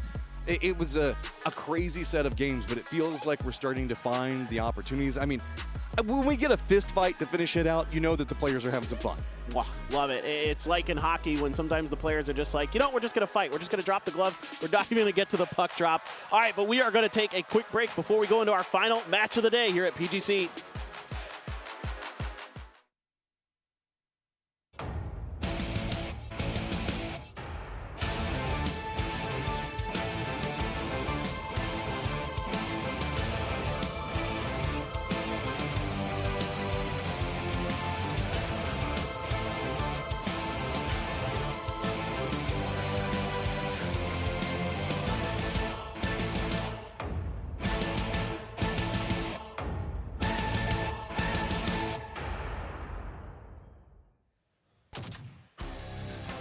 Twisted Minds boxes in their opponents and gets the knockout to take the win as Expendables goes down in second place. Is this a lead into, they're going to go into Picardo and want to become Miramar because of Box Arena? I don't know. Right, no, Rumbles are at home molding right now. I love that they realize, okay, everyone is killing each other up there. We got to go in and get some of the action. And they, okay, there's a few flushes here and there. Everyone goes in. The three guys goes in with pans and knuckles and fists, and Example stays back. Okay, I'm gonna get it. I'll take it. Boom, boom. I'll just take it. Boom, boom. Why not? Let's get those points. I know the boys are counting on me. But yeah, I mean, the reason they were able to do that is they held so much space in the north. Like Evie went up there, he got hurt away. Everybody got pushed down to that fight, and then finally they're like, "Oh, we did so well. There's nothing for us to kill. Like, let's go get involved, guys." That was a wild match, Martin. It was. In the last game, I talked about 5 people dead by 10 minutes. There were 12 players were dead before the 10-minute mark. Yeah, that honestly, for me in this situation here, like it really talks to how this system is, where it's a best of 6 per day. You gotta get top 12, and once you're kind of safe and like, the teams are just so aware that okay, we can just fight. We'll just fight for the sake of fighting, right? And we'll fight for the sake of having this engagement because we need to work on that, because this is the exact teams that we're potentially playing against in the grand final, right? And then there's the stragglers behind that are, you know, sub 20 points. It's true. And they have such a rough time. And so many times you see, you know, Weibo Gaming versus PP Team is like the two teams that they don't want, like they're assuring mutual destruction. And those are the two teams that exactly for each other's sake want to avoid each other, but it's just happened so many times. It's fascinating. Look at this. Oh my God, this is fantastic. They're picking up pans, they're throwing them around. And, you know, to his credit, he was like, you know what, I'll play this game with you guys. Let's do it. Why not? I was thinking about, they played a little pan fight game. You can see the smiles on the guys' faces. They enjoyed that. Honestly, it feels like Example finished it because he was like, guys, I just want to be like, I'm going to go get a drink. Come on. I need toilet. I'm hungry. To get it done. I know it looked like he got like the other two guys got in front of him, so they were like, the potential to get the kill is like, no, it's my kill. And he took out the gun and ensured that Lance killed him. There's 10K on the line for the MVP, man. Every stat matters. Exactly, and I love that because that one kill is a captain kill for me. So I love that. That is a captain kill. Interesting last game, but I think it's... Look how cheese landed right? too. Well, because they feel like they're qualified, and I think that speaks again to what we said at the start of the day. You got to start strong, because if you get to this end game, it gets just chaotic. I mean, that wasn't even the 6th game. That was our 5th game. Yeah. And these players were looking for those fights. Twisted Minds comes away with 11 kills, Expendables with 8, 17 Falcons on down from there. But I think your point is really valid that you just made. The idea that it is rare for our players to really get the chance to go 4v4, to pick sort of these crazy fights in towns or wherever it is with other players of the same caliber, right? Yeah. You don't always get that. Even in scrims, you're not hot dropping. No. So when you are qualified, even if you're not knocking someone out, you're like, oh, here's a good chance to test a fight, to work as a team, to build some skills. But what that means is we lose half of our lobby before that final circle, which really shakes it up. And if you're one of those other teams who's like, I need to play for points, I'm trying to grind out some placement, and someone chooses you as the team to fight, you're pretty much done for. Yeah, I mean, once we have these teams that, you know, game 2, game 3 that already have 25 points, the mentality goes to, oh, it's scrim game 6 for the rest of the lobby now. Like, and you just don't want to run into those guys. And they are like, yeah, we want to run into as many of you because we want to fight you guys. But yeah, Twisted Minds is able to clutch this one up here. 4 kills for examples, and 530 is probably going to be the MVP for him. And he still is man of the match. Yeah, damage taken though, 12. That was one of the punches from the Expendable. He got hit once. And he took that personally. He took that personally, took out the gun, shot him down. He's like, oh, you're punching me now? You hit me, boom. Oh, I thought we were it was a pan deal a second ago. So that is going to be our team. They walk away. Twisted Minds gets themselves a nice little win here, and the man of the match will go to Example with that 4 kills, 530 damage. That match was a little crazy. The next match, if that goes crazier, I don't want to be the teams that has sub 20 points, right? Well, obvious. I mean, I never want to be the team with sub 20 points, right? That's the story of my life. But that is going to be really tough for them. Now, we saw in that early game, we saw Sonics and Gen G and Luna and Weeb. I think Weeble was there too. Everybody seemed to be in that early drop fight. And it was definitely a ruckus, but I think that also did something interesting. It opened up more space in that end game. Yeah. Where I think the fact that Twisted Minds had that whole north to themselves, it's technically the south, it would be very shocking with everyone still up and running at full strength. Yeah, you're right. Yeah, honestly, for them to also, I mean, that northern circle shift that went into, you know, 50-60% field, and they already control that northeastern part of that middle circle. They just, okay, we have cars, we're gonna go to the field. If someone wants to come try to get out of the compound, we have control and everything. All right, let's take a look at that leaderboard because we're going to our last game, and it is all about just not being in the bottom 4. So let's focus on that right now. Martin, walk me through what we should keep our eyes on. Well, so first of all, we have to look at for BB Team Tianba, Luna, FaZe, and Weibo because they are 1 point only ahead of FaZe, right? Also, for Freaks and Virtus Pro, few more points, they're safe because it's very unlikely we're going to see, you know, 2 or 3 more teams from the bottom 4 kind of pass them. So as long as they don't die early and only get a few more points, they're going to be super aware of that. So they're going to play for that for sure. So not too worried about them. But for the other teams, they need a massive game. And if you are any of these 5 teams, you have a huge target on your back. Also for the other teams right now, because they're like, okay, who don't we want to see in the grand finals? That could be scary or have a drop spot that we want, or something like that. And Tianba, BB, and FaZe Clan, they're like, they have some interesting drop spots here and there that usually are like occupied by them. So that's a scary thing.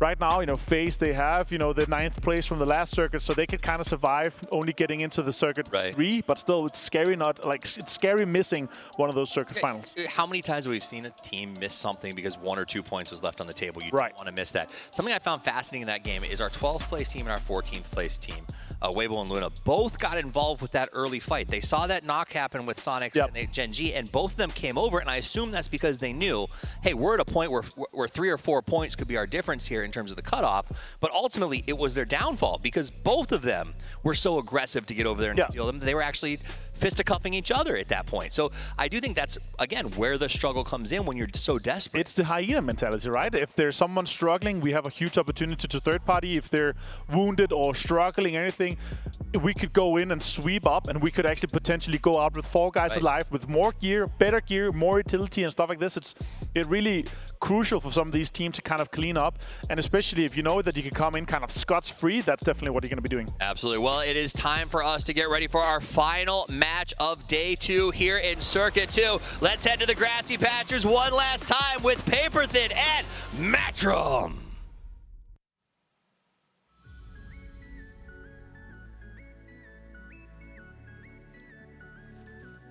Oh, Erangel. What is going on with you this event, as it has just been spicy game after spicy game? I mean, I know we're lovers of Miramar. Yeah. But Erangel has been a beast in and of itself. I don't know the last time we saw a massive fist fight. I don't know if you can say fist fight because it did end with a gun. I don't know if is that poor form Peter coming out here and just like bringing a gun to a fist fight at the end? I mean, the game was over. It was just a little bit of fun. But, I mean, what I liked about that game was start to finish, it was like nonstop action. So I'll take that any day of the week. However, we still have 4 teams that are going to be dropping out of this and not moving on to the finals tomorrow. So my eyes immediately go towards the bottom of that leaderboard. Even the Guangdong Freaks only have 21 points here today. Very unlikely that they're not going to make it through, but you know, it's basically on Weibo, FaZe, Luna, Tianba, and BB to make a big move. Sorry, Gen G dropped extremely early, and I'm enjoying watching Kickstart's little arrow go. Okay, is anybody else coming over here? Is anybody else coming over here as he's trying to drop back over next to the compound?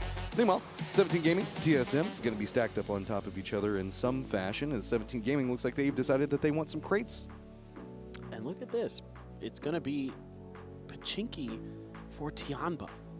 17 is traded places. Sure. They're trying to dodge the TSM sort of harassment that we saw in the previous game. You know, again, TSM wants South George, and they have every right to mess with Tianba throughout the entirety of these games to try to prevent them from getting into the grand final so they can control their very valuable loot spot. And instead, they're not going to drop there this time. This is quite interesting. Tianba's in 15th. They need points. They get Pachinki for it. I wouldn't argue if I were them. Meanwhile, BB lined up against Day Trade could be a bit of a problem. Thanadol on one side. Does look like Besto is going to have way more loot to work with inside of this. Is Thanadol is just hard committed to watching that angle. Reinforcements and Neurons do look like they could be coming over there. Actually, no. It's just going to go ahead and reinforce Belmoth for the time being. Spyro also doesn't look like he's making a path over. As Besto better be careful. I don't know. Okay, he is slowing this down. Does he know? He has no idea. Spray comes out, and Thanadol's just going to pick that one up easy. Oh, that's so brutal for BB. Yeah. That's last so place. Brutal. Oh, well, it do be like that sometimes. And again, the nature of this particular format has lended itself to teams being able to just go out and do what they want. Once they feel comfortable, they could start, you know, flexing their muscles, going for some of these longer spreads to try to, because it's contesting. Not only are you getting the point there, whatever, that doesn't really matter for Day Trade, but you're contesting that spot that maybe in the future, if you run into BB again, you are going to be in their heads. Well, PUBG for the longest time has played around some gentleman rules regarding drops and all this other stuff. That's out the window. Just feels like it says no to that. It's like, no, okay, we'll start friendly, but after game 1, I've got points, you don't. Too bad, so sad. Yep. I get to have fun. You get to go back to the lobby. Exactly. And that's what you should do in this format. It's 100% what you should be doing. You should be messing with the teams that are going to be either near or at your drop spots, trying to prevent them from moving forward in this event so that you can claim those things for the grand finals. That's what this is all about.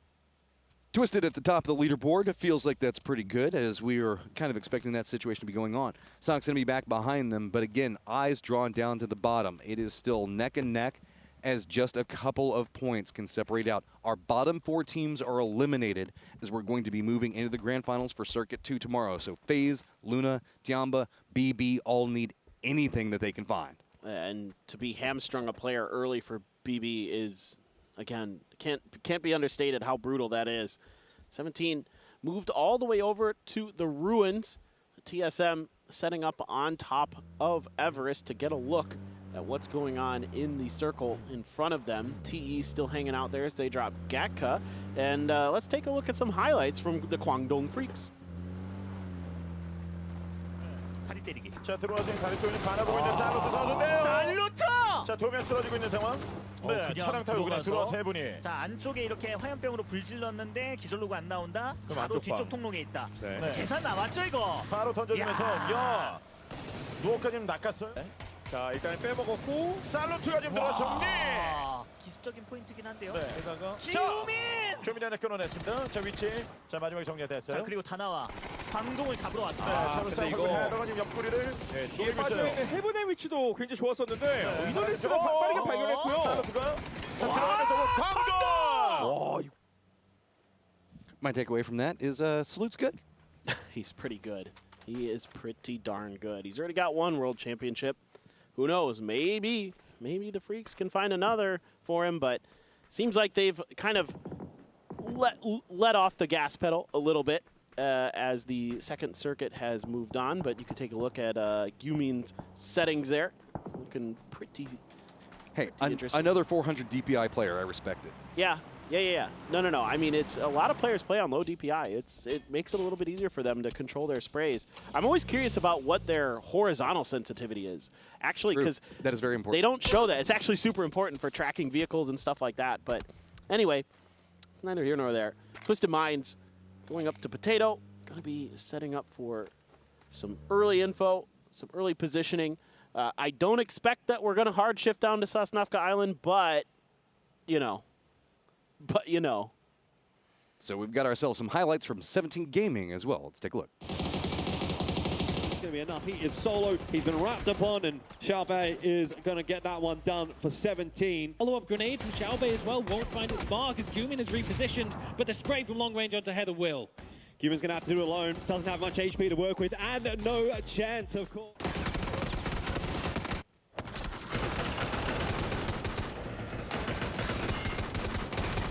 Not looking good for FW though. Banana One has more or less been corralled into.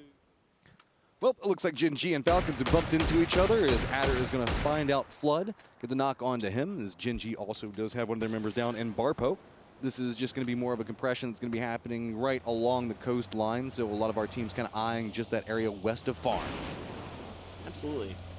Trying to get as close to that kind of ridge line just to the west of Farm there. Where if you're looking at the map, you're going to see BB, Twisted Minds kind of set up there. That's kind of creating a bit of a bottleneck over towards the farm itself. And that's where Gen G Falcons got a little bit caught up. There's only one player from the Falcons down there. The other three are north of this, so no real danger for the Falcons at the moment, except for losing one player. And you have Tianba and the Freaks in Pachinki. The Freaks have opted to try to make their way through here. This is curious. Jamal FaZe having some car problems. Going to go ahead and have to run over here right next to the Falcons. Roth, oh man, that's a squad killer in his hands. Looks like Fex has an idea that something could be brewing. He's got the frag grenade ready to go, so has to run away. The motorcycle was prepped over there and narrowly going to miss out Roth, but did get some vision on him. Another frag grenade going to go ahead and get prepped. The other members for the Falcons look like they're trying to see if they can provide some support. Roth's going to take a ton of damage off that nade and just have to run inside of the tower itself to see if he can get his meds up, but he doesn't want to risk it. He has to slow down. He has to wait for everybody else. As Crexy's going to go for a side angle on this. James hasn't approached just yet. The other members for the Falcons really also can't come over and support. It's just kind of Roth by himself with so few options. Blue Zone right on top of him. He's trying to time this one. I don't know if it's timed properly. No, he's going to go down. But that took so much utility from FaZe Clan just to get that one knock. I mean, 4 or 5 frags, a Blue Zone to boot. Yes, they're going to get it. Yes, they need that point because it puts them tied with Weibo, at least in the point. But Falcons trying to just hang on to this other compound that they have. A couple players still left, but should be a freebie here for FaZe at this point. Indeed, Roth is going to go down. I like the fancy footwork from Roth. Did a great job of making it difficult for FaZe, but at the end of the day, didn't really have much support. Keep in mind, Weibo is just going to be over to the west of this. They heard that firefight, so they should have a pretty good idea on where FaZe is. That could be instrumental moving forward as they are presently our 12th place team and going to be keeping an eye on FaZe in every single action that they make. Duck Juice right outside of the Sonics compound.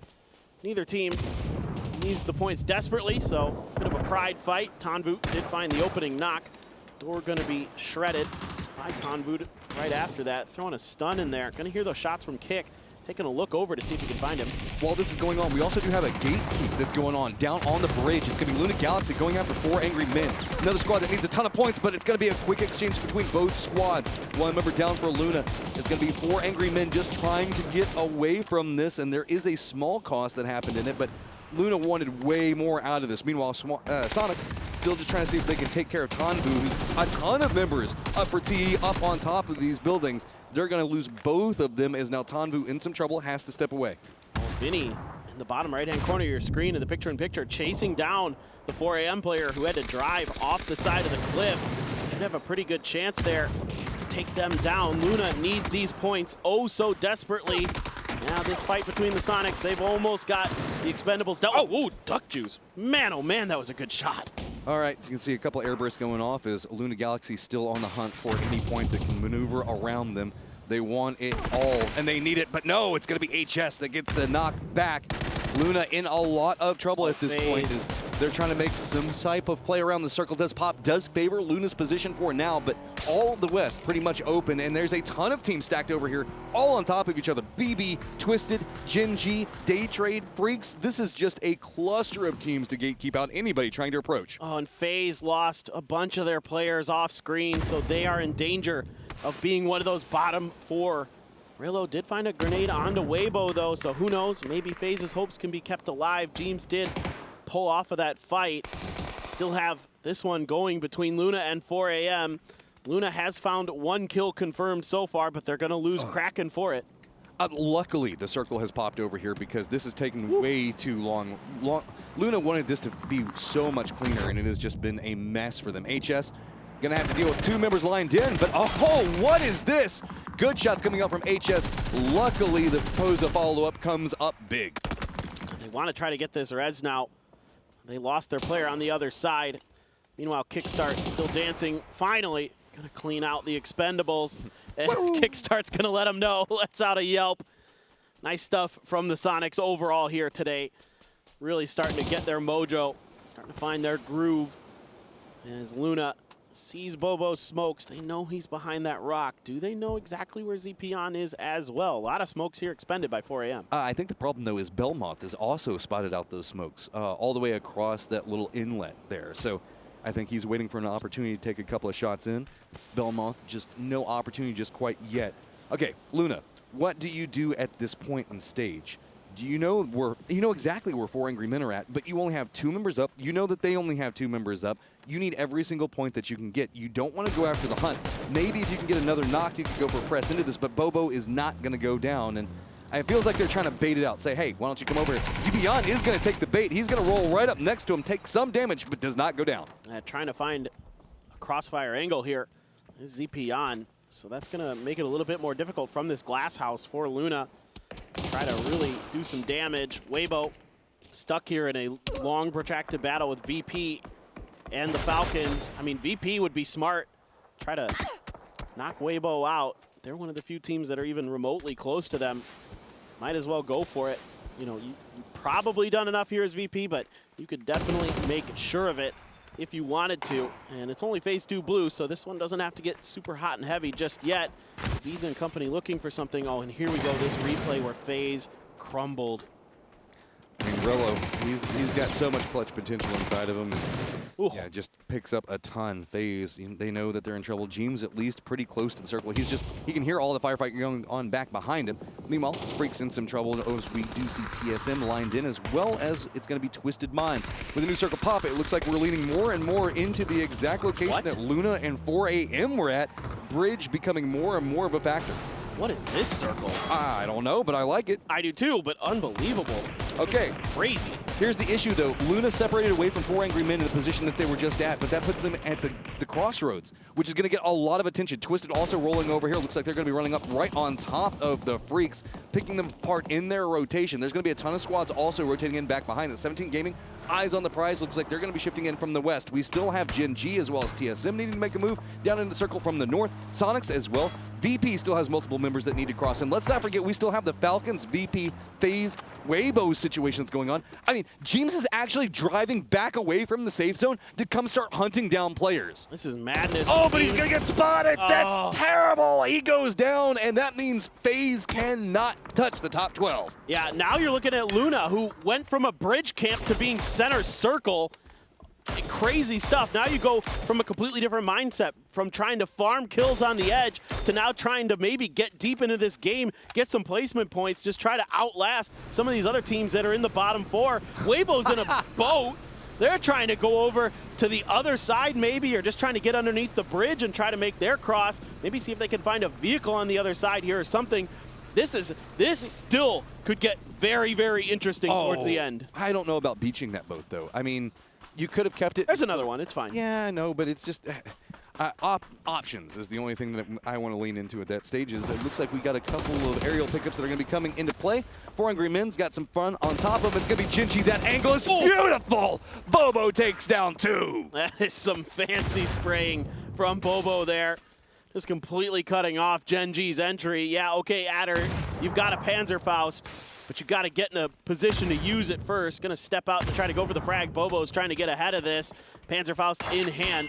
Bobo throws the stun in. Adder steps out and takes himself out. Hey, no one can kill me but me. Sometimes you got to go for the play with it. Tiamba's got some vision on TSM, making a rotation, taking some shots in. Sonic's also trying to crest in. Looks like they're having to deal with a very close range situation. BB is going to go down as well, not finding the points that they needed, and that's going to put them out in 16th. Yep.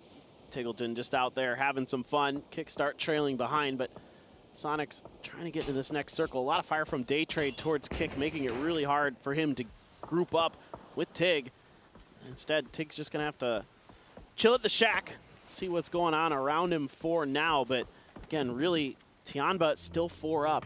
They were being chased by TSM. TSM is flying all over the map. I think they're trying to find Tianba, but they have actually run into 17 on this western edge. Tianba has a compound, has an opportunity as well to get themselves out of this bottom 4. Luna, luckily, with all of the crazy firefighting that was happening on the edge, still has control, knows exactly where 4 Angry Men at. This fight is still continuing, as there's not just a lot that can be done over here. Sonics do get eliminated, but they're going to be perfectly fine. Still have VP that's going to have to make a cross into the circle. Daytrade as well. 17 Gaming having to deal with TSM, as you were just talking about. TSM not managing to make a foothold inside the circle just yet. It's going to be 17 Gaming that's doing the gatekeeping on them, but they only have 3 members lined up, as Xiao Wu is already across the road down to the south. They're retreating from this fight. They don't like their position, and I don't blame them, especially that we can see Pretty Curdy is flanked out pretty far out to the north. He's got a machine gun in hand as well. Sparking with a Dragunov, looking to pop some heads. Alo gonna let loose with some grenades. Xiaobei close behind that tree. Not sure how much damage he took, if any at all, from those grenades. But they're gonna use this trench line to try to defend, to try to dig in and keep TSM out. So with 17 on the high ground, TSM is trying to maneuver down the hillside, see if they can find some angles, but it's so hard. These little dips where we can see them, we can see 17 Gaming's playing from are so hard to get shots into, but they can line in a couple of good grenades.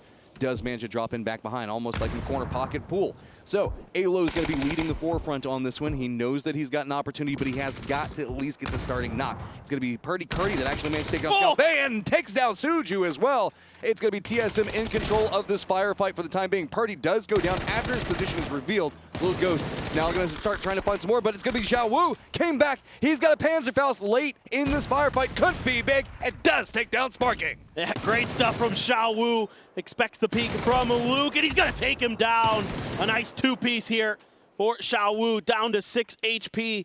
Alo can't take down Lil Ghost. 17 holds the line. That was looking like it was TSM until Xiao Wu came back and turned the entire thing on its head. So Weibo still not yet inside the circle, trying to cross the bridge, but playing for safety. And I don't necessarily blame them. We still have Luna with 2 up, Tiamba with all 4 up. So trying to see if they can buy out placement points by doing this shift in. No more bridge camp for the time being. 4 Angry Men might spot them on the approach, but I think that 4 Angry Men are too caught up looking at Luna's. Pose and Bobo have been shooting at each other for a while. I think Weibo should be okay-ish as long as they don't really run out in the open and get caught flat-footed by 4 a.m. Should be room to maneuver. They can really take their time, and I wouldn't blame them if they waited out this next circle underneath the bridge just to see what happens. Daytrade over on the east, trying to track down Human, last player alive for the Freaks. Just letting them know. You never know. Letting them know he's there. We know you're there. We know we're going to take this door out, so it's even harder for you. But, yeah, this one should be we could press a bit of a pause here momentarily. A VP player I still see out in the blue, but oh, my goodness. Oh, my goodness. All right. It do be like that today. Well, Luna, you got to try to make something happen here. Is you at least get some circle love in your final game. He dead. I mean, yeah, there's not a lot of options for him to work with. The only potential tragedy on it is, they're sitting at 21 points. That feels good. But, I mean, we still have Luna, Tiamba, everybody else with the capabilities. I mean, Tiamba would have to absolutely strike out of their mind to catch up, though. It could and they have the opportunity, but they're running right into Twisted.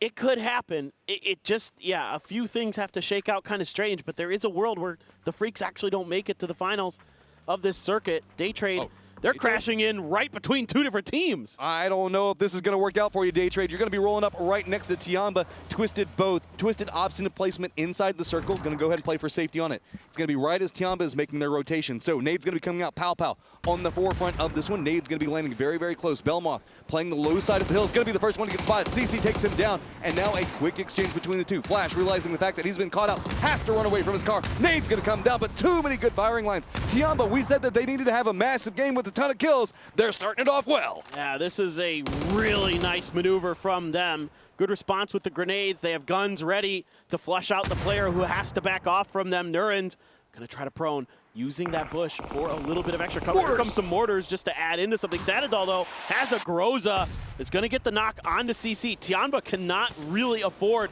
to lose more than one player at most if they really want to get deeper into this, find themselves into that finals. And look at Nuren's. He is so close. He could pop up at any moment and absolutely ruin Tiamba's day. Spots out, Pow gets some damage in, forces him to step away. But remember, Day Trade still needs to make it into the circle as well. Twisted is just kind of hearing this whole firefight. They've moved into fortifications. They're going to let it sit. Nuren's drops one right on top of CC, and Tiamba knows where he is but doesn't know exactly it. Trying to spot him out. Looks like they're going to go ahead and prep a nade. 7-7 finally spots him, takes him down. But notice, Beamy is coming up back behind all of this. Oh, Beamy could play spoiler again, just like he did for New Happy yesterday. He is getting dangerously close to Tiamba, who has to stop to lick their wounds. And don't forget about Tanadol. He has that Groza in hand. He's letting Tiamba go right by.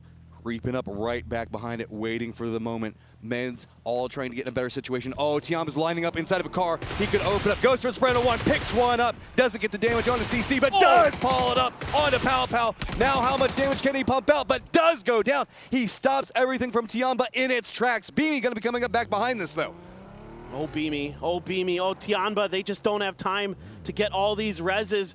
Lin Shu bleeds out, Pow on his way. The other two say, no sir, sorry, we have got to go. We have got to try to get more points. But it's Twisted Minds. They've got him lined up. An Example isn't going to let him go. Tiamba tries to make a miracle happen, just sending it over right into the ridge along the coast. Nothing that they can do. Luna, though, actually drops a nade on top of Example, slowing everything down. CC, the last one up for Tiamba at the time, is Luna trying to cling to life. Presently in 13th place, just 1 point behind Weibo Gaming. Weibo, their destiny in their own hands. They are in the driver's seat for that bubble position. They're in that 12th place slot, and they are playing it slow and methodical. This is the correct call for sure, but they are likely going to have to take a fight either against 17 or 4 AM or maybe both, because 17 has flanked way out towards the beach. So much control capabilities coming up for 17 inside this. Nobody playing center. Everybody on the hunt for kills, and that is so problematic. The desk was talking about it. No options. Tiamba goes down. No opportunity. 14th place for them. It's just a matter of Weibo, Luna. What can you manage to pick up?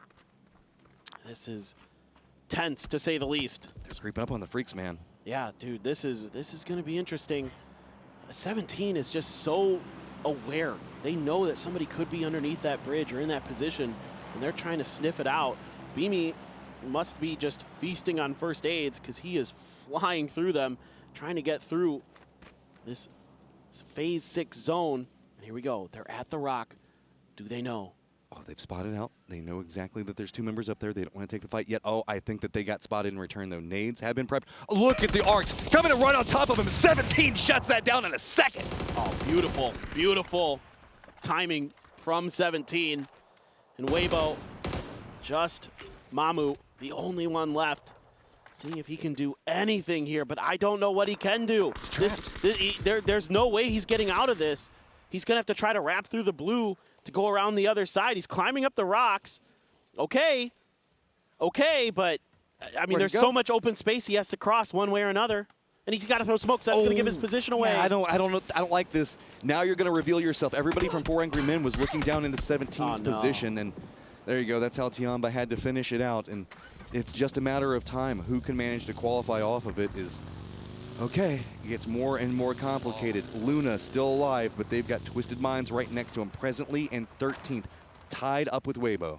One more placement point or one more kill. That's all Luna needs. It'd be tough to know in this situation. Beamy being a deciding factor. Whenever Beamy goes down, that'll be the point. He's coming in. Oh no, not like this. Not like this. Twisted Minds finds back-to-back grenades. The knock and the flush instantly onto Haven, and now it is on Posa. But if you would want anyone in this position for Luna, he has shown time and time again that he can get it done. Beamy has now touched the safe zone for the first time in like 5 circles, it feels like. Posa clinging to life, the circle pops. It goes 17's favor. It's going to lean right along the road, so that means that there is no cover to be had. Oh, Batulins has a DPS. Oh, he is hunting Posa down right now. Beamy has an opportunity. He just has to cling to life, but if he goes down, that's going to be all she wrote. Luna can creep in and take Weibo's positioning. Oh, this is a nail biter for sure, and Beamy is just happy to wait this out as long as he can. Just continue. I mean, at least Batu's loud enough that Posa exactly knows where he is. Yeah, Posa is not in any state of confusion right now about what's going on behind him. Batulins is about as quiet as your average active god here. Yeah, there is no stealth to be had. He's just lined up. He's like, okay, just don't throw anything in here. We're fine. Posa, I mean, this is just, I don't know. They're just so neck and neck at the time. Twisted, what are they going to opt into doing? Beamy's going to start making a bit of a move in a second. 4 Angry Men taking some shots. So that's why we can't really see Twisted make too big of a play into this line where Pose is going to be positioned at. It's because 4 Angry Men have some vision on this point. 17 just taking control over the circle now. And uh-oh, they've spotted him out, but good read on it. He jumps up on top of something, dodges out the Molotov, so he's surviving for now. He's got one stun and a Molotov of his own. Could delay just a little bit longer, but is it going to be long enough to keep Beamy from surviving? Oh, Lou, okay, some blue zones there.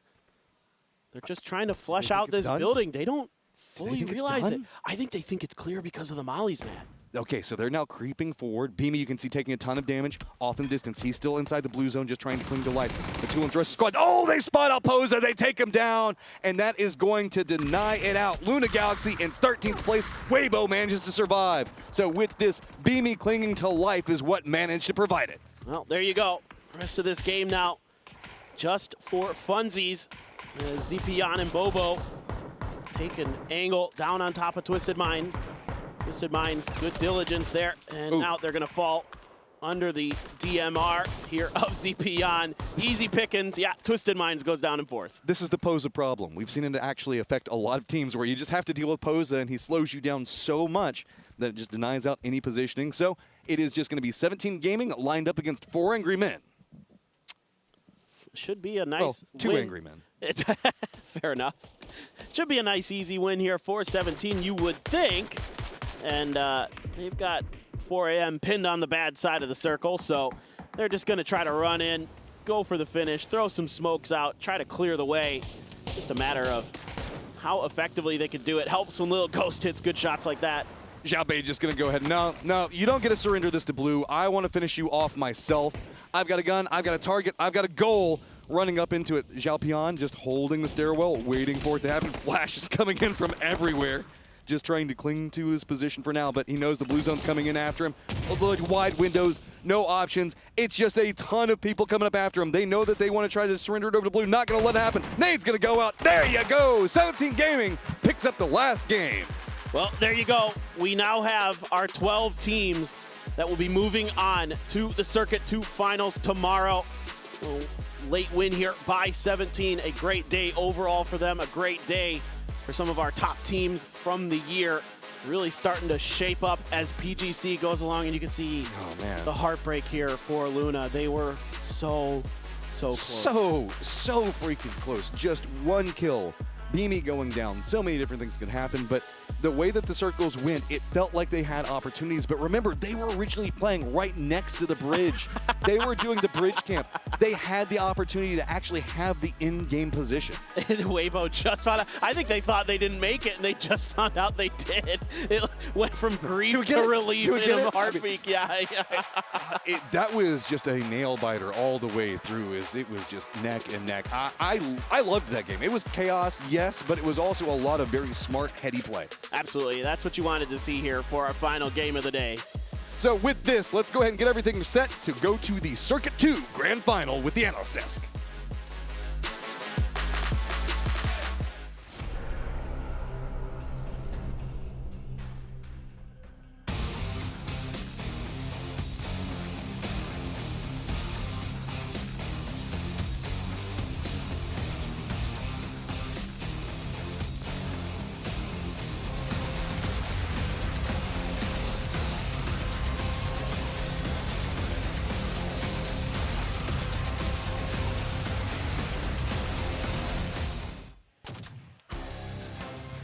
They often find themselves in second, but in the last game of the day, they find themselves as first, as 17 comes away with the final chicken dinner of day 2.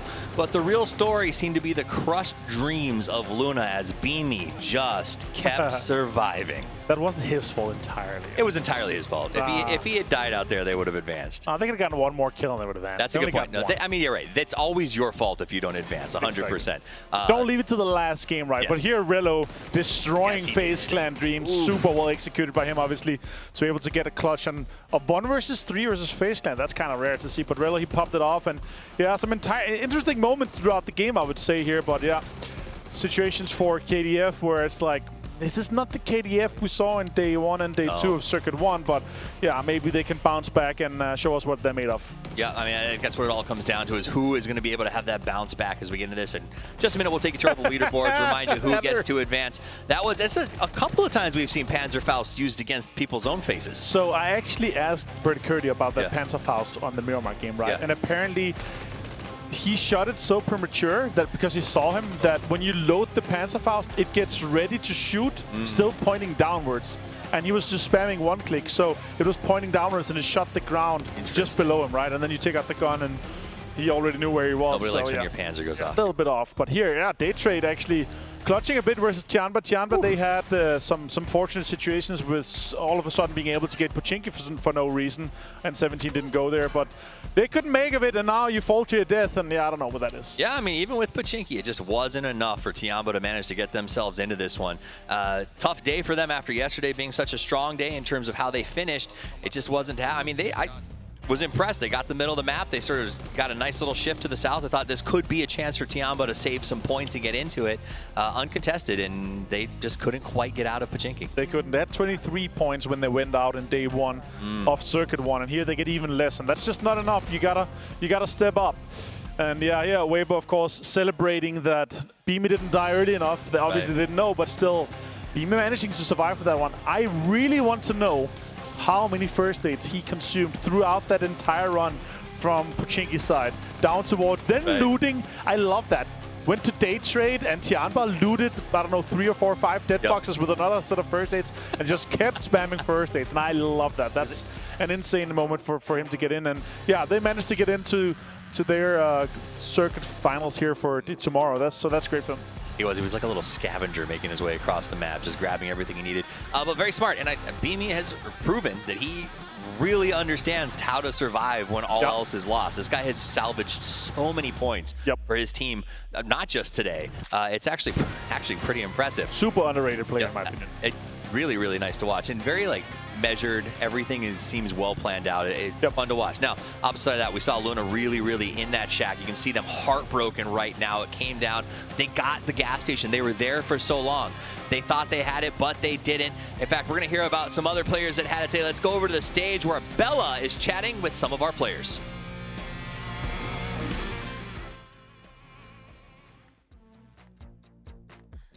Hello Hello guys, welcome back to the stage for our post-match interviews. I'm joined by Weibo Gaming's Mamu and our translator Christian.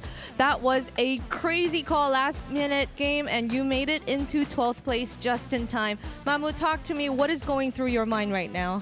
今天比赛的最后时刻非常疯狂，然后你们也非常幸运的及时的打进了前12名。那么想请问你们现在有什么想法吗？我们现在很开心，就因为我们是第一次进决赛嘛，这个比赛，然后就特别激动吧。So we are very happy because this is the first time we are in the finals, and we are very thrilled at this moment. Right, and you made it into tomorrow, but I wanted to ask you, what would you alter from today's plan to, going into the last day of Circuit 2, because that's what matters, right? 你们现在进入了明天的比赛，那么想请问你们会改变今天什么样的打法，来让明天比赛更加顺利，然后最终晋级下一轮的巡回赛呢？我们改变打法就是尽量回到我们在 PCL 赛区的打法吧，就是打得开放一点。Our thought now is to return to the way that we play in the PCL leagues, and we would play in a more open way so we can improve our ways of playing tomorrow. All right, I'm definitely excited to see you guys pop off. That was a great day for you. Congratulations again, and I'll see you tomorrow. 恭喜恭喜喂 Mamu. All right, for our next interview, I will be joined by Twisted Minds Batulins. Join me up on the stage. Hello. Hi. We meet once again. Yes. You guys only played 2 days here at PGC, but your form is on point every time. So how does it feel once again closing the day out as #1? Just a daily routine, like we're just better. So what else you can expect from us? You get better and better every time you play. And, we all noticed you having a lot of fun. Those moments were caught on camera. So if you had to pick, what was your most memorable moment of the day? Today or like in these 2 days? Today's games. I mean, maybe the 5th game when everyone was just dying and we just tried to kill... Chlor. Yeah, like with a pan or like with a fist, like something like that. I guess this was fun. Brutal. Yeah. Well, that was quite funny to watch. I feel like this is, I don't know. I want to ask, tell us how confident you are going into the last day of Circuit 2. What do you think? I mean, I don't want to be the one to say it, but... No, you should say it. I would say that you guys are more than confident. Yeah, that's true. That's true. All right. Well, best of luck to you. I don't even know if you need it, but all right. Continue to pop off. Yeah, thank you. All right. Thank you. That was my... Can I say hi to all the fans? Oh, yeah, sure. Take Всем привет, ребята. Спасибо, что поддерживаете нас. And also in English, thank you very much for supporting us. All right. Всем привет. Молодому привет. Хотели привет, so всем привет. Thank you, Batulins. And that was my interview. So the desk, bye-bye. Take it away. Bye-bye. Bye-bye. Bus driver. Bye-bye. I think she just called me the bus driver. Well, welcome back to the You kind desk. of look like it today. I do look a little bit. Got him. That was my uncle's favorite dance move. Bus driver. Anyway, all right. So that was a crazy day. We heard some answers. I like that Batulin's answer was, it's just business as usual. Yeah. It's what we do. It didn't look like it the first couple of games when he was slapping his desk, Yep. So I don't know. But I'm just happy that it's not Esports World Cup where it's like 3 days of play and then you're out if you don't do well and you have to make it to the grand finals. Here, they can ramp up. And if you're a true champion of the year, if you're a potential PGC favorite, this is the perfect situation for them, obviously being able to play as many games as possible. So I'm really excited what they do tomorrow. Yeah. Like, if they can put themselves into a spot where they're, okay, in last game, we just do bad and we actually get a few more play days. If we do so, we feel content with what we have done so far. But yeah, tomorrow's super exciting. Some teams, they really need the points to make sure they get into the grand finals. Some other teams are there for the first time, so that's exciting too. All right, let's take a look at the last match. A little bit of chaos, but it is worth noting who did well. 17 walks that way with 8 kills, 4am with 7, Twisted Minds with 7, though one of those was an absolute heartbreaker as they did keep Luna out of that push at the end. And then VP gets 4th because Beamy just does Beamy things. He is the great salvage master. He grabs, right? Like it's been incredible to watch today. Like, he single-handedly ensured them, I don't know, 17, 18 points, something like that. Yeah. Being alive alone, the amount of kills that he got contributed with, and the amount of times that he got them into placement situations where it's like, it's insane. But I need to figure out, I'm gonna go in and check the stats for tomorrow. I have to figure out how many first did he use. It has to be somewhere like 25 plus at least. Yeah, because I mean, at that last section, he actually just chose not to even try to stay in front of the blue and just tanked it out, waiting for an extra placement point or two. I got to respect that. 17 Gaming does come away as our chicken dinner. Let's take a look at their stats. Lil Ghost, he's actually felt like he's been kind of quiet in this event so far, so it is nice to see him up there, most likely in the man of the match position. 17. Just feels like they took a little while to wake up, but 17 starting to look more like 17. And these are guys. We used to talk about how Twisted Minds consistently was getting third, right? We can go back PGC after PGC after PGC. 17 is just like that. Always the bridesmaid, loves the second places, and I think that they're probably tired with that. So seeing them setting themselves up for a good final is nice. Yeah, 100% agree. You've got such a good point with that, to be honest here. I got to ask you, though, a slightly relevant question.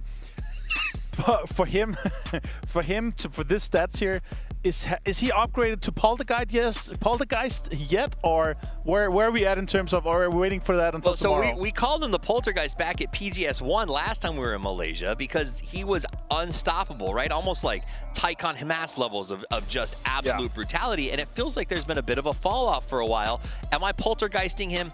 Not yet, but he is. I would have categorized him as a Casper as of a couple of days ago. So this is at least an improvement that we're back to maybe slightly larger Ghost. I like that.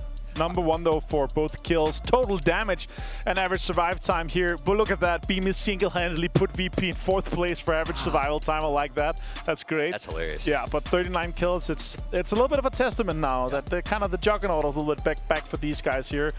Not really seen example fully turned on yet to like the insane example level that we know, and if he does that at any point, that's fantastic. But the other guys also contributing here.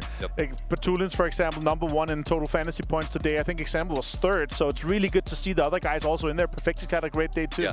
I love seeing Expendables up there. So Expendables is not a team that won a match today. They don't tend to get these chicken dinners, but they're always in there putting in fights, looking for kills and finding points wherever they can. And I have a lot of respect for that sort of scrappy style of play. I really love that smash mouth style of play, right? But still, if you want to win PGC, you need to combine your killing ability with your macro and micro ability towards the game, because you can't win just off the kills alone. You got to have those placement. And talking about placement, 10 for the win here for 17 Gaming, 18 total.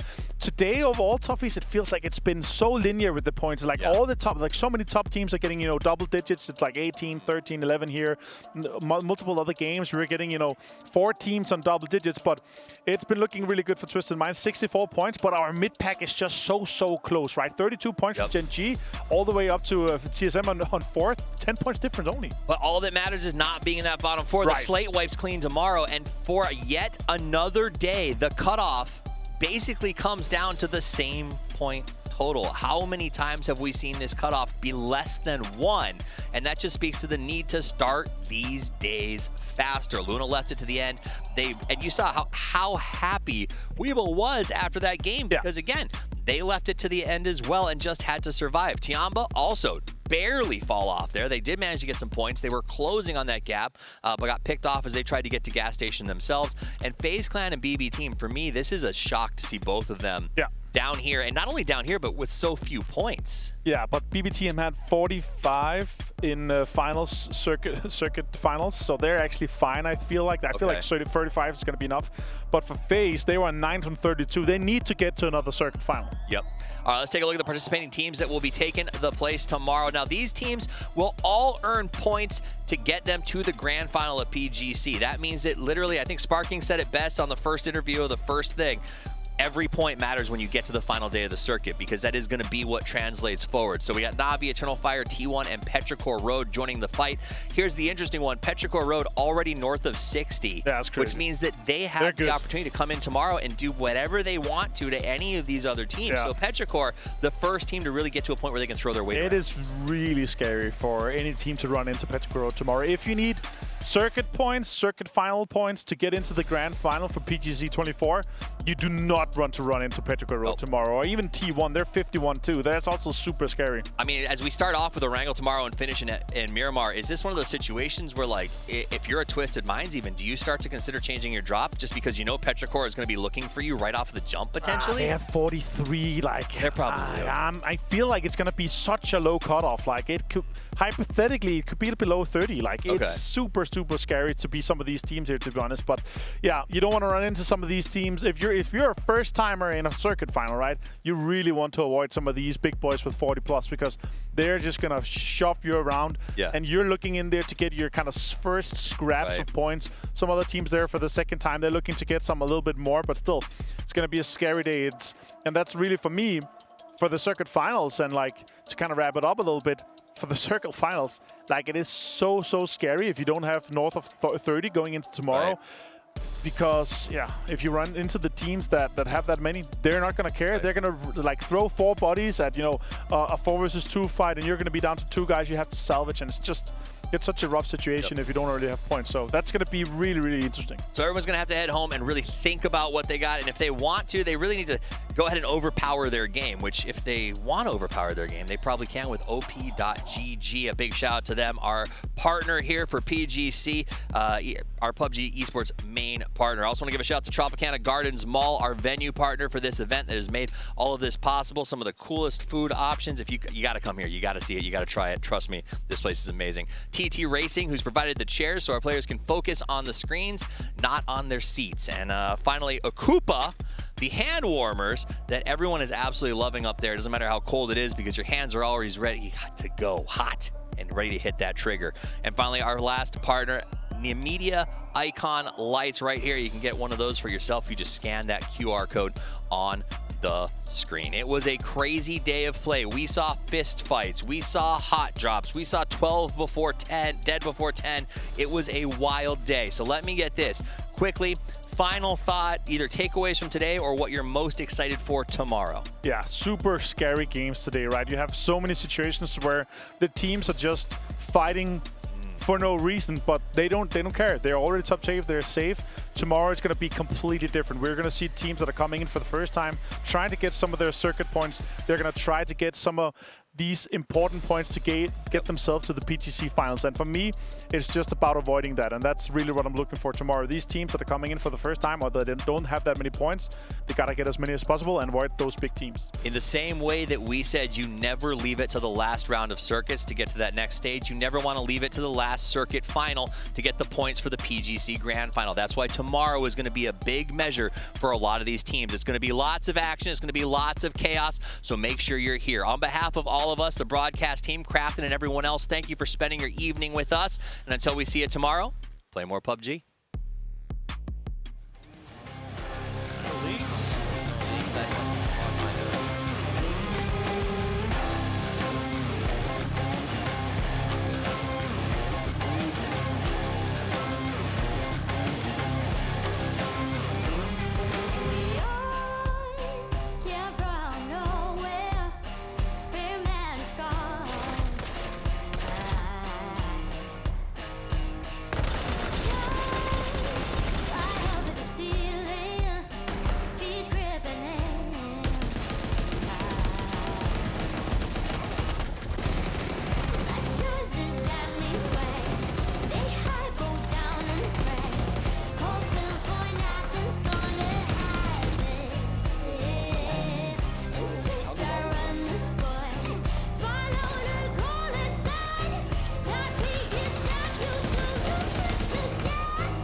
妈真想下去了。